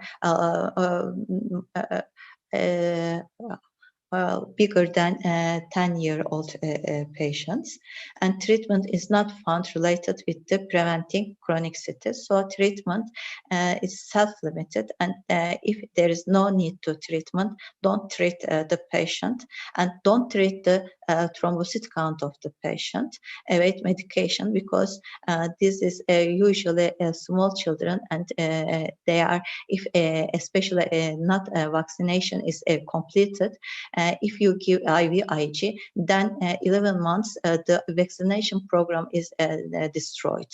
And also there are a lot of side effects of corticosteroids. So we must aware of side effects of IVIG and corticosteroid, and never give medication. For example, Cushingoid is which is treated for ITP, and Cushing is maybe more severe disease more than ITP. There are a lot of drugs for especially IVIG, steroids, Winro, especially, and splenectomy. We don't want to make a splenectomy to patients before a 3 years period, because usually spontaneously they are come observation and not treat the platelet count, but the symptoms, weight, and weight is the important.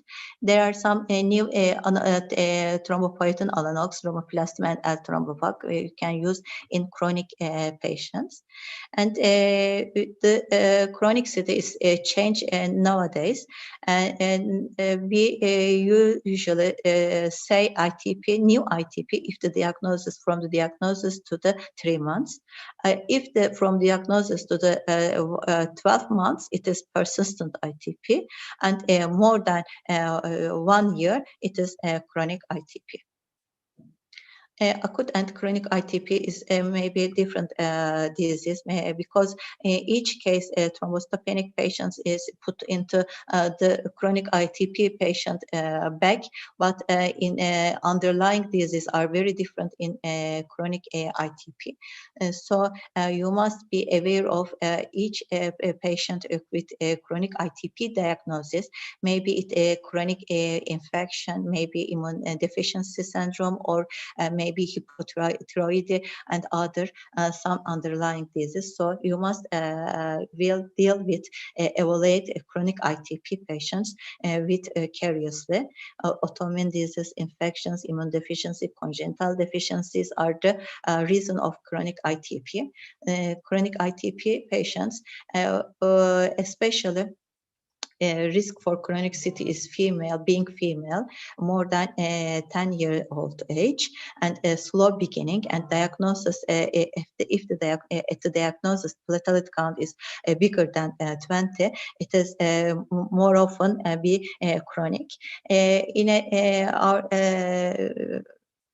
faculty, we have 44 patients with ITP, and the chronic risk is 9%, wet purpura 28%, and there is no difference with the seasons. We have collected our patients, and we have 87 patients with chronic disease, and they are in this group, in this cohort, 11 patients have get a different diagnosis to platelet familial thrombocytopenia, to May-Hegden anomaly, one Bernard-Solier, one hepatitis B infection, Helicobacter pylori infection, 3 lupus, and 1 Evans syndrome. So chronic ITP is a different diagnostic challenge. And there is also some qualitative. These are all quantitative thrombosis disorders, but also there are qualitative disorders, defects with vessel interactions, also defects with platelet interaction. And this is Bernard-Solier. The typical one is Bernard-Solier in the platelet interaction, and Glanzmann is the common disease. And there are also some functional assays for thrombocytes. It is not done in each hematology laboratory. It is technically hard to make. So if you think functional disorders of the thrombocytopenia, you can also order flow cytometric or electron microscopy or genetical analysis. This is also typical thrombo aggregation test for normal patients, for Bernard-Solier without ristocetin, and vice versa with the Glanzmann disease, only with ristocetin, but with other aggregants there is no aggregation. And Bernard-Solier also no aggregation with ristocetin, and in the genetically it is shown that there are a lot of different kind of disease, especially functional assays of the thrombocytes.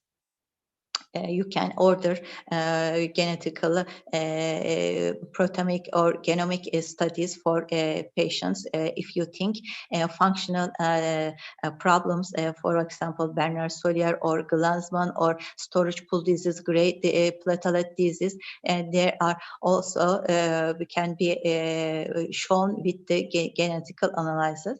You can remember aggregation with the G, Glanzmann's G, and you can remember with and I want to come to the mean platelet volume. It is important in thrombocytopenic patients, small, normal, or large. And you must look at the each time, because if the thrombocyte is mean platelet high, then don't worry. It is the bleeding will be more moderate or minor.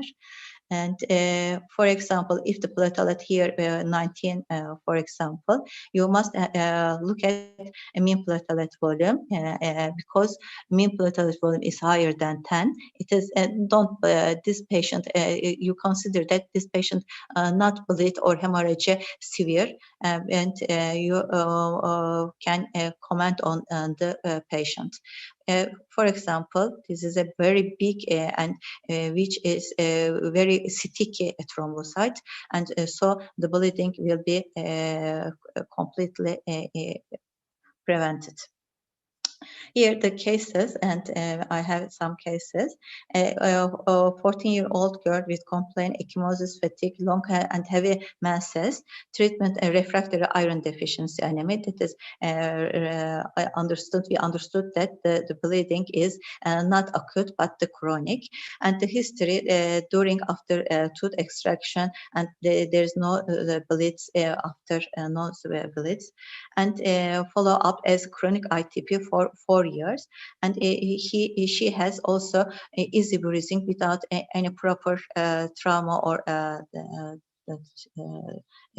triggering factors. And the patient was tachycardic, pale, and no hepatosplenomegaly and lymphadenopathy. Other is also normal, but she had a very severe anemia and also thrombocytopenia. PT and APTT.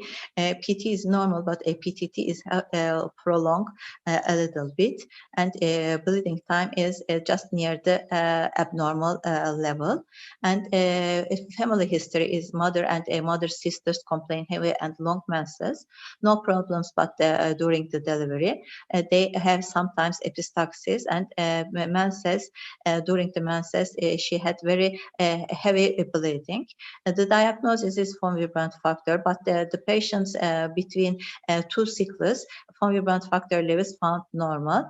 If you think von Willebrand factor, you must take the von Willebrand factor at a laboratory test at the 5th day of the menses. So in the between the two periods, you can find von Willebrand factor levels normal, and especially for epistaxis and on abnormal urine bleeding is important for the diagnosis of the von Willebrand disease patients.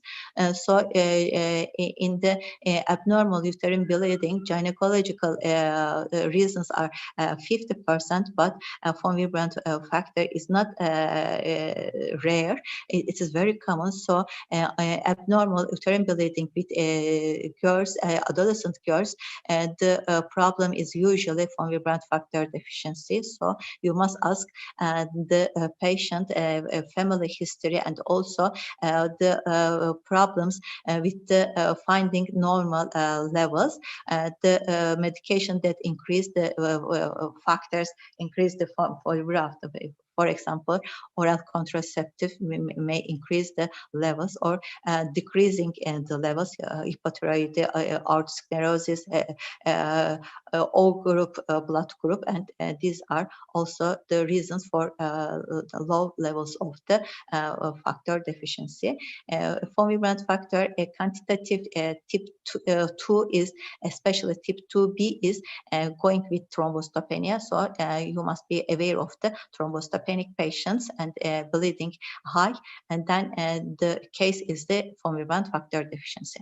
The other case is 1-year-old boy during infection, outpatient clinics found thrombostopenic with no bleeding complaint, but bone marrow aspiration is done. The diagnosis is ITP. Many times he was given IVIG and corticosteroid for thrombostopenia. And no clues of there's no clues of bleeding in the patient, no purpura, etc., and no family history. Only the abnormal laboratory result. We are clinical doctors. We are not the doctors of the laboratory tests. So you must have done physical examination and anamnesis of the history of the patient very carefully. So we found that from the peripheral smear from fingertip that normal, and the patient has antibody to ETA, and this is not rare. It is to hospital admissions. 2% maybe have antibody to ETA. So if you find a patient without any bleeding but thrombostopenic, you can think and ETA antibody to the patient, and we write this patient. And never treat thrombocyte, but number, but the clinical signs. So this patient misdiagnosed as ITP. This third case is a 11-year-old male from 6-month-old having severe infections. 4-year-old, when he was 4-year-old, he had lymphadenopathy at neck region, and there's no diagnostic for the lymphadenopathy. At 7-year-old, he had ITP diagnosis. At 7-year-old, he had ITP due to thrombostopenia, and it is called a chronic ITP. But the patient has 4 centimeter in liver and 5 centimeter in palpable spleen. So he had a hypersplenism, and he also scoliosis in a physical examination, and eye movements are restricted. And if the patient is carefully made a physical examination, the pingula in the conjunctiva is the case. I will show you from the patient, and the platelet are low, and this is pingula, and this is the film of the knee. It is called tibia, and also there is kyphoscoliosis and a large spleen. This patient is typical storage macrophages, and this is Gaucher disease. The reason of the thrombostopenia is not only enlarged spleen, but also bone marrow infiltrate with the macrophages. The fourth case, 12-year-old boy with thrombostopenia from 4-year-old period. He never bleed severe, usually bleed during infections. He get the diagnosis of chronic ITP and follow-up as 8 years. He treated with IVIG and corticosteroid with minimal response, and bone marrow aspiration is hypocellular. He had no anomaly. 8 years after, followed as a chronic ITP. Also, he's followed up in our clinic also for 2-year period, and we noticed the consanguinity between the parents and also some other clues. He had hearing loss, and also there are 4 person hearing loss in the family, and 1 renal insufficiency. And the diagnosis is a May-Hagman anomaly with macrothrombocytopenia congenital, and hearing loss, cataract, nephritis, and Dohle bodies, especially found in the neutrophils of the patients. And these patients, if the thromboses are bigger than erythrocytes, and you must be careful with the congenital macrothrombocyte syndromes. May patients are not bleed as Bernard-Sollier patients. Bernard-Sollier bleed very severe, And also Meihenkelin patients have cataract, hearing loss, and nephritis, but Werner-Solier patients have no these symptoms. There are some different kinds of Meihenkelin anomaly: Fechner, Epstein, Sebastian, and it is due to inclusion bodies or hearing loss or nephritis and the presence of the cataract. And there are some different kinds of. And usually ITP patients are not severe bleeds, but congenital thrombocytopenia and also not severe bleeding. But if the von Willebrand factor is the disease case diagnosis, they bleed a lot. The fifth case is a 4-year-old boy with 17 platelet count, and mean platelet volume is 9 to 2. When there is a 4-year-old boy, you must consider all of the analyses of the complete count.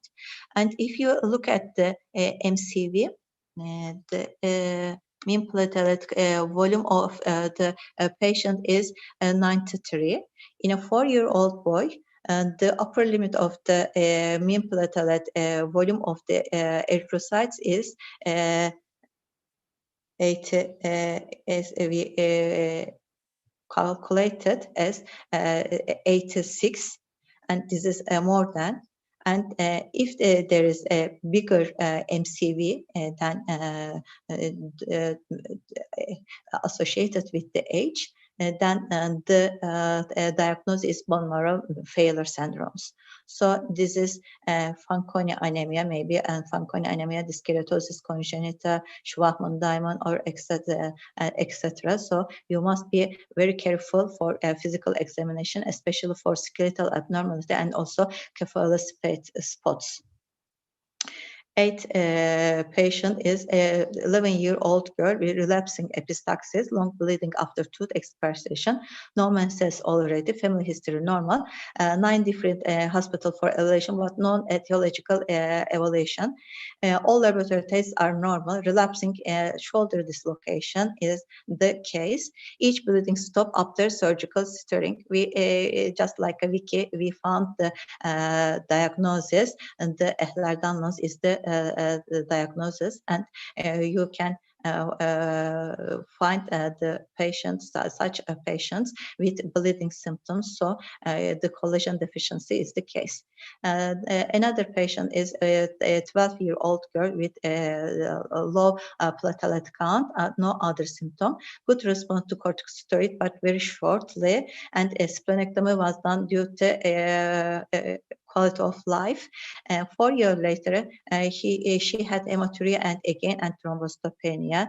And this time, the patient had some clues for other diseases, and the patient take the diagnosis of lupus erythematosus. We don't want to make a special splenectomy for thrombocytopenic patients as in adult period. And the adults want to splenectomy, but we don't make a splenectomy to our child.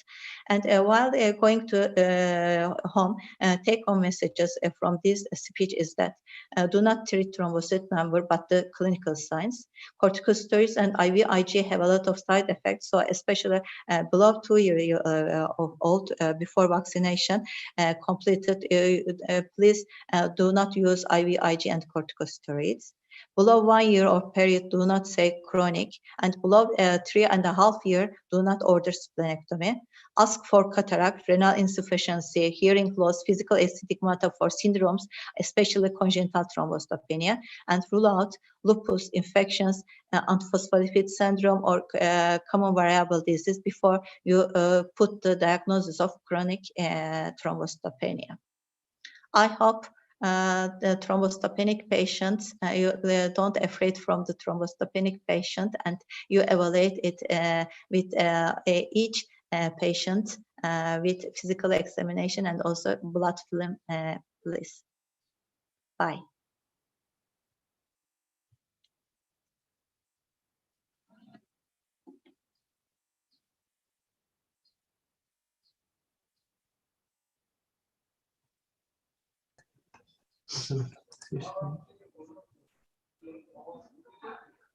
Başladık hocam. Bu mu? Tamam. Evet. En başa geç. Evet. Konuşabilirsin. Hi, everybody. I'd like to talk about with you today the pain management in pediatry. First, I'm explaining the development of pain pathways, the assessment of pain in childhood, most commonly seen pain syndrome, and a case-based pain treatment. Simply expressed, pain is three neuron relay that detects sensation from the periphery and conveys the sensation via second order neuron through the spinal cord, then to the thalamus and the cerebral cortex. During normal development, infant pain transmission and pain modulation undergo rapid growth beginning at 22 weeks of gestation, and the pain perception at 38-week gestation. In newborn period, inhibition, in other words, the modulation is started. Pain pathways achieves mature functioning at approximately at 2 or 3 months of age. And at 18 months, child can express, yes, I feel pain or not. And over 3 years old, the child rates his or her intensity of pain.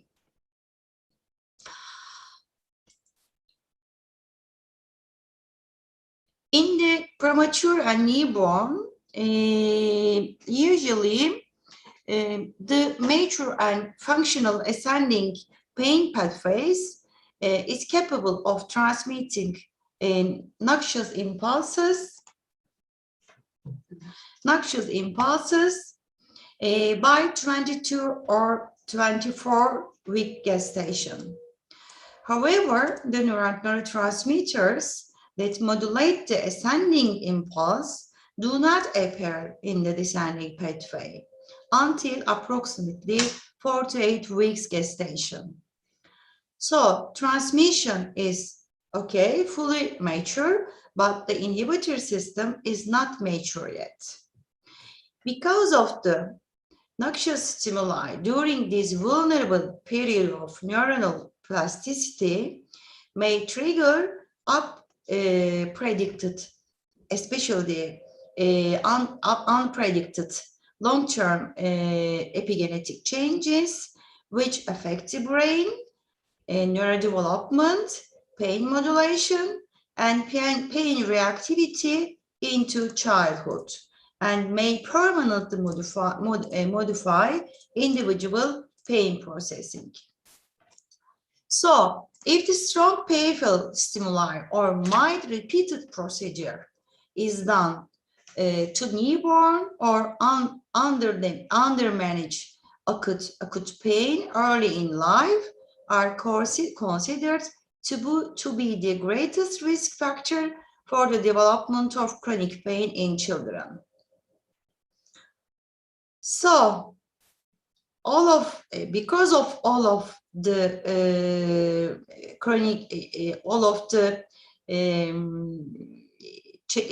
transmission to the chronic pain in the adult age, the pain treatment in preterm and newborn and also the child is ethical obligation. Ediyor mu? Görünüyor değil mi? Hayır. Ondan. Nasıl peki anlatıyorsun onu? Hocam, Sorry. Niye böyle oldu? hocam çünkü bir ekran paylaşımı olmuyor. Bir error var. Ne yapacağız peki böyle? Ben şimdi sadece konuşacak mıyım? Hocam şu anda Evet, sadece Slaytlar yok. sadece konuşuyorsunuz. Yani ekran, Ama slaytlar olmadan olmaz ki, konuşmanın bir anlamı yok. hocam Niye öyle oldu peki? sistemde bir sıkıntı var. Zoom'da. Ya bizim elimde değil, Zoom'da. Tiracı hocam, sistemde bir problem varmış. O yüzden slaytlar görünmüyor ama Laptop'tan bir anlamı yok aslında böyle de konuşmanın, öyle değil mi? Tamam. Kader Hanım, Ha, Bence de. Yani hocam, slaytlarınız niye gözükmüyor? şiir olmuyor.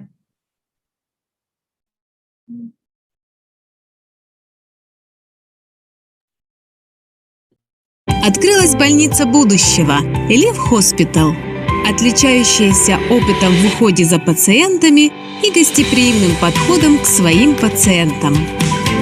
Порой расположение на краю леса, порой в жизни наступит и лечение помогут вам выжить. Этот момент обязательно настанет. Есть моменты, когда вы начинаете смотреть в будущее с уверенностью. Так вот это именно этот момент будущего. В Ваде, Истанбул, открылась больница будущего – Live Hospital.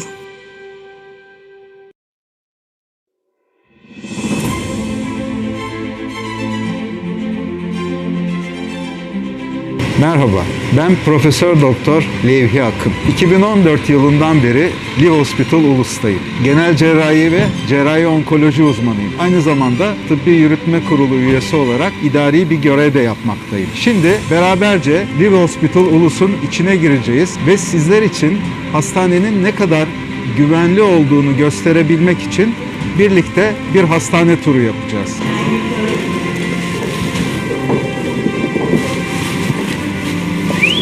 Güvenlik ünitemizi geçtikten sonra tarama bankomuza geliyoruz.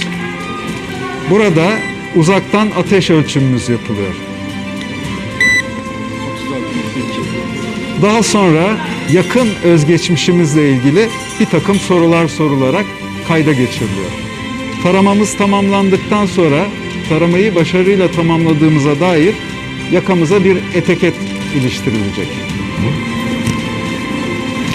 Hastanede bulunduğumuz süre içinde bu etiketi sürekli yakamızda taşıyoruz. Buyurun. Evet, içeri girdikten sonra önce danışmaya giriyoruz.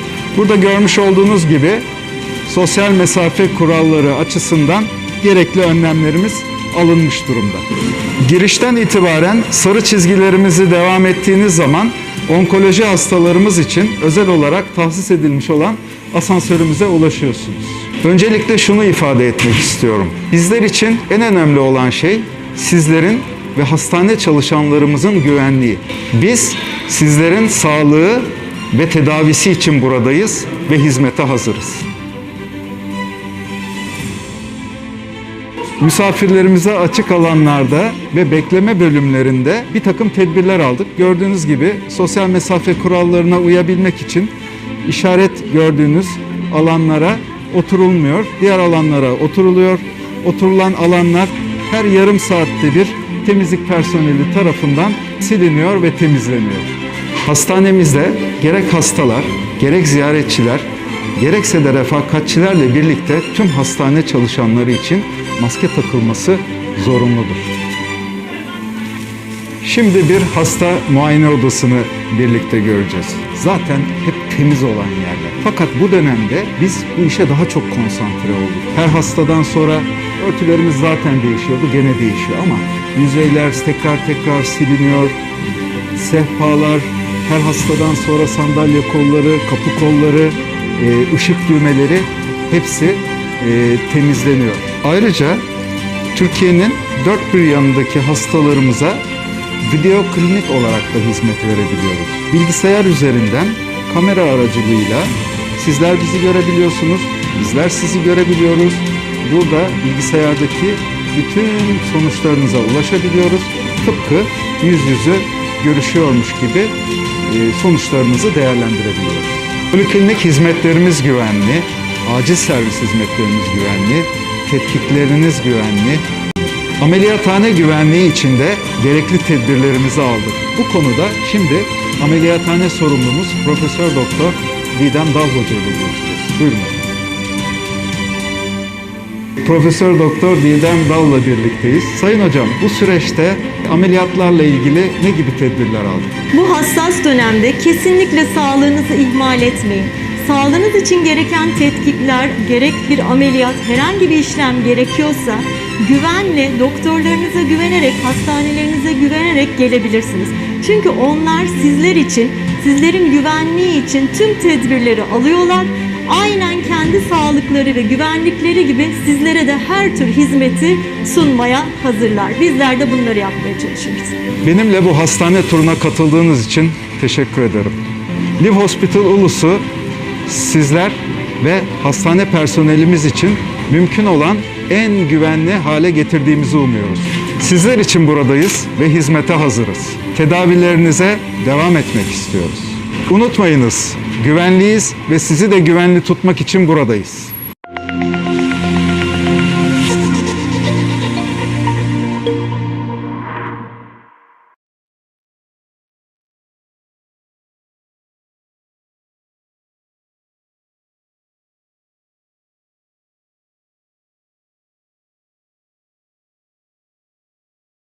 Live Hospital, which promises to be the future of healthcare with its experienced patient care and guest-oriented approach, opened in Vadi Istanbul. It is that moment which makes you hold on to life, sometimes near a forest, sometimes in daily life. With its advanced diagnostic and treatment methods, that moment actually represents the future.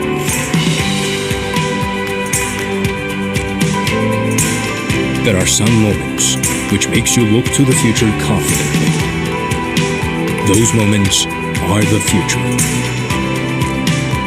Live Hospital, the future of healthcare, opened in Vadi Istanbul.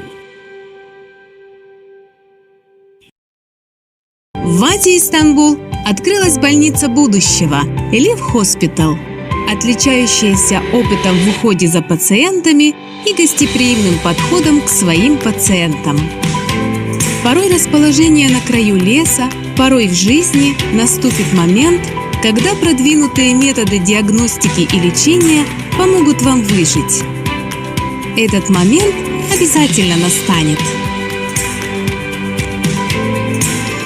Есть моменты, когда вы начинаете смотреть в будущее с уверенностью. Так вот это именно этот момент будущего. В Вади, Истанбул, открылась больница будущего – Live Hospital.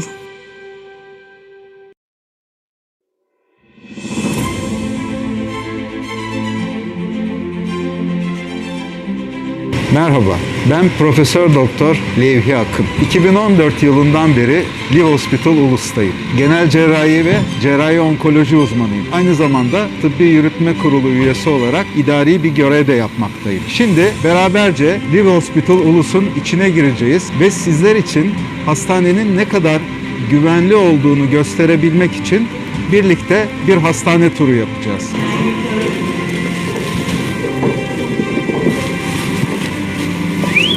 Güvenlik ünitemizi geçtikten sonra tarama bankomuza geliyoruz.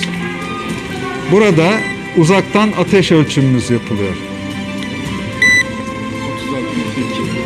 Daha sonra yakın özgeçmişimizle ilgili bir takım sorular sorularak kayda geçiriliyor.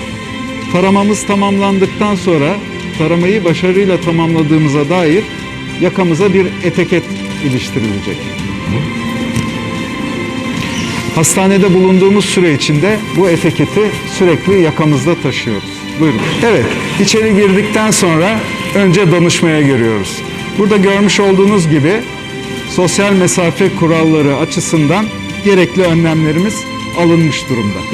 Girişten itibaren sarı çizgilerimizi devam ettiğiniz zaman onkoloji hastalarımız için özel olarak tahsis edilmiş olan asansörümüze ulaşıyorsunuz.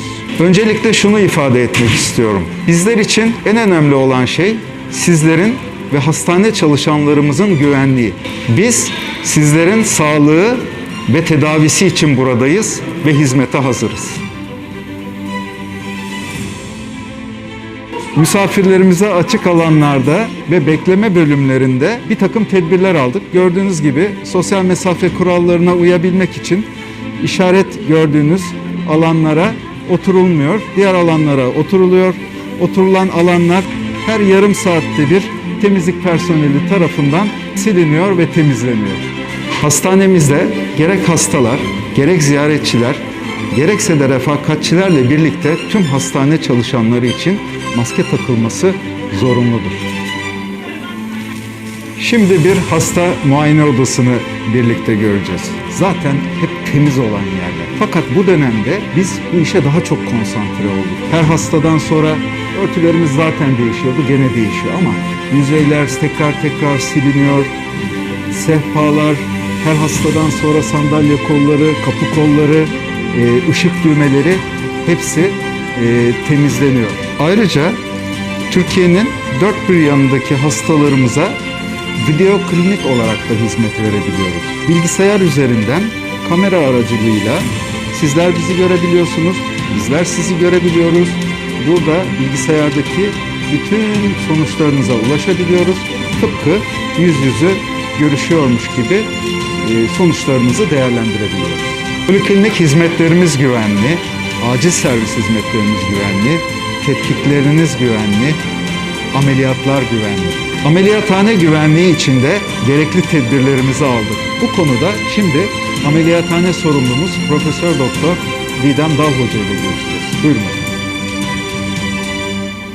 Profesör Doktor Didem Dal'la birlikteyiz. Sayın hocam, bu süreçte ameliyatlarla ilgili ne gibi tedbirler aldık? Bu hassas dönemde kesinlikle sağlığınızı ihmal etmeyin. Sağlığınız için gereken tetkikler, gerek bir ameliyat, herhangi bir işlem gerekiyorsa güvenle, doktorlarınıza güvenerek, hastanelerinize güvenerek gelebilirsiniz.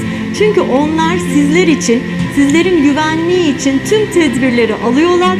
Aynen kendi sağlıkları ve güvenlikleri gibi sizlere de her tür hizmeti sunmaya hazırlar. Bizler de bunları yapmaya çalışıyoruz. Benimle bu hastane turuna katıldığınız için teşekkür ederim.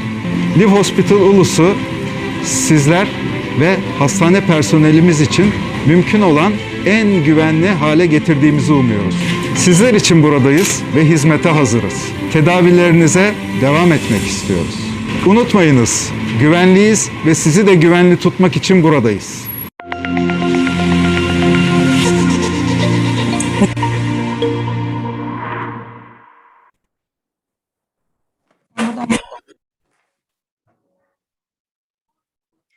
Ayarlıyorum kendime göre. Buradan ilerliyorum değil mi?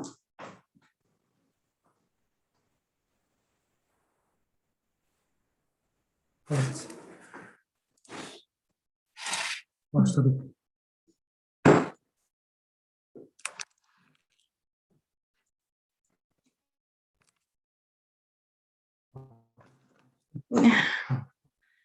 Let's start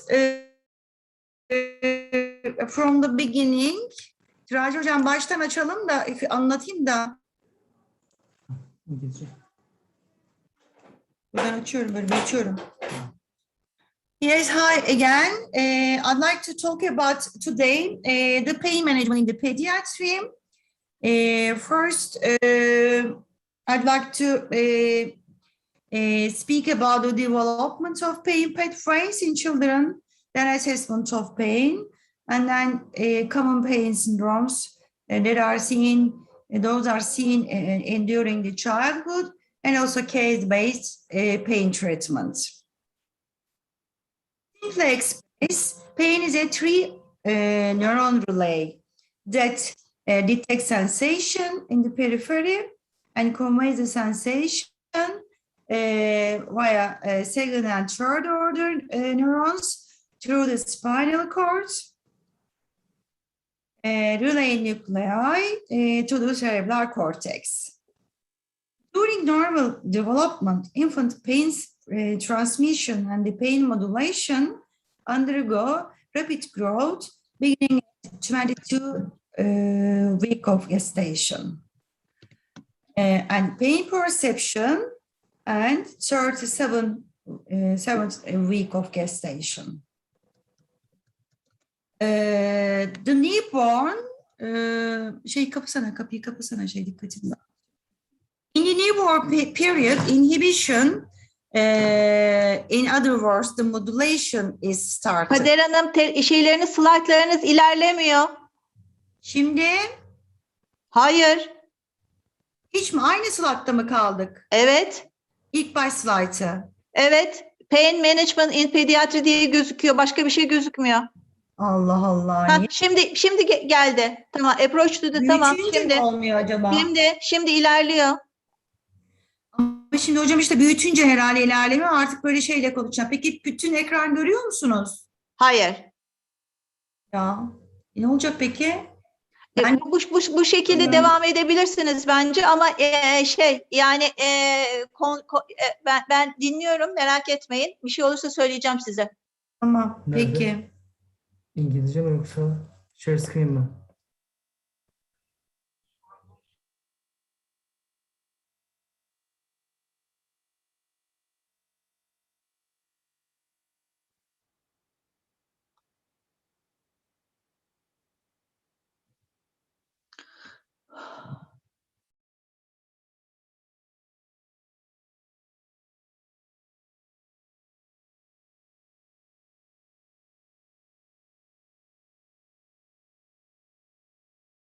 Yaptım. Oldu. Okey. Tamam. Oldu mu hocam şimdi? İlerliyor mu? Tamam. Oldu. Okay. Tamam. So we talk about the development of Okay. and assessment of pain, and also the common pain syndromes that are those are seen in childhood and a case-based pain treatment. Simply expressed, pain is a neuron relay that detects sensation from periphery and conveys the sensation by a sensorial nerve to this dorsal horn of the spinal cord, from spinal cord to the thalamus and the cerebral cortex.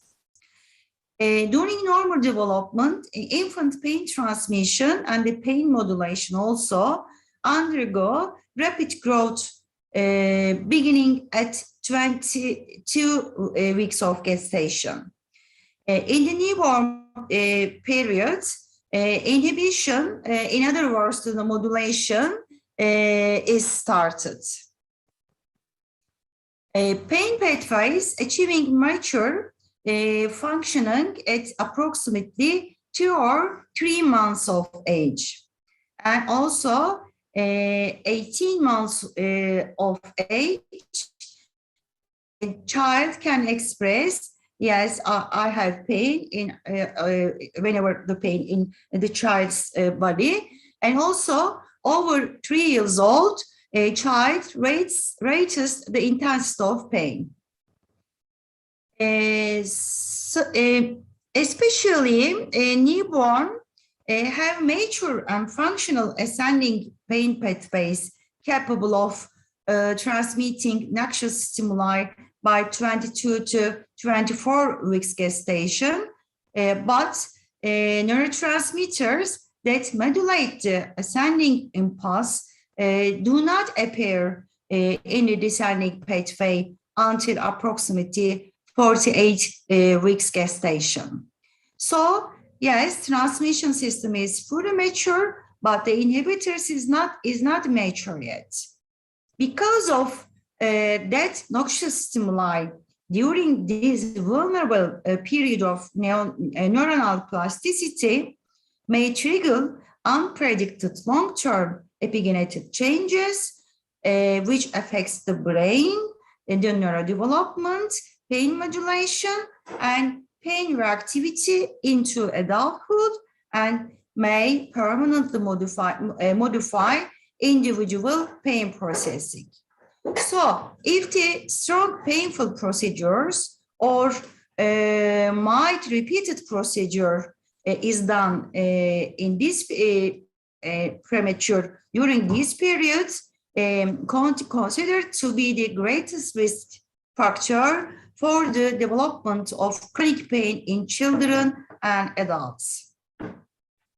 Especially during this period, a sudden apnea and a sudden death can be seen if there is a continue the painful stimuli. And also, as I said, these regulate the pain behavior in adults.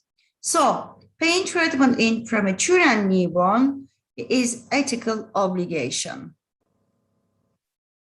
Pain is necessary for the continuation of the life. These are the for painless children. I had seen that in my university. These are two boy have no any pain sensation, so they bite their fingers also. So this makes that the pain is also necessary for continuation of the life. During the assessment of the painful child, the pain history is very important. The pathophysiology of the pain, etiology, especially the localization of the pain, intensity of the pain, how to spread the pain, quality, what are the increase and decrease factors, and also it starts quickly or it's chronic in nature, and also it's a continued pain or paroxysmal pain. And also before the start of the treatment, the current pain management strategies is also very important. Together with the pain history, also the child's parent history is very important. The parent's job or education, social status, and also the relation of the child with his or her family is very important.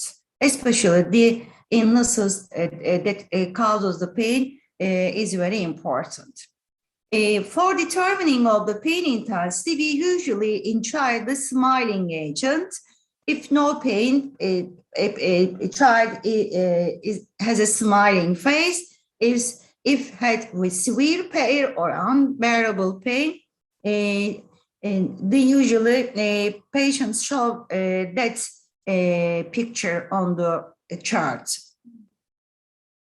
If the child is smaller than 2 years old, some behavioral status we usually use to determine the pain intensity. How to assess the pain in the childhood? First, assess pain and illness carefully. Observe the effect of pain and illness on the child and also for her or his parents. We should determine the presence of risk factor for chronic pain is very important for the adulthood period, and also inform the child and the parents about the illnesses and its treatment, especially if the interventional treatment is planned. We must inform both the child and the parent about the method, and also provide information on good and bad prospects of the treatment. And also we should get consent from both child and his or her parent, and also we should get them to check in every month or in monthly or weekly. Burn, post-operative pain, trauma due to the pain, whether diagnostic or treatment, the intervention may cause acute pain in childhood. Headache, recurrent abdominal pain, growing pain, pain due to musculoskeletal disorders, and also due to the neuropathic pain syndromes, due to the cystic fibrosis or degenerative disorders. These are the chronic pain most commonly used during the childhood. Headache is very important, especially in the childhood. Approximately 60% of seen 60% during the childhood, and also both migraine and also the tension type headache is usually seen during the childhood. Is headache in whole, the headache is rare before the age 4, but its prevalence increases throughout the childhood, peaking at around 13 years of age in both sexes. Pediatric migraine seen in the childhood is the most frequent recurrent headache disorder, both in children and also in adolescents. But tension type headache have become available only in the adolescent stage. Most migraine and tension type headache can be seen together. And also intracranial pathology, which is rare, also cause headache in the childhood period. But in this case, there are neurological deficit and also some laboratory or radiological supporting findings are seen together with the headache. If patient has a headache, if the child had headache, but together with the headache, if there is an aura or some throbbing pain, and also if the nausea and vomiting together with the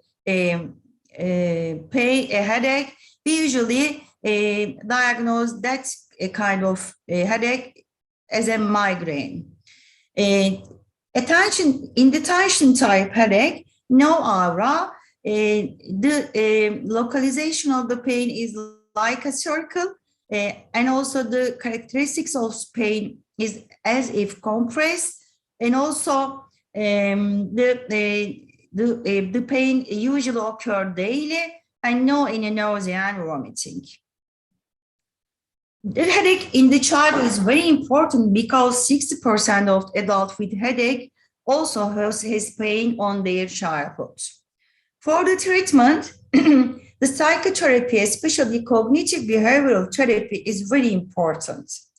If patients had 2 times more than 2 times headache attack, more than 2 times headache attack per month, the prophylaxis is started. For the prophylaxis, we usually antidepressant like amitriptyline or fluoxetine syrup maybe. During the acute attack treatment is very important. We usually use the analgesics like ibuprofen, naproxen, maybe paracetamol or metamizole. Sometimes we should add antiemetics during the acute attack of the headache. Recurrent functional abdominal pain usually seen in the girls between 2 or 16 years old, and also the pathophysiology under the recurrent functional abdominal pain is not known, but usually seen in the sensitive child. The pain usually is seen at night, sometimes in the morning. Sometimes pain has no pain. And also there are vegetative findings together with the abdominal pain. These are very important if the patient suffers from abdominal pain, but no any weight loss, no high fever, no any vomiting or diarrhea. We should usually say, yes, it is functional abdominal pain. And also each constipation, colitis, or cystitis, or any presence of tumor must be excluded for the preferential diagnosis. All of the patient has usually normal physical examination and also normal laboratory findings. For the treatment, also the psychological treatment is very important for both family and the child. Sometimes spasmolytic drugs can be offered. Recurrent functional abdominal pain usually ends in 5 years, but also this kind of pain also continues into the adulthood. Growing pain is also very important during the childhood, usually seen in very active children between the age 8 and 12 years, usually seen at night. Again, the causes is unknown. Again, all of the physical examination and laboratory findings also are normal.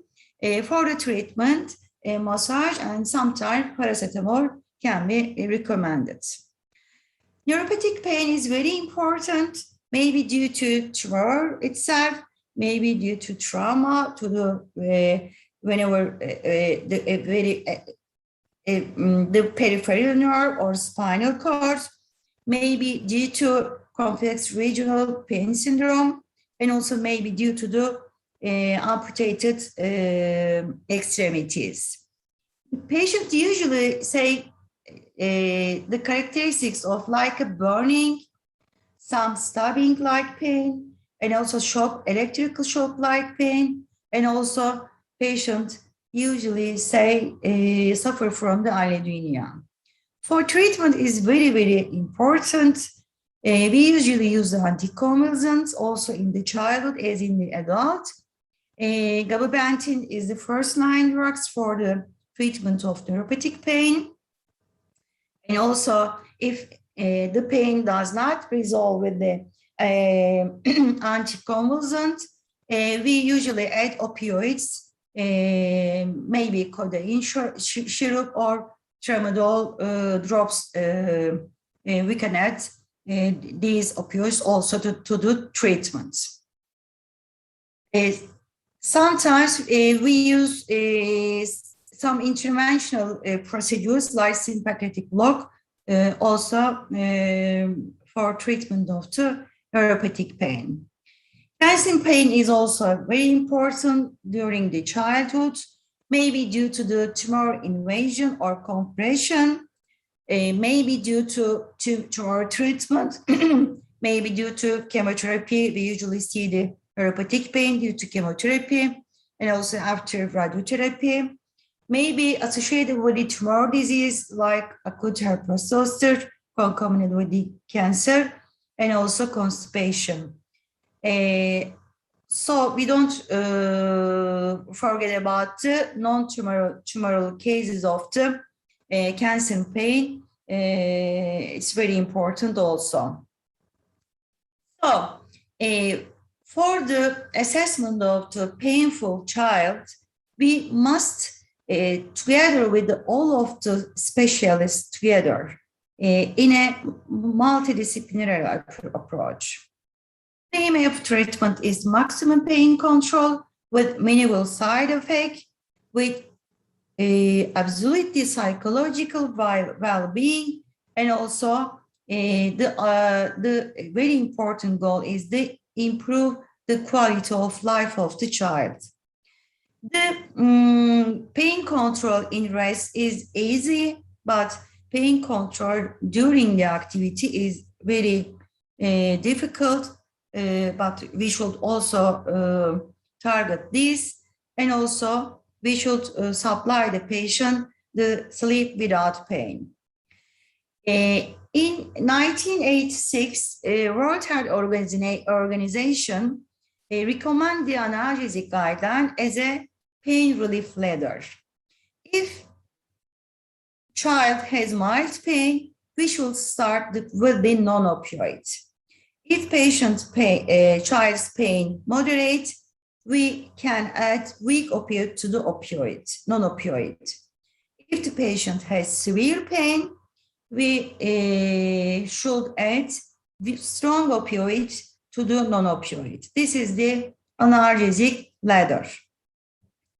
If a child's pain has neuropathic component, we can add adjuvants I will talk about later in every step to the treatment. We should start with orally by the clock therapy, not in cases. The analgesic must be given by clock therapy, not as needed. Also, we must organize the therapy special for that child, and we must check the side effect, and also we inform the patient about the treatment. Again, oral form should be whenever possible should be privileged, and also to relieve the pain adequately, it is necessary to respect the duration of the medication's efficacy and prescribe the dosage to be taken at definite intervals in accordance with the patient's level of pain. The dosage of medication should be adjusted until the patient is comfortable. Pain relief medication should be prescribed after clinical examination, adequate assessment, as I said earlier. The prescription must be given according to the level of the patient's pain in a short saying. And I want to pass this slide. I was summarized before.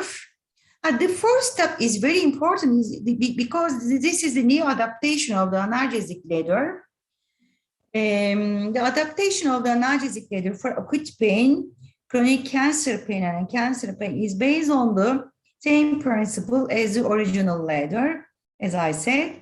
This revision integrates a fourth step and includes consideration of the neurosurgical procedures such as brain stimulators, invasive techniques such as nerve block and neurolysis are used at the first step, additional to other three steps.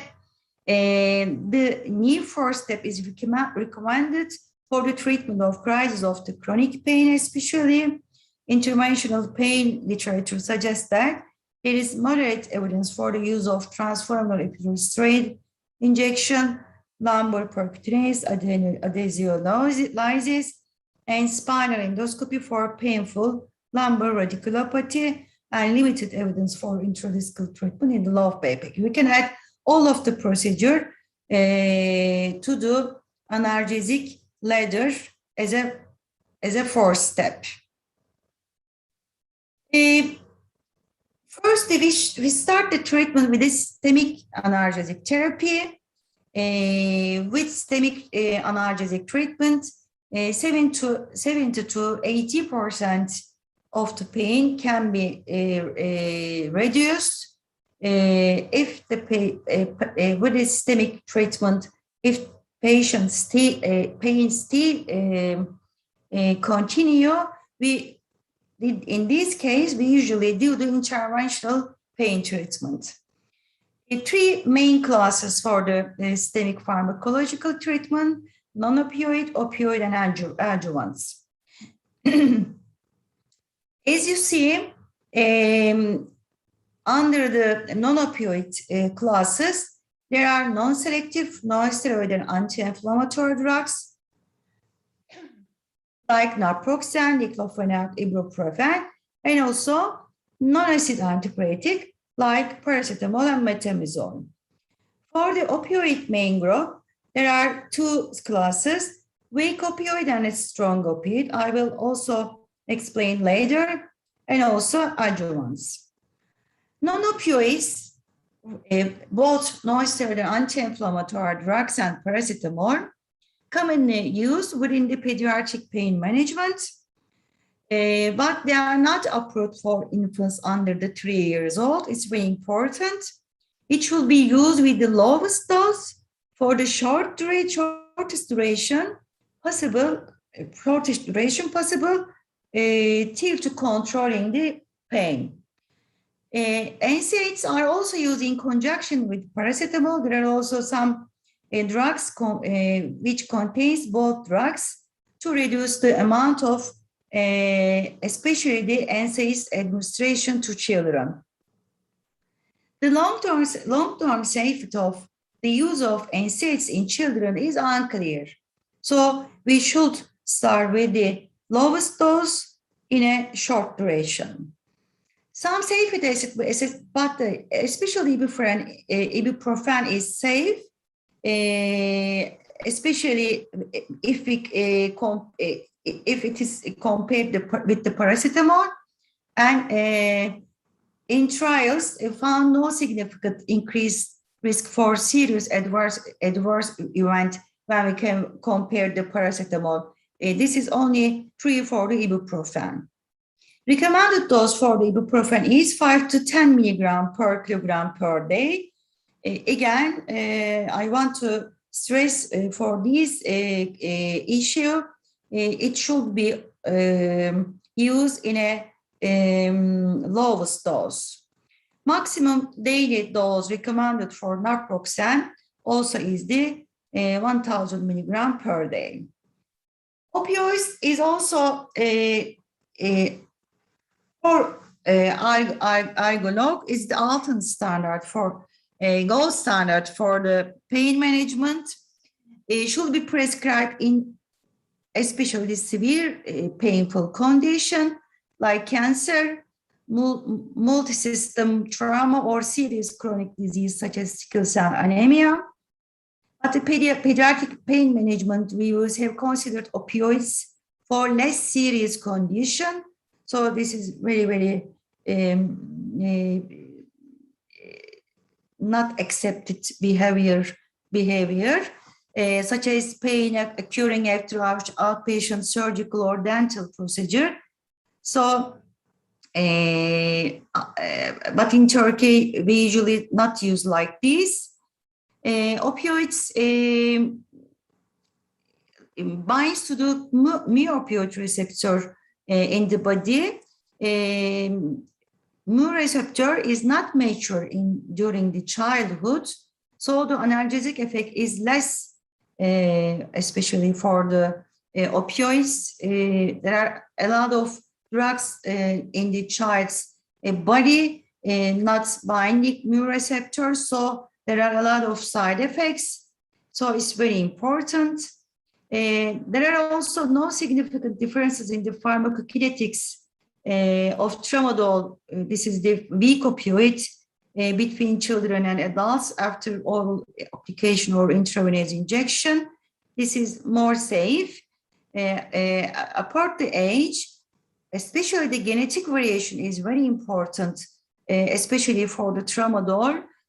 Some child, especially some Caucasian population, has a cytochrome P, some dilation in the cytochrome P450 enzyme. So this enzyme is deficient in that kind of child. So the side effect of tramadol are very, very increased in that child. Opioids binds to mu receptors.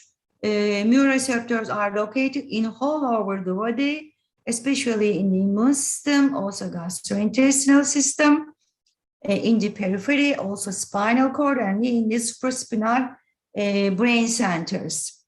If we give the opioids to the child, the drugs molecules binds all of the receptors in the whole of the body and make effects. These are the opioid doses in children. You can find from all of the textbooks these doses. When we give the opioids to the child, the opioid effects start with the analgesia, and these steps are seen when we increases the doses. After analgesics, the effect analgesia, then if we increase the doses, it's not appropriate for the child. Nausea and vomiting is seen, then sedation, hallucination, myoclonus, respiratory depression, and then if the apnea is the last step, this in when we increase the doses, the sedation is very important here. If whenever you use the opioid to the child, after the application oral or intravenously or subcutaneously, if there is a sedation, is make me to stop for increasing the doses. Constipation, itching, and urinary retention is not dose-related effect of the opioids. We can use the analgesics first orally. If there is no any oral route, we can use rectally or intranasally or transdermally. If we can't use these route, we can give the analgesic subcutaneous or intramuscularly, but usually not recommend the intramuscular route also. In the hospital setting, we can use the intravenous and also regional way for application of the analgesics. This is Ömer is I think I remember 99 years old boy. She has pain on his right leg. He had an intramuscular injection. After the injection, especially during the injection, he had shouting very severely. And after the injection, sudden severe pain on his right leg.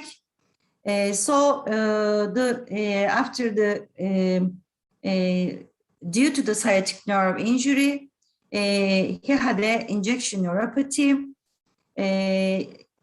He never wear a sock on his foot also because of the allodynia. We started gabapentin, 300 milligram every 8 hours. At the end of the third day, his intensity of pain is 1. And also another patient has pain due to the rhabdomyosarcoma. We had used a lot of route for the analgesic, but we only resolve her pain with subcutaneous morphine treatment, 1 milligram every 6 hours. And also another old boy had acute zona zoster, and also his pain, he has also severe pain, burning, the neuropathic pain due to the zona zoster. We also, I started Neurontin, 300 milligram every 8 hours with paracetamol and codeine combination drugs. And also at the end of the 1 week, his pain is rated 1.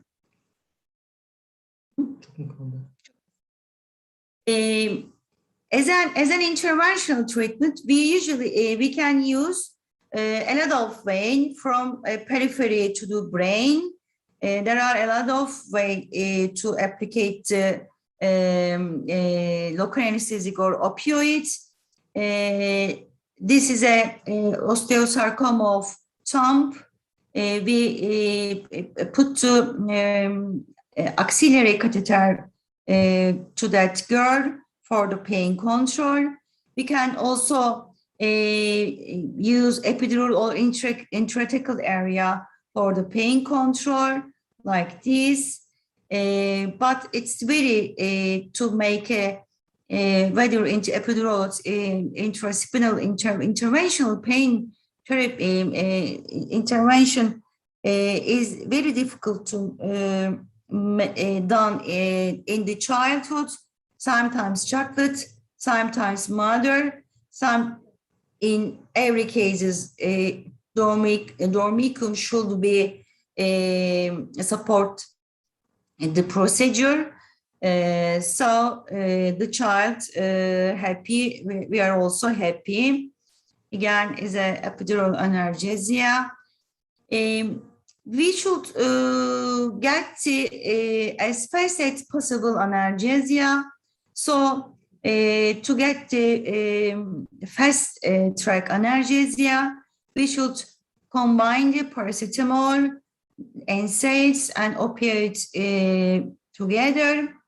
And especially for chronic nociceptive pain, we should use antidepressant, paracetamol, low dose, NSAIDs, and weak opioid together with, and also we can add in the neuropathic pain condition, antidepressant or anticonvulsant. And also during the acute pain, we start with the treatment with the high dose NSAIDs, then weak opioid and the strong opioid. Thank you very much for listening to me.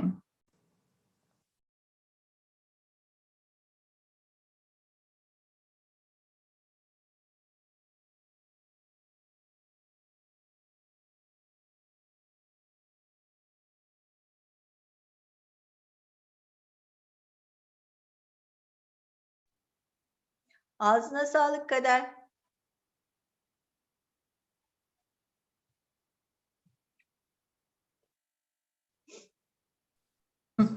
Beğendiniz mi hocam? Çok güzel. Eski hastamı görünce gözlerim tuhaf Değil oldu. mi? Gizem avucunda osteosarkom olan hasta. Değil mi? O ağrısı çocuklarda şeyden konsültasyon istemişlerdi. Gizem açmıştık gerçekten, hatırlarsınız.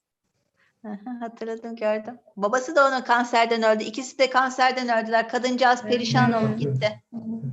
Ağzına sağlık. Geçmiş olsun. Tamam.